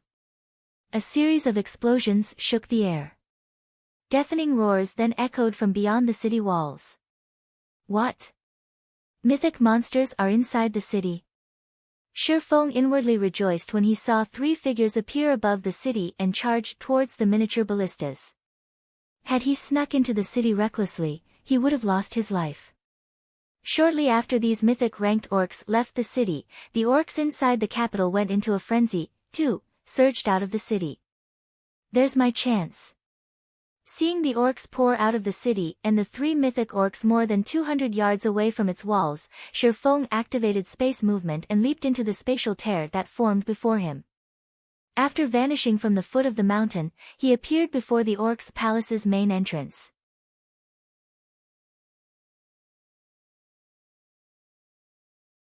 Chapter 1366, Ancient Treasure Chest. Chapter 1366, Ancient Treasure Chest. The instant Shifeng appeared before the towering palace, he immediately sensed 2 sources of killing intent locking onto him. If an ordinary player were standing in his place, the pressure definitely would have suffocated them. Sure enough, the game won't let players enter the palace so easily. Shifeng glanced at the 2 stone statues situated on each side of the palace's main entrance. The killing intent he felt came from none other than these 2 statues. Originally, he thought that once he had lured away the orcs surrounding the palace, he could enter the palace undetected. However, his distraction attempt had failed to draw these 2 gargoyles from their stations, as they simply stood guard before the palace's entrance. Gargoyle, Demonic Beast, Great Lord. Level 85. HP 90,000,000/90,000,000. The instant these 2 gargoyles awakened, they let loose an angry roar that echoed throughout the entire ancient city. Their cries immediately notified the orcs, which had left the city to deal with the invaders, that there was an intruder at the palace. The orcs promptly turned around and raced back. Damn it! Shifeng promptly activated Wind Rider and dashed into the palace. The terrain inside the orc palace was complex. Moreover, the interior was slightly cramped. There, he would not have to take the full brunt of the orc army. In the next moment, Shifeng transformed into a streak of light as he disappeared into the inner section of the palace. As for the awakened gargoyles, they flapped the wings on their backs and chased after him. Guild leader, not good. The 3 mythic-ranked orcs returned to the city right away after destroying the miniature ballistas. A Zero-Wing member, who was hiding at the foot of a mountain, reported hurriedly in the team chat when he saw the mythic orcs flying back to the city. Already? Shifeng frowned slightly. He then replied, I got it. You guys should leave this place now. Although the gargoyles were currently chasing after him, after he activated Wind Rider, he was much faster than they were. Moreover, now that he had entered the palace, with the interior of the palace akin to a maze, even if he couldn't throw the gargoyles off his trail, the gargoyles wouldn't be able to do anything to him within a short period. The only problem was the 3 mythic orcs. If they spotted him, he definitely wouldn't even have a chance to escape. He needed to locate the disintegration axe before those mythic orcs discovered him. If he failed in his attempt this time, the difficulty of his next attempt at entering the palace would no doubt be much higher. Fortunately, Shifeng was still relatively familiar with the palace's terrain. Without faltering, he rapidly wound closer and closer to the palace's underground treasury. Roar! As Shifeng neared the underground treasury, the two gargoyles grew enraged, continuously letting out one roar after another while also spitting out grey breaths. Everything that came in contact with this breath was immediately petrified. Players could not block this move, only dodge. When Wind Rider's duration was close to running out, Shifeng was still more than halfway to the underground treasury. Meanwhile, like navigators, the two gargoyles constantly reported their exact locations to the orcs inside the city. If I don't get rid of these two gargoyles, those three mythic orcs will most likely find me in short order. A deep frown formed on Shifeng's face as he looked at the two gargoyles dogging his heels. He finally understood why nobody managed to complete this commission in the past. Anyone who wished to complete it needed sufficient combat power to capture the ancient city. However, doing so was easier said than done. Although he had managed to get into the palace using a trick, if he did not kill the two gargoyles chasing after him, it would be only a matter of time before he had to face off against the three mythic orcs. However, even if the two gargoyles simply stood still and did nothing, he wouldn't be able to kill either one of them due to their ridiculously high HPs. Just as Shifeng was trying to think of a way to deal with the gargoyles, he suddenly discovered a forked path ahead of him. Meanwhile, the two branches headed in opposite directions. A forked path. Shifeng's lips curled up slightly when he saw the fork ahead. Although killing the gargoyles was beyond him, throwing them off his trail would be sufficient to achieve his goal. As long as he could escape the gargoyles' perception range, the two great lords would no longer be able to locate him. Following which, Shifeng activated Phantom Kill. He and his doppelganger then split up, each of them taking one of the paths ahead. However, the path Shifeng himself chose did not lead to the palace's treasury but to the underground library. The gargoyles had long since locked on to Shifeng's presence, so they completely ignored the doppelganger as they continued in pursuit of the real body. Soon, the distance separating Shifeng and his doppelganger widened. 100 yards. 300 yards. 500 yards. When Wind Rider's duration ended and Shifeng landed back on the ground, the two gargoyles immediately moved to surround him. They then revealed sinister expressions as they stalked up to Shifeng step by step.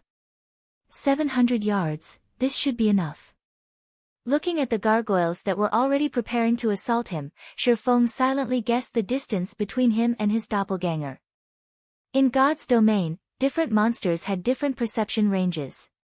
According to statistics, setting aside those with very high intellect, monsters at the Great Lord rank generally had a maximum perception range of 500 to 600 yards, while mythic monsters was between 1000 and 1500 yards. Thus, when players were targeted by mythic monsters, escape was generally impossible. As for the gargoyles, due to them being demonic beasts, they could be considered relatively sensitive monsters. Hence, their maximum perception range should exceed 500 yards. As a precaution, Shifeng chose to put at least 700 yards between himself and his doppelganger before swapping positions. In the next moment, the two gargoyles let loose angry roars as they spat out grey whirlwinds from their mouths. In this cramped space, it was practically impossible for Shifeng to avoid the whirlwinds. Replace. Shifeng directly used his doppelganger replace skill, switching positions with his distant doppelganger. At the same time, he also had his doppelganger activate defensive blade to buy him as much time as possible. You guys have fun with my doppelganger. Shifeng smiled faintly when he appeared in the other pathway. He could tell that the killing intent locked on him had already disappeared. He then activated Windwalk and dashed towards the underground treasury. Although there were no longer any monsters on his tail, Shifeng did not dare to be careless. He immediately activated Omniscient Eyes to constantly scan his surroundings. The reason he had done so was the increase in density of traps as one got closer to the palace's treasury, and accidentally triggering even one of them might result in death. When Shifeng had come here in the past, the Orc Palace had long since been explored by other players. Back then, the traps inside the palace were mostly disabled already. He had only visited it to try his luck and see if he could come across any treasure chests. After all, treasure chests spawned randomly. Meanwhile, the chances of stumbling across a treasure chest in a location like a palace was much higher than elsewhere. What? There really is a treasure chest. Shortly after Shi Feng headed off to the treasury, he discovered a small, secret room in a corridor leading to a small courtyard, and placed inside the secret room was a treasure chest. I don't think I saw this secret room in the past. However, the magic barrier set up to protect this room really is complex. I wonder what rank the treasure chest stored inside is. Omniscient eyes only allowed him to perceive the shape of the treasure chest. He could not determine the quality and color of the materials used to create the treasure chest itself. Following which, Shi Feng walked over to the secret room. Fortunately, no traps were set up inside the secret room. There was only a magic barrier that concealed the room from the eyes of players, so there was no danger whatsoever. If he did not take away such a treasure chest, then he really would be doing a disservice to himself. The concealment technique used is really brilliant. Not only is there a magic barrier to hide the room's presence, but there is also a physical mechanism hiding it. Even an expert in cracking traps would not be able to notice this room. No wonder nobody managed to discover this place in the past, Shi Feng muttered in astonishment. Unfortunately, even if the room was skillfully hidden, such trickery was no use against omniscient eyes. Breaking through the magic barrier was a piece of cake. Shi Feng just activated Flame Burst and sent 10 or so attacks at the wall concealing the room. Once the barrier was shattered, the real wall appeared before him. He then pulled the chain hidden by the foot of the wall. In the next moment, the wall slowly rose, revealing the secret room. The instant the secret room was opened, Shi Feng felt a dense wave of mana washing over him, giving him a pleasant feeling. His mind also felt refreshed. In the next moment, however, a terrifying aura enveloped his body, making even movement difficult. After Shi Feng saw the true nature of this treasure chest, he could not help his surprise. An ancient treasure chest.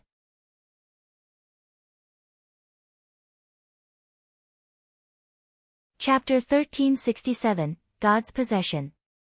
Chapter 1367, God's Possession. Shi Feng's breathing grew short as he looked at the pitch-black treasure chest, which was covered in a thick layer of dust, sitting inside the room. An ancient treasure chest. This was something he had only heard about in rumors, but an ancient treasure chest was a treasure chest handed down from the ancient gods. Although the treasure chest seemed to be made of black iron, in reality, it was made of obsidian crystal, one of the materials that were second to only the 7 luminaries crystal. Every ancient treasure chest was worth an unimaginable amount of money in God's domain because they contained the possession of gods. Rumors had it that even the most inferior item one could obtain from an ancient treasure chest could rival those from an epic treasure chest, while better ones could rival even the items from legendary treasure chests. Meanwhile, the rarity of ancient treasure chests was on par with epic treasure chests. Shi Feng had only ever heard about them and never personally seen one before. According to rumors, one could come across an ancient treasure chest only in extremely dangerous ancient ruins. He never imagined that he would actually find one in the ancient Orc Empire. So this is an ancient treasure chest. It really is amazing. When Shi Feng arrived before the ancient treasure chest, he felt as if his entire body was about to be crushed. As the ancient treasure chest was an item personally created by a god, in addition to the divine runes carved by a god on the treasure chest, the closer Shi Feng approached the ancient treasure chest, the stronger the divine might he experienced. Now that he was standing right in front of the ancient treasure chest, it felt as if the blood inside his body had turned to lead. Right now, his body was so sluggish that even a Lord-ranked monster of the same level could kill him easily. If a Tier 1 player were standing in his place right now, they would have already collapsed to the ground and become paralyzed. However, this was also the reason why the ancient treasure chest was not locked. The divine might the treasure chest exuded was the best protection. The instant Shi Feng activated the ancient treasure chest, the divine runes carved on it started glowing. Immediately, the mana inside the secret room rampaged as the treasure chest sucked it in. This phenomenon continued for several seconds before ceasing. By the time the treasure chest stopped absorbing the ambient mana, the pressure it exuded had also grown significantly. Only one item. Shi Feng could not help falling speechless as he looked at the pitch-black ring floating inside the treasure chest.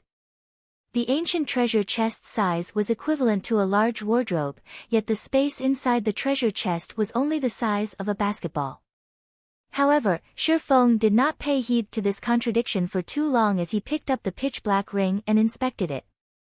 Cannot be appraised. So this is an item left behind by a god. No matter how he tried to examine the ring, as if the ring was just a stone on the side of the road, it revealed no information whatsoever. This was the first time Shi Feng had come across an item that could not be appraised in God's domain. Even when he obtained the Destroyer of Immortality before, when he first tried appraising the item, he had at least managed to get a name from it, albeit an extremely vague one.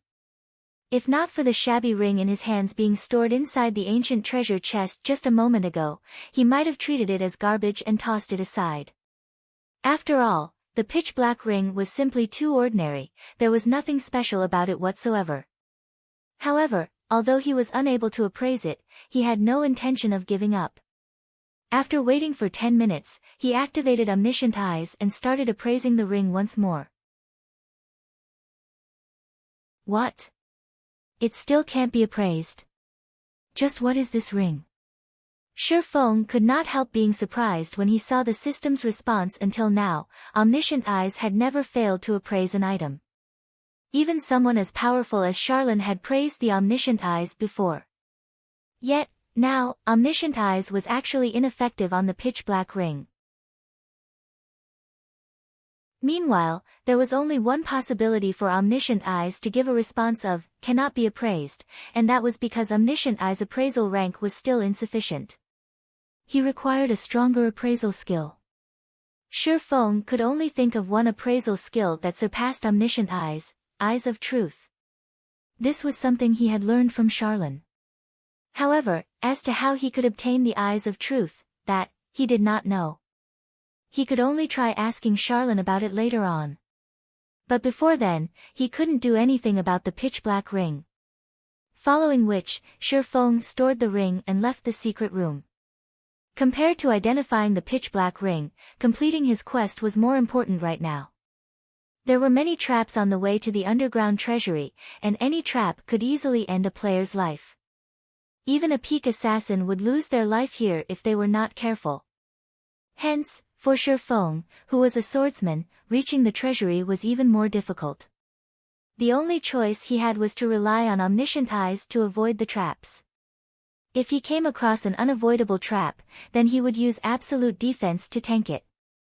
In the end, Shi Feng took several times longer to complete the journey, which originally should have taken only 10 minutes or so. As he neared the treasury, he suddenly received a message from Melancholic Smile. The message was very simple. Some time ago, many evil demons started appearing around White River City and Stone Forest Town. Meanwhile, the evil demons that appeared were all Lord rank and above. Moreover, these evil demons moved with great caution. As soon as they executed an attack in one location, they would immediately move elsewhere, giving the Zero Wing members dispatched no opportunity to surround them. This situation suddenly depressed the number of players wishing to travel to Stone Forest Town significantly. Although Stone Forest Town itself was safe from the invasion of monsters, ordinary players and adventurer teams that did not possess a private house in Stone Forest Town could only get to Stone Forest Town from the nearest NPC town via horse carriage. Meanwhile, although horse carriages were fast, they did not possess any offensive capabilities. Hence, the only fate awaiting ordinary players assaulted by evil demons was death. With the journey to Stone Forest Town so dangerous, many players would naturally give up on going to Stone Forest Town. So Heaven's Burial is no longer even trying to hide that it's colluding with the evil god's temple? Shi Feng's complexion darkened. This situation left him with no choice but to complete his quest quickly and return. Even ordinary experts would be no match for Lord-ranked evil demons. Only experts on Aqua Rose's level had a chance against such monsters. However, Aqua Rose and the others were currently challenging their class change quests and promotion quests, so there were no powerful experts stationed in Stone Forest Town right now. Hence, the only way to deal with the evil demons was to surround and kill them in groups. However, the evil demons would flee as soon as they launched an assault, giving no opportunities for Zero Wings members to do anything. Now, only he could do something about this situation. As soon as an evil demon appeared, if he was notified of the coordinates of the assaulted players, he could go to the scene immediately using the 7 Luminaries Ring space movement. However, he had just managed to enter the Orc Palace after going through so much trouble. If he returned before completing his quest, it would be much more difficult to get into the palace again on his next attempt. Following which, Shifeng sent Melancholic Smile a message, telling her to have Zero Wings members form patrol squads and patrol the routes leading to Stone Forest Town for the time being. Although doing so required a lot of manpower, they would be able to suppress the evil demons to a certain extent and prevent them from casually attacking the merchant routes. Time passed quickly. After spending another 2 hours or so traveling inside the palace, Shifeng finally arrived at the hall before the palace's treasury. Inside the spacious hall, which was strengthened by divine runes and magic arrays, an armored orc with its eyes shut sat quietly before the treasury's doors. From afar, the orc looked just like a statue. I was wondering why no orcs came searching for me at the underground treasury after such a long time had passed. So there was still such a guard here. Shifeng could not help but frown as he looked at the armored orc while hiding in a dark corner of the corridor. Although the orc guarding the treasury was not very large, it could even be described as thin and old. Any player that crossed it at this stage of the game would definitely die. The reason for this was this orc being none other than the chieftain of a tribe. Orc Chieftain, humanoid creature, mythic. Level 85. HP 320,000/320,000,000. Against this monster, even a 100-man elite team of level 85, Tier 2 players would be annihilated. Shifeng knew this because he had led a team to raid an Orc Chieftain before, except that he had already been promoted into a Tier 3 Sword King back then. In terms of strength, the Orc Chieftain was much more powerful than the 3 mythic-ranked orcs that had charged out of the city. Moreover, its intellect could rival even that of an NPC. It was like a sage among orcs. Even a 1,000-man elite team of the same level would wipe unless they had a tool that could target the Orc Chieftain's weakness. Just as Shifeng was thinking about how to get past the Orc Chieftain, he suddenly heard footsteps coming from behind him. Moreover, the sound was also growing louder.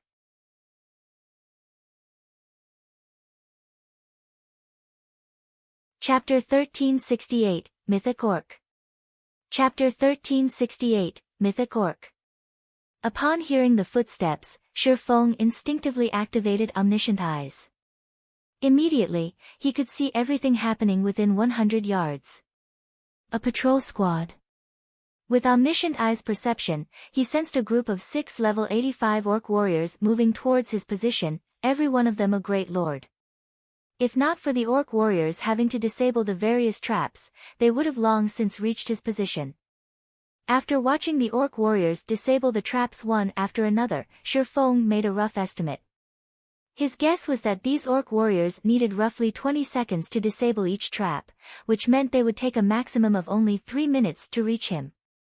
Moreover, the corridor leading to the treasury did not have any forks.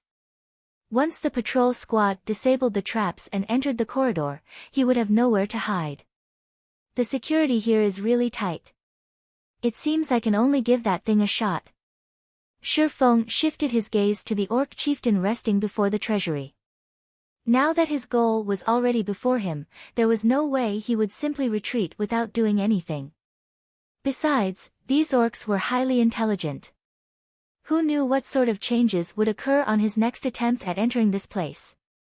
Also, Judging by the earlier sight of orcs continuously entering the city gates, he could tell that the number of orcs in the ancient city would most likely become even more frightening in the future. Following which, Shifeng took out a Summon Guard scroll from his bag and summoned Anna. He then took out the Bible of Darkness and summoned a Tier 3 demon. Although a level 64, Tier 3 demon was no different from a fly to a level 85, mythic ranked orc. Right now, every second counted. When he had visited the Orc Palace in his previous life, there had been no Orc chieftain defending the treasury. However, there had been a magic barrier, and the toughness of this magic barrier could even rival the magic array protecting White River City. Even Tier 4 mythic monsters would be helpless against it.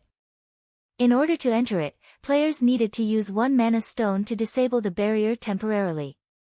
While he had already prepared the mana stone required, disabling the magic barrier was time-consuming. To be precise, it took 30 seconds to disable the barrier. 30 seconds might not be a long time, but surviving against a level 85 mythic orc for 30 seconds would be an extremely challenging feat for Shifeng's current self to accomplish. After Anna appeared, she summoned 10 level 75 rock guardians and 1 level 75 Great Lord ranked golden giant. Although these summoned creatures were nothing in the face of the orc chieftain, they could buy him some time. Good. Let's begin. Shifeng commanded. Anna promptly controlled the golden giant to dash forward, the Great Lord making the ground shudder as it ran. Almost immediately, the orc chieftain, who was still over 200 yards away from the golden giant, discovered the Great Lord's presence. Upon opening its eyes, the orc chieftain gave the golden giant a look of contempt. In the next moment, a wave of crimson energy flooded out into the surroundings from the orc chieftain's body. The instant this energy wave enveloped the golden giant's movements turned sluggish as if the Great Lord had just run into a muddy swamp. Even its basic attributes fell by 20%. Impossible. An orc has actually grasped a Tier 4 domain. Shifeng was shocked when he saw the crimson domain that had formed around the orc chieftain. Even Tier 4 NPCs would not necessarily possess a Tier 4 domain skill. Any monster or NPC that managed to grasp a Tier 4 domain would have their strength categorized as Tier 4 peak. Unless one had a sufficiently powerful magic array, defeating such monsters and NPCs was practically impossible for player teams below Tier 4. After all, not only could a domain suppress its user's enemies, but it could also strengthen its user. Unless one possessed a domain of their own to serve as a counter or had overwhelming power, they would definitely be killed. Although the orc chieftain's domain was not very powerful and had a range of only 200 yards, even a 1,000-man elite team would not be able to defeat it without the aid of an advanced magic array suppression. The golden giant had only crossed a distance of 10 yards or so when the orc chieftain already appeared before it. In terms of size, the orc chieftain looked no different from an infant as it stood before the golden giant. However, when the golden giant, a strength-based Great Lord, sent a punch at the orc chieftain, the latter easily stopped the blow with just one hand. In the next moment, too lazy to even use its weapon, the orc chieftain countered with a punch of its own at the golden giant's body. Along with a loud boom, a strong gust of wind enveloped the entire hall as the golden giant went flying over 30 yards. Its body got embedded deep inside a wall while its HP instantly plummeted over 1 million as well. The orc chieftain's strength surprised even Shifeng. Whether it was in terms of speed or strength, the orc chieftain was simply not an opponent that players at this stage of the game could go up against. Just one attack would be more than enough to kill a Tier 2 metric tons of the same level with their life-saving skill activated. The orc chieftain was an existence that was far superior even to the evil earth dragons that appeared during the siege war. When the orc chieftain appeared before the golden giant once more and was about to swing its fist at the Great Lord again, Anna quickly had the 10 rock guardians rush forward and form a magic barrier, trapping the orc chieftain in it. Unless the orc chieftain killed the rock guardians, it would not be able to escape the barrier. Meanwhile, with the barrier activated, not only did the rock guardians' basic attributes increase, but the damage they received would also be shared equally among themselves. Hence, it would take the Orc chieftain some time to whittle down the Rock Guardians' combined HP of over 200 million. Good. Seeing the Orc chieftain trapped, Shi Feng activated Wind Rider and dashed towards the doors of the treasury without hesitation. Despicable thief. The Orc chieftain immediately noticed Shi Feng approaching the treasury's doors, the originally playful look on its face turning serious. It then retrieved the greatsword slung on its back and sent a fierce slash at the magic barrier. The Orc chieftain's slash opened a crack in the magic barrier, nearly slicing the barrier in two. For a moment, Shi Feng even thought that the magic barrier would fail to contain the Orc chieftain. Fortunately, the Orc chieftain's attack did not reach the magic barrier's shattering limit, and the barrier mended itself rapidly by absorbing a portion of the Rock Guardian's HPs. However, in the blink of an eye, each Rock Guardian lost over 100,000 HP.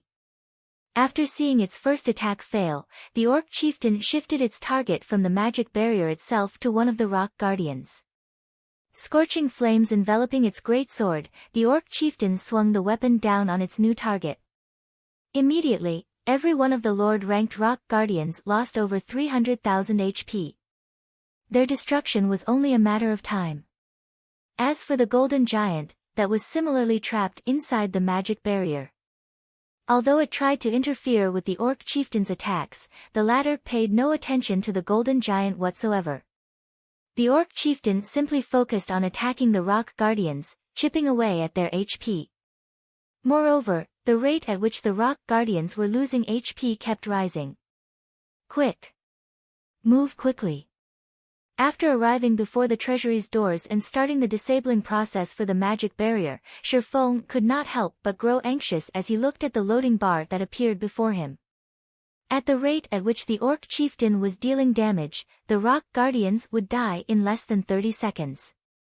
Meanwhile, while Shi Feng was disabling the magic barrier, he could not suffer any interruption at all. As long as he came under attack or tried using a skill or tool, he would have to start the disabling process all over again. 5 seconds. 10 seconds. 20 seconds. When 2/3 of the loading bar was filled up, the sound of an explosion entered Shi Feng's ears. All 10 Rock Guardians were annihilated. Moreover, right now, the Orc chieftain's body was covered in flames. It was obvious that the Orc chieftain was no longer pulling its punches. Letting out an angry roar, the Orc chieftain dashed straight at Shi Feng. Gnashing his teeth, Shi Feng shouted, "Anna!" Just in time, Anna finished chanting the last verse of her incantation. In the next moment, a golden magic array formed at the ceiling of the hall. A silver-armored Valkyrie then appeared covering Shi Feng's back.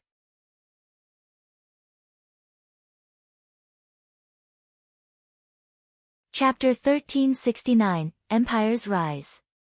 Chapter 1369, Empire's Rise. Angel Summoning. This was the strongest trump card Shi Feng could use right now. Although he knew that the 10 Rock Guardians couldn't hold off a mythic-ranked orc for long, he hadn't expected them to die so quickly.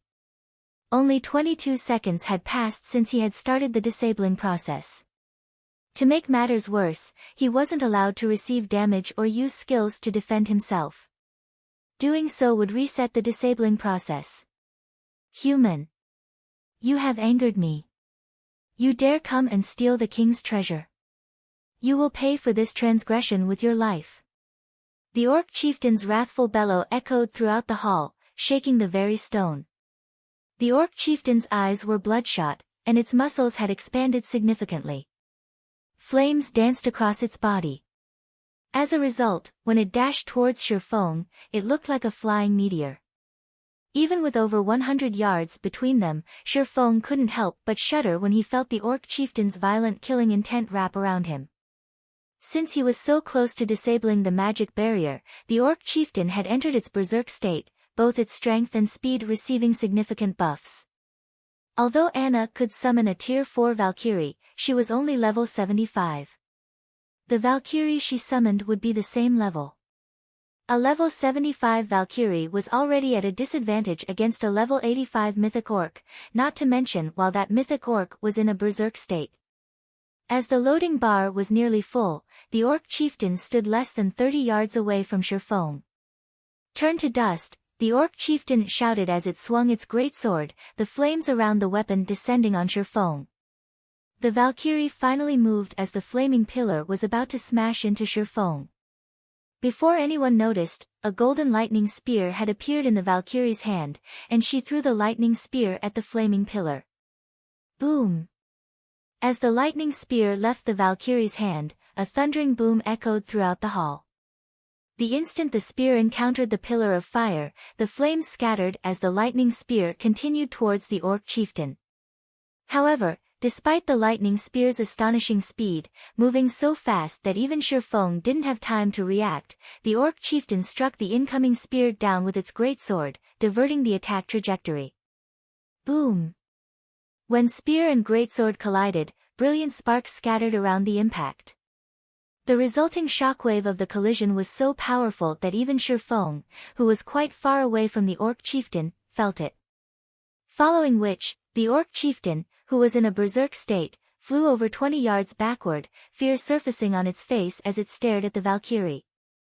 So strong! Shurfeng gaped at the scene. Although he knew that the Valkyrie was quite strong due to being a member of the angel race, he had never expected her to overwhelm a mythic monster with a tier 4 domain. Furthermore, the Valkyrie was 10 levels below the orc chieftain. If not for Angel Summoning's 10-second duration, the Valkyrie might even kill the chieftain. Shurfeng's excitement grew as he thought about killing a level 85, tier 4 peak monster. If he killed the orc chieftain, he could obtain loot that was even more extraordinary than what ordinary mythic monsters dropped. After all, every tier 4 peak monster was an overlord in God's domain. Every one of these creatures' deaths would send tremors throughout God's domain. After landing her first attack, the Valkyrie's wings trembled slightly. In the blink of an eye, she arrived before the orc chieftain wielding another golden lightning spear. This time, she thrust the spear forward, moving so fast that even Shurfeng's eyes couldn't keep up. However, the orc chieftain wasn't fazed as he took a step forward and met the spear with his greatsword. In an instant, the Valkyrie and orc chieftain exchanged several blows, the two tier 4 existences filling the hall with lightning and fire. The battle's residual power alone prevented anyone from approaching. However, the numerous exchanges pushed the orc chieftain back, one step after another, increasing the distance between him and Shurfeng. Shurfeng released a sigh of relief as the Valkyrie suppressed the orc chieftain. In the meantime, the loading bar gradually continued to fill. When the loading bar was full, the magic barrier protecting the treasury disappeared. Damnable human! Seeing the magic barrier vanish, the orc chieftain's eyes turned bloodshot as he glared hatefully at Shurfeng. Die! Suddenly, the hall's mana grew violent as a grey, threefold magic array formed at the tip of the orc chieftain's greatsword. The crimson flames dancing over the weapon also faded to a dark grey, radiating a deathly aura that even Shurfeng was wary of. Suddenly, the orc chieftain swung its greatsword in Shurfeng's direction 9 times, sending 9 grey fire pythons towards the swordsman. Although the Valkyrie tried to block the attacks with her lightning spears, she could only toss 7 spears in a single breath, striking down 7 fire pythons. The remaining 2 continued towards Shurfeng unhindered. Watching the 2 fire pythons approach, Shurfeng did not dare to be careless as he activated absolute defense while trying to open the doors before him. Although the treasury doors were massive, Shurfeng pulled one open without much force. Although the grey fire had wrapped around him, they couldn't do any harm. Success! Shurfeng was ecstatic. The orc chieftain watched helplessly as Shurfeng disappeared into the treasury with Anna at his heels. The treasury contained a teleportation array connected to a special space. The special space was similar to a dungeon. Once players entered, monsters and players outside wouldn't be able to reach them. Upon entering the treasury, Shurfeng stood before a large, golden shrine. Various treasures had been put on display inside the shrine, and every one of these items was extremely valuable to current players. It's here. Shi Feng was elated to see the pitch-black war axe inside one of the shrine's magic crystal pillars. The war axe inside the magic crystal pillar was none other than the disintegration axe, the weapon which had once belonged to the Orc Empire's founding emperor. Legend had it that this axe possessed boundless power, and a single hit could destroy a city. The disintegration axe had been the reason the Orc Empire had prospered and been feared by God's domain's various empires. However, for some unknown reason, the disintegration axe had been shattered, resulting in the Orc Empire's eventual downfall. The disintegration axe before him was merely one of the larger fragments. Although the disintegration axe's fragment was right before him, Shi Feng didn't hurry to grab it. Instead, he slowly checked the shrine's other treasures. If the Orc Palace's treasury were a unique dungeon, then these treasures were its loot. Only, while some of the items on display were available in unlimited quantities, some items would disappear forever once they were claimed. However, whether or not players could claim these items would depend on their abilities. Every team that entered the palace treasury only had 2 chances to pick an item. The higher quality the items they chose were, the stronger their opponent would be. Only after killing these monsters would players be granted their chosen item.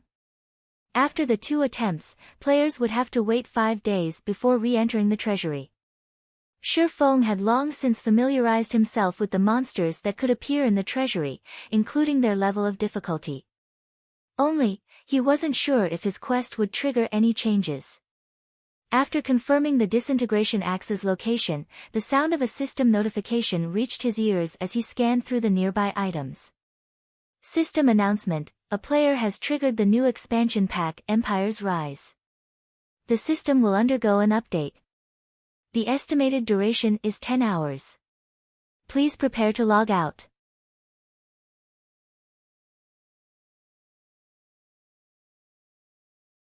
Chapter 1370, Weapon of Legends secured. Chapter 1370, Weapon of Legends secured. The system announcement immediately caused a commotion among God's Domain's players. What? Why is the system starting an update now? I just joined a party for a dungeon. Who's the bastard that triggered a new expansion pack this time? 10 hours? This update is so long. I wonder what will have changed the next time I log in. For a time, the players heatedly discussed the announcement. Everyone was interested to see what the new expansion pack would bring. This was especially true for the game's various major powers. After all, every new expansion pack represented a new opportunity. If they could take advantage of the new opportunity, they might secure certain benefits. The expansion pack, Demon God's Disturbance, was one such example. This expansion pack had spawned dark cities in the various kingdoms and empires, giving many guilds an opportunity to rise to prominence.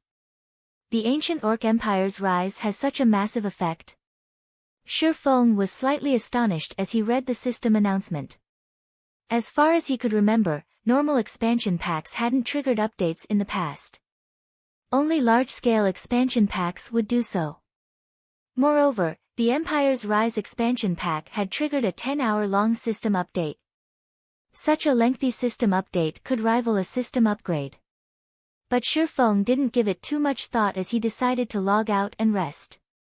No one would know the new expansion pack's contents until after the system update finished. It was currently 5 a.m. in the real world. As soon as Shi Feng logged out of God's domain and opened his eyes in the virtual gaming cabin, a series of messages and voicemails bombarded his screen. It seems that I have a lot to do since winning the friendly competition. Shi Feng briefly glanced through the messages and voicemails. Liang Jing had sent the majority of these messages, while a small portion were invitations, inviting him, the Big Dipper Dojo's head instructor, to participate in various companies' and corporations' events. He hadn't been this popular before the White Tiger Dojo's competition. Due to the fact that the White Tiger Dojo had gone to great lengths to promote the friendly competition, the Big Dipper Dojo had become incredibly popular after defeating the White Tiger Dojo. People came every day to join the dojo, including a few local, professional fighters. In addition, based on a report from Blackie, Zero Wing had recently recruited nearly 100 newcomers for internal nurturing. Blackie had also stated that if they continued recruiting internal members at this rate, the Greenwater Villa would soon reach maximum occupancy. Shi Feng had also considered this issue. However, Gentle Snow's negotiations had not been favorable as those several companies still refused to let go of Ouroboros's training grounds. All she could do now was wait. They would sell the training ground, sooner or later, since its upkeep was quite expensive, and they wouldn't be able to afford it for long. However, Shi Feng had also considered constructing his own training ground since he had received a massive amount of funding from Phoenix Rain some time ago. He had only avoided this option thus far simply because it was so time-consuming. After going offline, Shi Feng began his busy day. Not only did he need to train, but he also needed to instruct Blackie and the others. When Shi Feng saw how cramped the Greenwater Villa was becoming, the need for his own training ground grew even stronger. That afternoon, Liang Jing contacted him and reported, "Head instructor, a representative from the White Tiger Dojo has arrived with a message. It seems that Hall Master Jiang has invited you to the White Tiger Dojo for a drink. Would you like me to prepare for your departure? The White Tiger Dojo wants to meet with me." Shi Feng could not help but laugh. Jiang Tianyuan had already rejected his proposal, only offering a vague reply. Now, the man wanted to speak with him again. "This is interesting, but I don't have time for that right now. God's domain system update will finish soon. Tell them that I'm very busy, and we'll talk next time." Next time. Liang Jing was dumbfounded. They were talking about an invitation from Jiang Tianyuan. Even Chairman Shao would obediently meet the man, yet Shi Feng rejected the invitation. However, since Shi Feng had given his reply, Liang Jing could only follow his instructions accordingly and reject the White Tiger Dojo's invitation. Meanwhile, Xie Qiwen, who waited in the Big Dipper Dojo, was momentarily stunned when he received Liang Jing's reply. Shortly after, however, a sneer twisted his expression. "This punk is quite bold. He even dares to reject the Hall Master Zhang's invitation." Xie Qiwen had worried that Shi Feng might become a threat to his position seeing as Jiang Tianyuan had actually sent the man a personal invitation, but he was more than happy to help Shi Feng dig his own grave. "All right, I'll report to the Hall Master, word for word." After Xie Qiwen left, Shi Feng returned to his room and drank a bottle of A-rank nutrient fluids before logging back into God's domain. When Shi Feng logged back in, nothing had changed. He couldn't find anything different about the shrine. He was a little confused. Such lengthy updates normally generated some change, yet nothing was different. "Forget it. I'll worry about it after I get my hands on the item." Shi Feng promptly gave up on searching for the system updates changes and began to search through the shrine's items. He was very familiar with the monsters inside the Orc Palace's treasury. He knew this area's rules like the back of his hand. After players selected an item, a monster between level 50 and 100 would appear. Normally, the monster would only be 5 levels higher than the player. The monster's rank depended on the selected item, ranging between Grand Lord and High Lord. A different number of monsters would also appear. This number depended on how many players had entered the treasury. The treasury allowed up to a maximum of 20 people to enter at a time, and NPC guards would be included. If a 20-man team entered the treasury, 3 challenge monsters would appear per item. If it were a 6-man party, though, only 1 challenge monster would appear. For Shi Feng, who had dark gold and epic guards, this area was no more of a challenge than his own backyard. He just needed to select his prize. He could leave the rest to Anna and Kite. Shi Feng already knew what he was looking for, the advanced auction house design. In this treasury, the advanced auction house design was only second to the disintegration axe. It was a reward for the first player to infiltrate the treasury. It was only available once. It wasn't long before Shifeng found the advanced auction house design and accepted its challenge. After all, he did not know what kind of enemy to expect when he selected the disintegration axe. On the off chance that he was no match for the challenge monster, he would also lose his chance to obtain the advanced auction house design as well. Suddenly, a 9-meter-tall, level 59 mechanical giant appeared in the middle of the shrine. Similar to Anna's rock guardians, which were made entirely of stone, the mechanical giant was a mechanical life form. Guardian warrior, elemental creature, Grand Lord. Level 59. HP 80,000,000/80,000,000. Shifeng instantly had Anna summon a level 75 golden giant to tank the guardian warrior, while Kite and Anna attacked from the sides. While Shifeng attacked the guardian warrior, he also paid attention to the golden giant's HP, healing it with life bloom whenever its HP fell to a critical low. Although the level 75, Great Lord ranked Golden Giant didn't have an overwhelming advantage against the level 59, Grand Lord ranked Guardian Warrior, it had no problems facing the Guardian Warrior on equal footing. In less than 15 minutes, the Guardian Warrior collapsed at Shifeng's feet, allowing Shifeng to obtain the advanced auction house design. With this trip hasn't been in vain. Shifeng smiled at the advanced auction house design. Due to the advanced auction house, Ouroboros had been the envy of many superpowers in the past.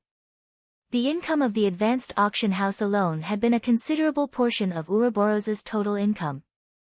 Moreover, this was only the result of constructing the advanced auction house in one of the guild's towns. If the advanced auction house occupied a superpower's main city, it could generate several times more wealth after obtaining the advanced auction house design. Shifeng had Kite and Anna retreat. He would decide whether or not to involve his personal guards in the fight after he saw the challenge monster. He then waited another 3 hours for the Bible of Darkness's demon summoning skill to finish its cooldown, only accepting the disintegration axe's challenge after summoning a level 64, tier 3 demon. As soon as Shifeng chose to take the challenge, he heard the sound of a system notification. System, you have discovered the disintegration axe. Do you wish to collect the weapon? Confused, Shifeng chose to collect the weapon. Suddenly, an extra item appeared in his bag. It was none other than the disintegration axe, which had previously been inside the magic crystal pillar. I got it, just like that. After seeing the disintegration axe in his bag, he glanced around him, searching for monsters. He then heard another system notification. System, you have selected 2 items from the treasury. You will be teleported to the nearest NPC city in 3 seconds. Before Shifeng could even inspect the disintegration axe's attributes, his body transformed into a streak of light as he vanished from the treasury.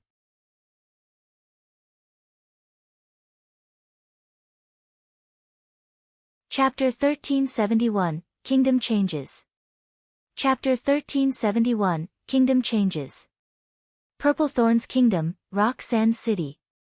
Before Shifeng could react, the system had teleported him here.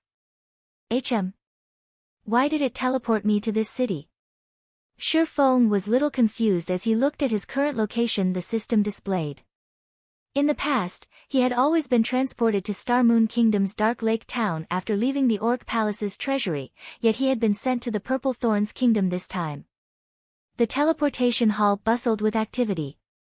Shifeng could even hear many independent teams recruiting members in the hall. Recruiting a team to grind orc bosses in Lakefront Town for honor points. Level 40 plus experts only. We already have a healer. Recruiting for an escort quest, delivering resources to the front line. Need 2 more players. Level 38 and above. Must have in level 35 secret silver equipment or above. We already have MTs and healers. Practically every independent team wanted elite players or better. Shifeng found such a scene hard to imagine in a border city like Rock Sand City. However, how fast these independent teams filled their slots was even more shocking. What is up with this city? After glancing at the players in the teleportation hall, he discovered that practically every player was at the elite standard or above. There were even quite a few level 40+ independent experts. The activity in this city's teleportation hall could even rival White River cities. Although Rock Sand City was a major NPC city in the Purple Thorns Kingdom, it was close to the kingdom's border. The region didn't have particularly abundant resources either. Hence, finding so many players developing in Rock Sand City was unusual. Expert players should be an even rarer sight. Yet, not only was Rock Sand City's player population surprisingly high, but the quality of its players was also stunning. Before Shirfeng could get a grasp of the situation, one of the larger-sized teleportation magic arrays lit up. A team of level 40+ players then emerged. Every one of these players wore a guild emblem belonging to none other than the first-rate guild, Star Alliance. Upon arriving, the Star Alliance members quickly left the teleportation hall. They summoned their mounts and made their way towards Rock Sand City's main entrance. By the looks of it, they seemed to be in a rush. Shortly after the Star Alliance's team arrived, teams from other large guilds began to teleport in. Like the Star Alliance's teams, these teams also hurried towards the city's entrance. After watching this, Shirfeng connected to the official forums to get a better idea of what was happening. The fact that so many large guilds had dispatched their expert and elite teams suggested that something big was going down. So, this is the case. Realization quickly dawned on Shirfeng after he read through the Purple Thorns Kingdom's official forums. Due to the Empire's Rise expansion pack, orcs had begun to occupy areas near the morning battlefield. Although they had yet to occupy a large area, they were expanding. Meanwhile, the morning battlefield was now beyond recognition. The orcs had already claimed several neutral maps nearby. Thus far, 4 kingdoms had been affected by the morning battlefield's expansion. Orcs all over God's domain were becoming more active. Some had even captured NPC towns. To deal with these orcs, the continent's various countries had issued high-ranking quests. Although these quests were quite difficult, the remuneration was considerably abundant. Because of this, the areas these orcs had claimed became excellent locations to grind money and items. This was also a good opportunity for the game's various guilds to increase their popularity. These guilds had begun to receive team quests in their respective residences, each quest requiring them to hunt orcs. However, this was only the tip of the iceberg.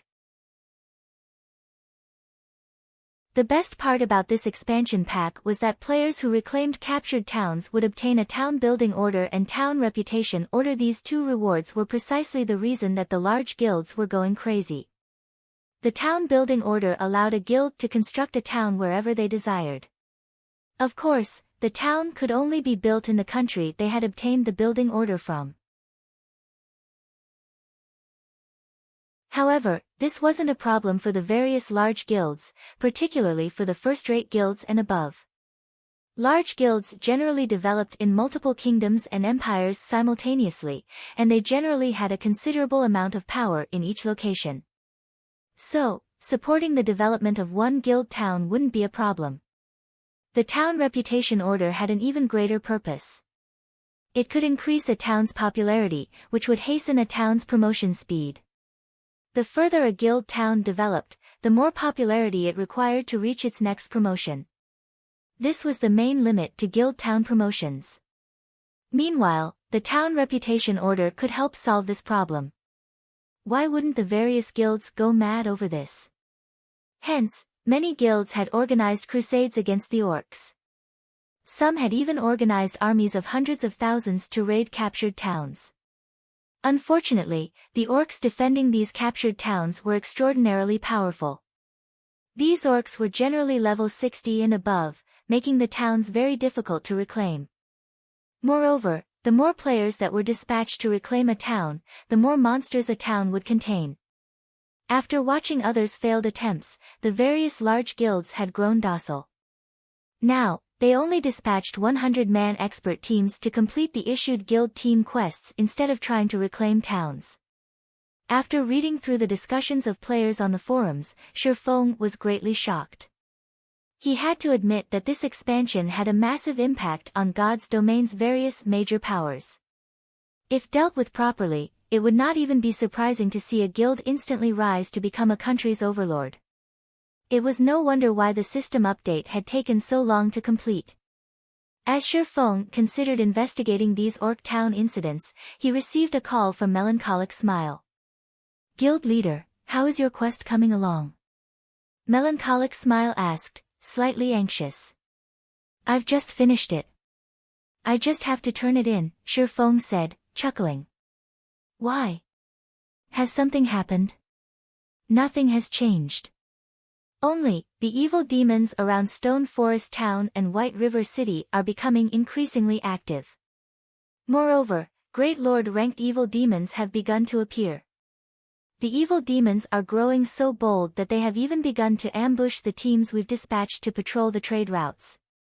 We've already incurred significant losses. Meanwhile, the player traffic visiting Stone Forest Town has decreased by more than half. At this rate, Red Iron Town's player population will surpass Stone Forest Town's very quickly," Melancholic Smile reported helplessly. "Beast Emperor really is bold." Hearing that Great Lord-ranked evil demons had begun to show up, Shifeng could not help but chuckle as he said, "Isn't he afraid that his Great Lords won't make it back home?" Even Abandoned Wave had only employed a few Great Lord-ranked evil demons due to the difficulty of nurturing them. Yet, Beast Emperor had dispatched a large number of Great Lords to attack players. Although we thought about killing those Great Lords as well, sending the guild's main force to lead a 1,000-man team to hunt them down, they've evaded us constantly as if the evil demon knew about our team's locations. As a result, our members have just wasted a lot of their time," Melancholic Smile said, shaking her head. "In that case, have everyone return to Stone Forest Town. Split up the guild's assassins to monitor the trade routes. Notify me the moment they spot a Great Lord-ranked evil demon," Shifeng said, smiling. "Order a retreat." Melancholic Smile was stunned. "Guild leader, if we do that, those evil demons will become even more daring. If they allowed those evil demons to slaughter the players visiting Stone Forest Town, even fewer players would make the trip." "It'll be fine," Shifeng said, chuckling. "However, tell our assassins to be careful. They mustn't be discovered." "Understood."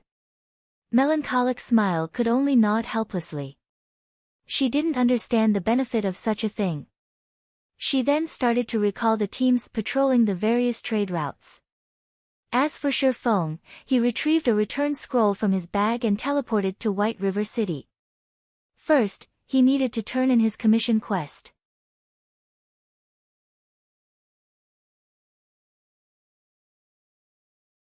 Chapter 1372, SSS Rank Commissions Rewards.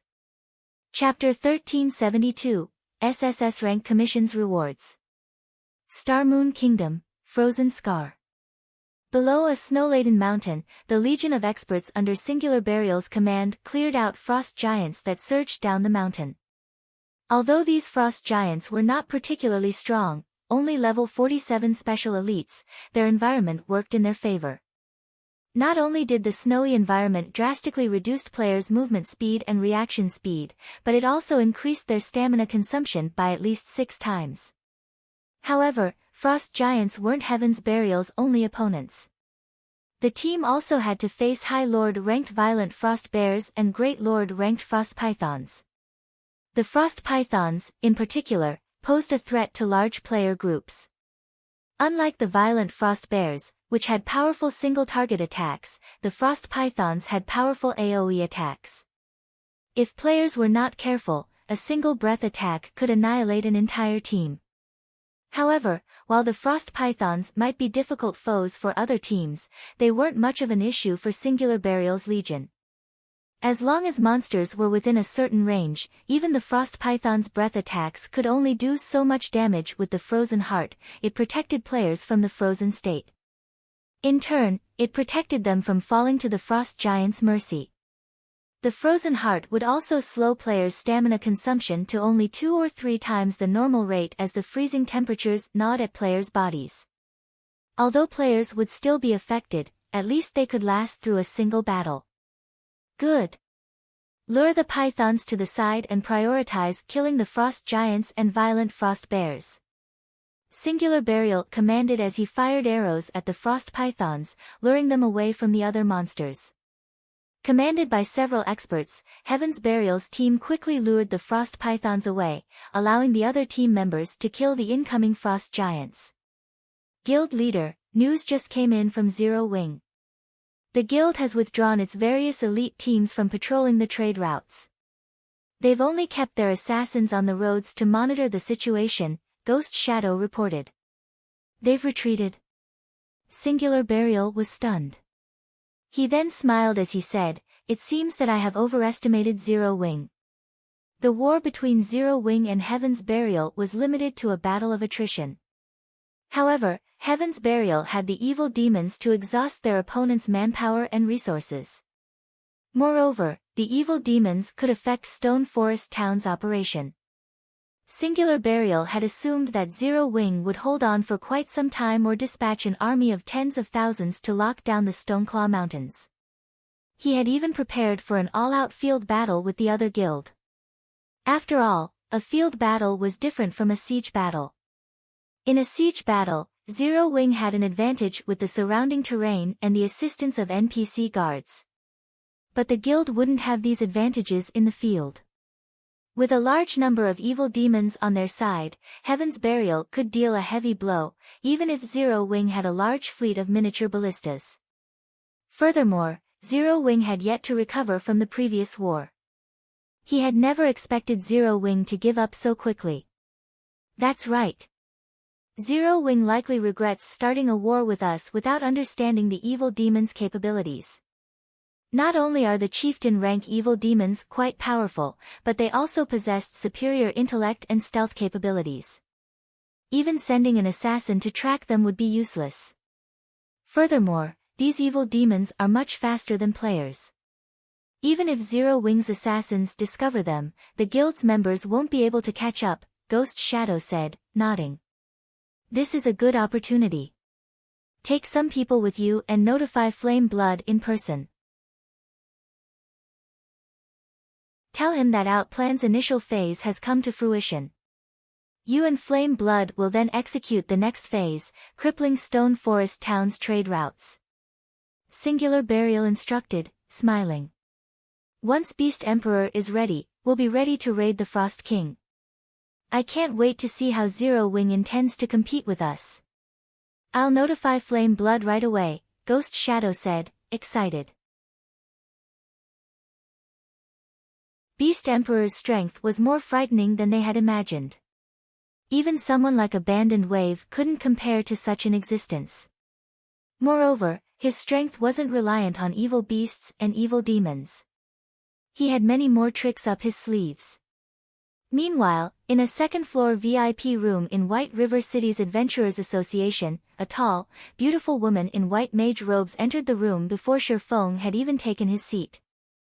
This female NPC was Renee, one of the Vice Association leaders of White River City's Adventurers Association. She was a level 180, Tier 3 illusionist. Lord Protector, I have heard that you've completed the Ancient Orc Empire Commission. May I confirm the validity of this statement? Renee asked. Certainly. Shifeng then retrieved the disintegration axe from his bag and placed it on the table before him. If not for the wooden table's magic array enhancement, the disintegration axe would have shattered it. This wasn't to say that the weapon was particularly heavy. Rather, the disintegration axe contained frightening, destructive power. Despite remaining idle, one would notice the space around the disintegration axe show signs of collapsing. Moreover, this was only a result of the damaged disintegration axe. If the weapon were whole, there was no telling what it could achieve. If the disintegration axe were used in battle, one could just imagine how horrific of a scene it would create. This really is the disintegration axe the commission described. Renee could not help her surprise when she saw the weapon. Lord Protector, you really are impressive. It's been dozens of years since the commission was first issued in Star Moon Kingdom, but until now, no one has ever completed it. The association leader will be pleased to hear of your success. Now that I've confirmed the validity of the disintegration axe, Lord Protector, please follow me to turn in the commission. Renee led Shifeng out of the VIP room and up to the Adventurers Association's third floor. She then led him to the association's treasure room. There were 4 level 180, tier 3 puppet guards stationed before the treasury. The room was also protected by a 5-fold magic array. The security was extremely tight, and even tier 5 players shouldn't consider attempting to break in.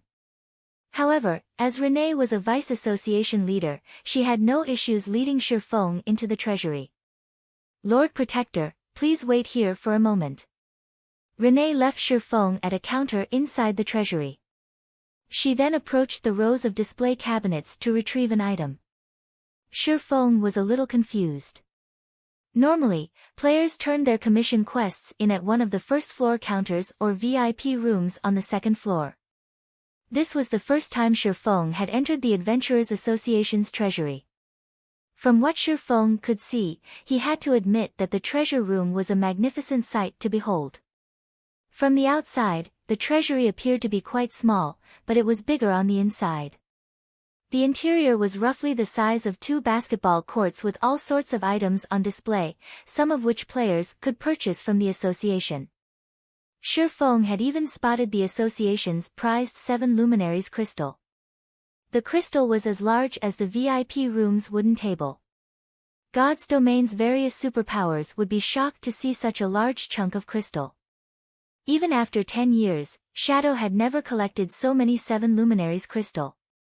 If he could get his hands on that crystal, he could instantly upgrade his mind space by several ranks.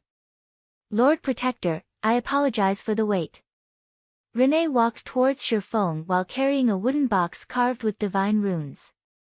Smiling, she said, in light of you being the first adventurer in Star Moon Kingdom to complete an SSS rank commission, the Adventurers Association has decided to offer you a choice.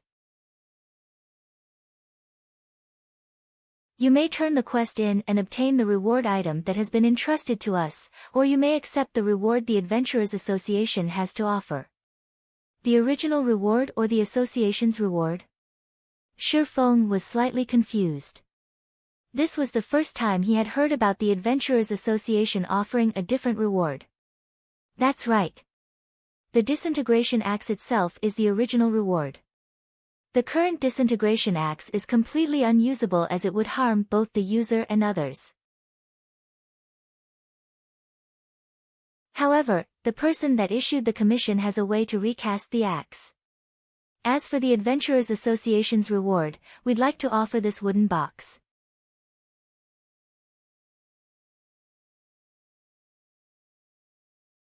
Chapter 1373, Ring of Legends Promoted. Chapter 1373, Ring of Legends Promoted. The disintegration axe or the wooden box? Shifeng's gaze traveled between the disintegration axe in his hand and the wooden box Renee held. Currently, he was both confused and elated. He was also slightly hesitant. He hadn't expected the commission's reward to be the disintegration axe itself. He had to admit that the reward for an SSS rank commission was truly frightening. There was no doubting the disintegration axe's power. Although he couldn't see the weapon's information, based on the power he felt from holding it, he could tell that if the weapon were repaired and given to a berserker, said berserker would become a god of destruction. Meanwhile, the wooden box in Renee's hands had been decorated with ancient, divine runes. It even radiated a faint trace of divine might. It was obvious that the wooden box's origin was not ordinary. Otherwise, the Adventurers Association wouldn't offer it as a replacement reward. Lady Renee, may I know the contents of this wooden box? Shifeng asked. Of course, Renee answered, giggling. Although I cannot let you open the box, I can tell you that the item inside is called the Sacred Stone. It's not that I don't wish to show you the item, but the Sacred Stone is somewhat special. Once the wooden box has been opened, the Sacred Stone will vanish if it's not used within 3 hours. The sacred stone has a variety of uses. I would say that its greatest purpose is reinforcing a weapon or piece of equipment. However, as we only have one stone, the highest rank it can upgrade an item to is fragmented legendary rank. Moreover, the item's base materials must be of sufficiently high quality. Otherwise, the upgrade will fail. If you wish to reinforce the item further, you'll need to collect more sacred stones. Unfortunately, sacred stones were even difficult to come by in ancient times, much less now. You don't have to choose immediately.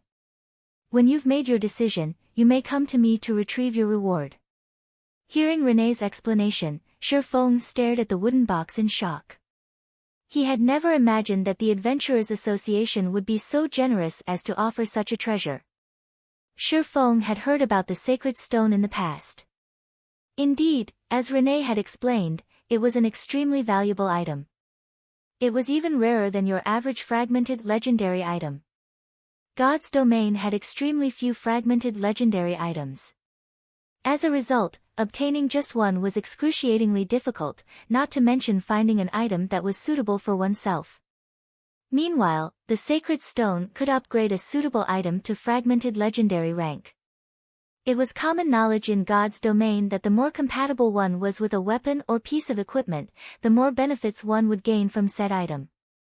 Hence, rather than using a weapon or piece of equipment with powerful attributes, expert players preferred to use items that they were compatible with. This was also why after reaching the later stages of the game, many experts would turn down weapons and equipment from dungeons, searching for customized items instead. In the past, one sacred stone had been worth 2 fragmented legendary items. As René had said, he only had this opportunity because he was the first player in Star Moon Kingdom to complete an SSS rank commission quest. Lady René, I've made my decision. I will choose the sacred stone, Shi Feng said without hesitation. Although the disintegration axe was quite powerful, the weapon would be limited to fragmented legendary rank after its recasting. Repairing it fully would likely be even more challenging than repairing the heavenly dragon's breath. Who knew how long it would take to repair the weapon? Moreover, Rampant Blade, Shadow Sword, and Gentle Snow, Zero Wings' top 3 berserkers, didn't use war axes. They wouldn't be able to utilize the weapon to its fullest potential. Since that was the case, he might as well select the more valuable sacred stone. System, congratulations. You have completed the SSS rank commission quest Ancient Orc Empire. Rewarding 1 sacred stone, Adventurers Association reputation plus 1000, Star Moon Kingdom reputation plus 1000, Humanity reputation plus 100, Legacy skill points plus 15, and free attribute points plus 60. When the sound of the system notification reached his ears, a golden glow wrapped around Shi Feng's body as he leveled from level 54 to 79% of level 55. The quest awarded an abundant amount of EXP. If not for the nature of Shi Feng's hidden class, he would have reached level 56 with the awarded EXP. The rewards are astounding. I actually got 15 legacy skill points. The quest's rewards astonished Shi Feng. At his level, 60 free attribute points was nothing. At Tier 1, players would gain 8 free attribute points with each level up. At Tier 2, that number increased to 20. In other words, the 60 points were on par with 3 levels for a normal player. However, the legacy skill points were a different story. Players only gained 1 point for every 3 levels, yet he had just earned 15 points. Following which, Shi Feng allocated his free attribute points to strength and agility, increasing each by a considerable amount. For Tier 1 players, this many attribute points was the equivalent to an additional piece of level 35 mysterious iron equipment. Shi Feng had to admit that this was the frightening part about Tier 2 classes. Tier 1 classes simply couldn't compare. The sooner players completed their Tier 2 promotion, the more benefits they could gain. If they only completed their promotion quest after level 60, they would have 120 free attribute points less than players who completed their promotion at level 50. Unless they intentionally died and returned to level 50, recovering those points was impossible. Shi Feng didn't take the time to learn a new Tier 2 legacy skill after he finished allocating his free attribute points. 15 points simply weren't enough to purchase a useful skill. He intended to save them, instead. He then fetched the sacred stone from his bag. Shi Feng already knew how he would use the sacred stone. He would upgrade the 7 Luminaries ring. The 7 Luminaries ring was, by far, the best epic item he had ever seen. Not even the sacred sword Killing Ray could compare. Unfortunately, the 7 Luminaries ring was a replica. It couldn't be repaired as he had with the Heavenly Dragon's breath. The sacred stone was his only hope of upgrading the item. The 7 Luminaries ring was a perfect choice. The 7 Luminaries ring replica's creator had attempted to craft a fragmented legendary ring, so one could imagine the quality of the materials used in its production. Unfortunately, the ring had been epic rank. In fact, he should be able to upgrade the ring to legendary rank with enough sacred stones. However, Shi Feng only played with the thought of upgrading the 7 Luminaries ring to legendary rank. Quite a few God rank players had attempted to upgrade their weapons and equipment to legendary rank with sacred stones, but even after 10 years, not one of these players had succeeded. The reason for their failure was simple. Upgrading an item to legendary rank required far too many sacred stones. Even God-ranked experts with Super Guild support hadn't been able to gather enough. As for exactly how many sacred stones were required, no one knew. However, there was a rumor that one God-ranked expert had failed to upgrade their item to legendary rank even after investing over a dozen sacred stones. Let's see how much potential you have. Shi Feng then opened the wooden box and picked up the white, palm-sized sacred stone. He then chose to use it on the 7 Luminaries ring. Suddenly, the sacred stone radiated an incomparably intense power. Golden energy streamed from the stone, flowing into the 7 Luminaries ring in Shi Feng's other palm. A moment later, the sacred stone turned to dust while the 7 Luminaries ring underwent an earth-shattering transformation. 7 different streams of light flowed out of the ring, giving it a mesmerizing look. Moreover, the ring now emitted a faint trace of pressure. It was hard to imagine that this item was only a ring, not a weapon. So strong. When Shi Feng called up and read the 7 Luminaries ring's attribute panel, he could not help but gasp. You're tuning in to the Blissful Bookshelf YouTube channel. We're so grateful for your support, and don't forget to subscribe to join us on this incredible journey through captivating stories. Your generosity through donations truly makes a world of difference, as it's the primary source of revenue that allows me to expand and enhance this channel for you. Thank you from the bottom of my heart for being a part of this adventure.